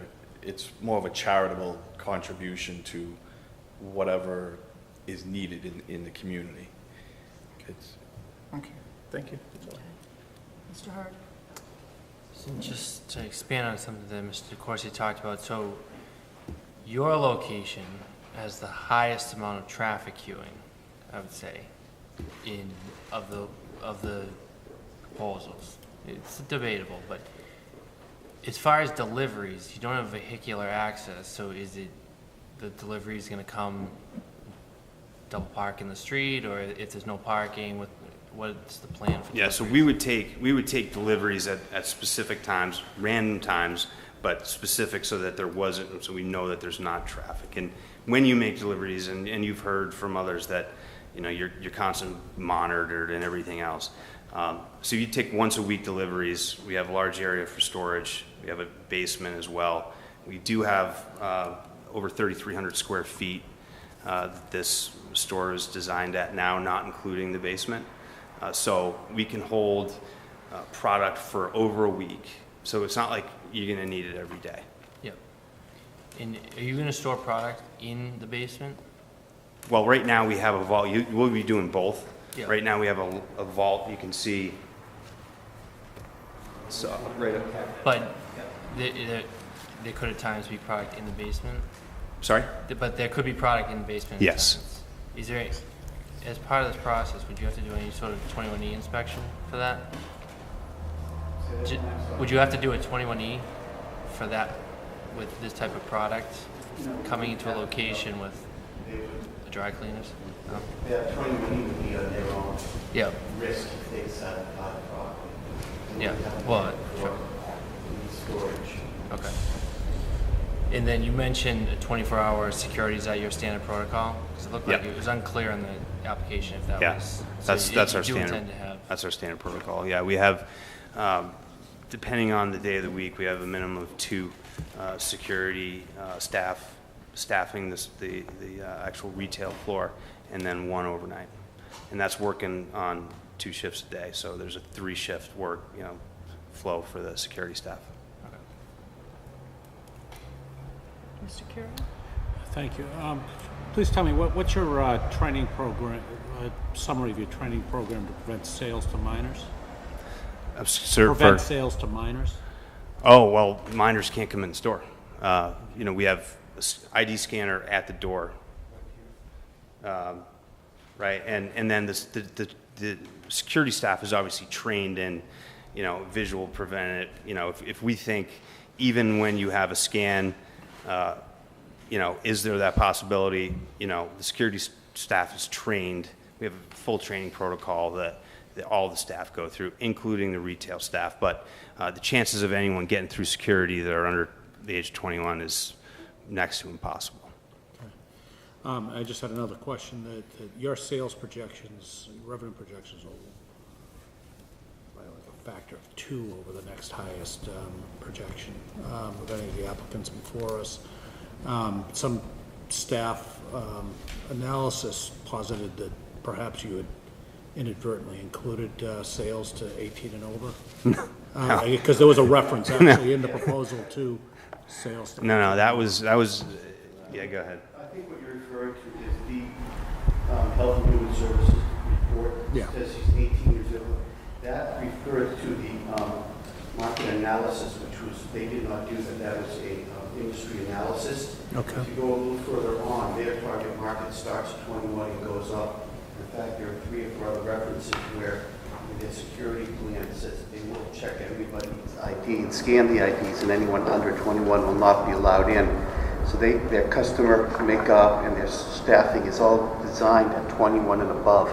We believe it's just an inadvertence of the Health and Human Services Department. DPH did a study where they studied the Massachusetts market, and they actually used 18 to 25-year-olds, which is simply referenced in there as the DPH's study. That came out in 2017. Okay. That's all I have. Okay. You answered about the playground. Mr. LaBelle, in your application, you indicate that you owned or own and or run a diverse series of businesses. Could you please just state what those businesses are and what your role is? I own LaBelle Sales and Service, which is a car dealership. I also own one of the largest vehicle import, federally licensed import companies for vehicles on the East Coast, which is a company called AutoBiz. It also has national contracts with the largest auction houses in the country, nationwide. And I own several real estate holding companies that I lease commercial real estate to several national and regional tenants. And we spoke about wholesale services. I guess I would ask Mr. LaBelle or whomever, I understand Northeast Alternatives is providing consulting services to you. Just a sort of point-blank question, because I'm looking for the day-to-day. Who will be responsible for your seed-to-sale tracking?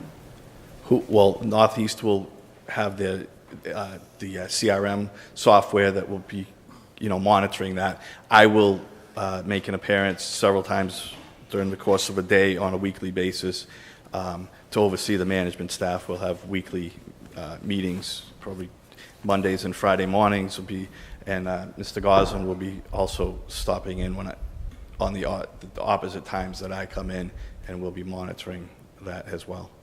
So you'll be in there several times during the day, once a week, and... I'll probably be the night shift. I'll probably be here any day. Let's see, spoke about that. The last question is, I was just a little bit confused. In your application, you propose a non-disclosure agreement, NDA, and it sort of kind of flies in the face of the town's public records law obligation, so that doesn't seem to comport. What's the purpose of that? And I don't think we can really do that. On the front of the business plan? Yeah, that is just, we didn't...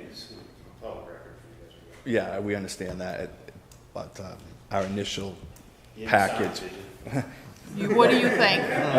What do you think? No, but we understand, no, that's fine. It Okay. wasn't meant to, we should have pulled it out. Okay, thank you. Those are all my questions. I appreciate it. Okay, we learned from this process. If people want to just go right into discussion, or do we need another 5-minute break, or? Thank you. Yes, thank Thank you. you. You certainly vetted these out, I think, beyond, what does that guy Woody say in Toy Story, to something and beyond, infinity and beyond.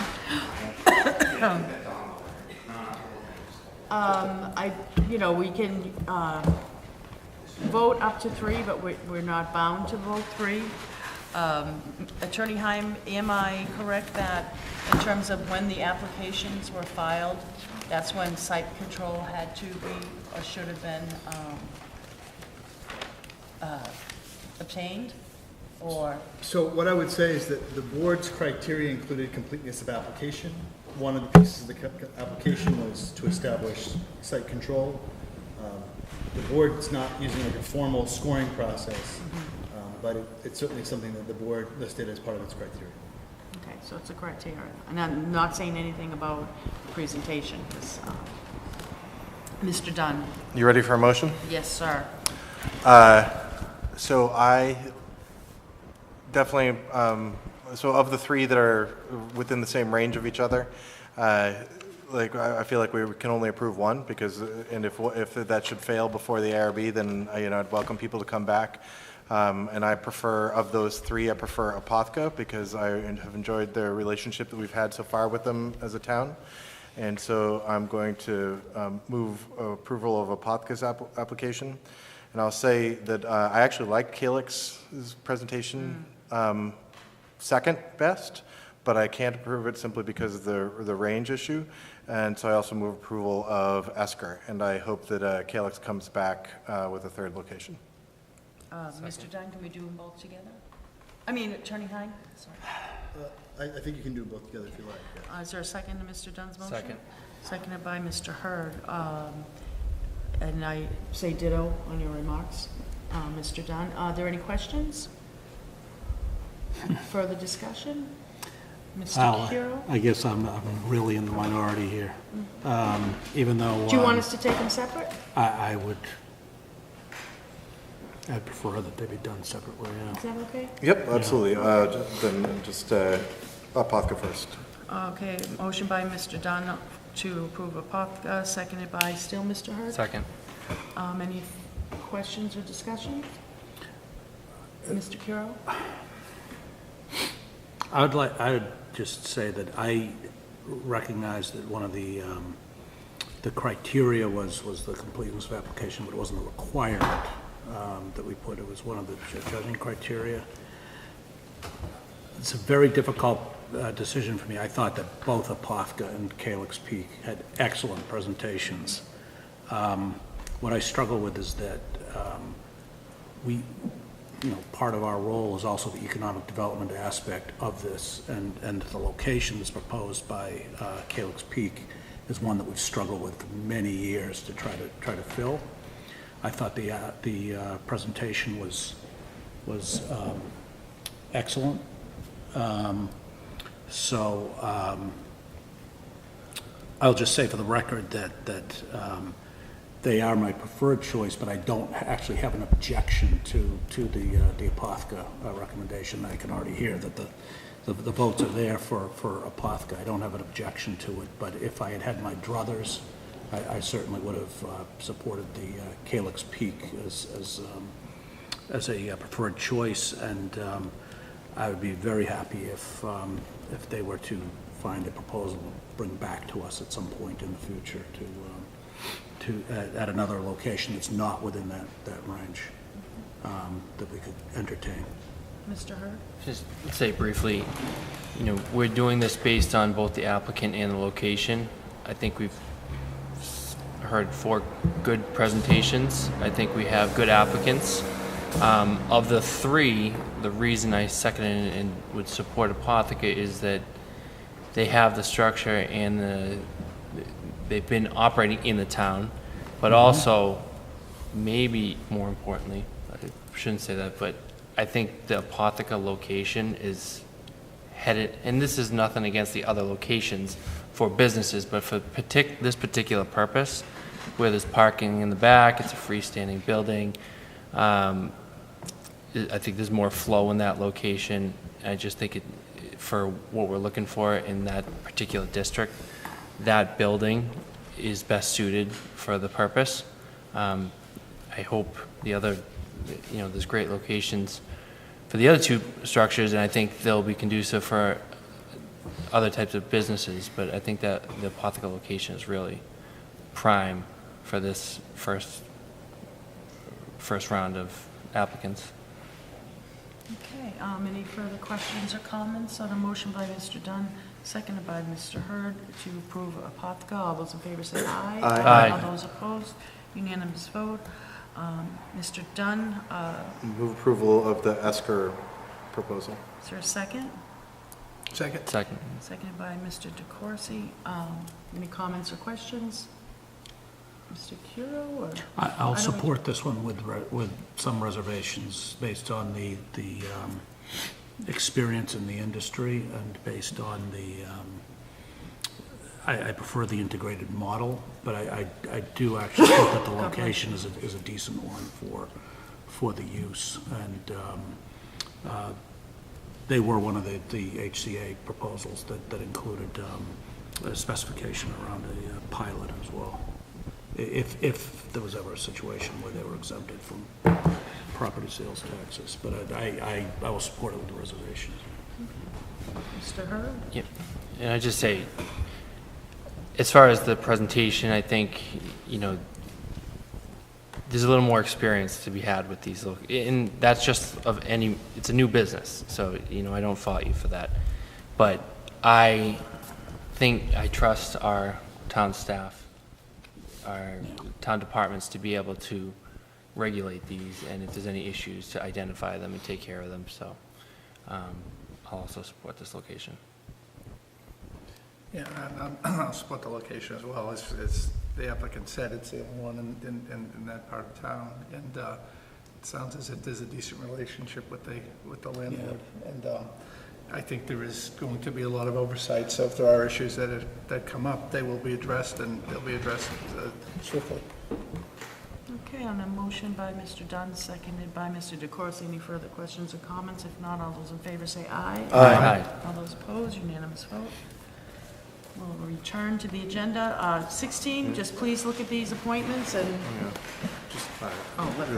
Well, actually, I was just thinking. Thank you, everyone, for hanging with us for so late. I apologize. And we appreciate the work on the presentations. Thank you. Okay, so just on the committee appointments, just if you could, however you want to get it back in an email to the select board staff, if you could just somehow indicate if there's any committee or committees you'd be willing to pass on to somebody else. We don't necessarily have to do that tonight, so if you want to just, mostly I guess I would say is if there's one that you don't have a yearning for and you'd be willing to say if someone else wants it, they can have it, let Marie know that. So then with that, we have no correspondence received. Madam Chair? Yes? I need a board volunteer for the Clean Energy Future Committee. If there's any volunteers Is tonight, Steve great. waiting? When does it meet?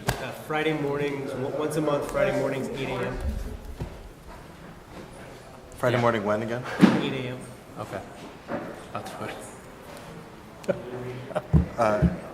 And you need it promptly? Or? We can wait till the next meeting. I just wanted to put it out there. Yeah. All right, so. Let's put it on the list. That'll be the top priority. New business, Mrs. Kropalka? Bless you. Mr. Chapdelaine? I wouldn't dare. Mrs. Attorney Heim? I have to say thank you to Peter Buckley, who did wonderful work for my office on this host-community agreement vetting process.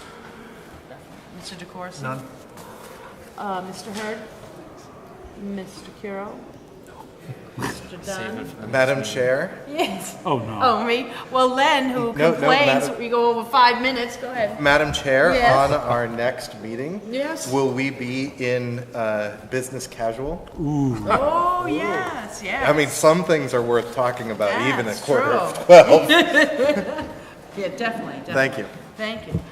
No new business, I'll take a motion to adjourn by So moved. Mr. Curro, seconded by Second. Mr. Dunn. All those in favor say aye. All Aye. those opposed, we are adjourned.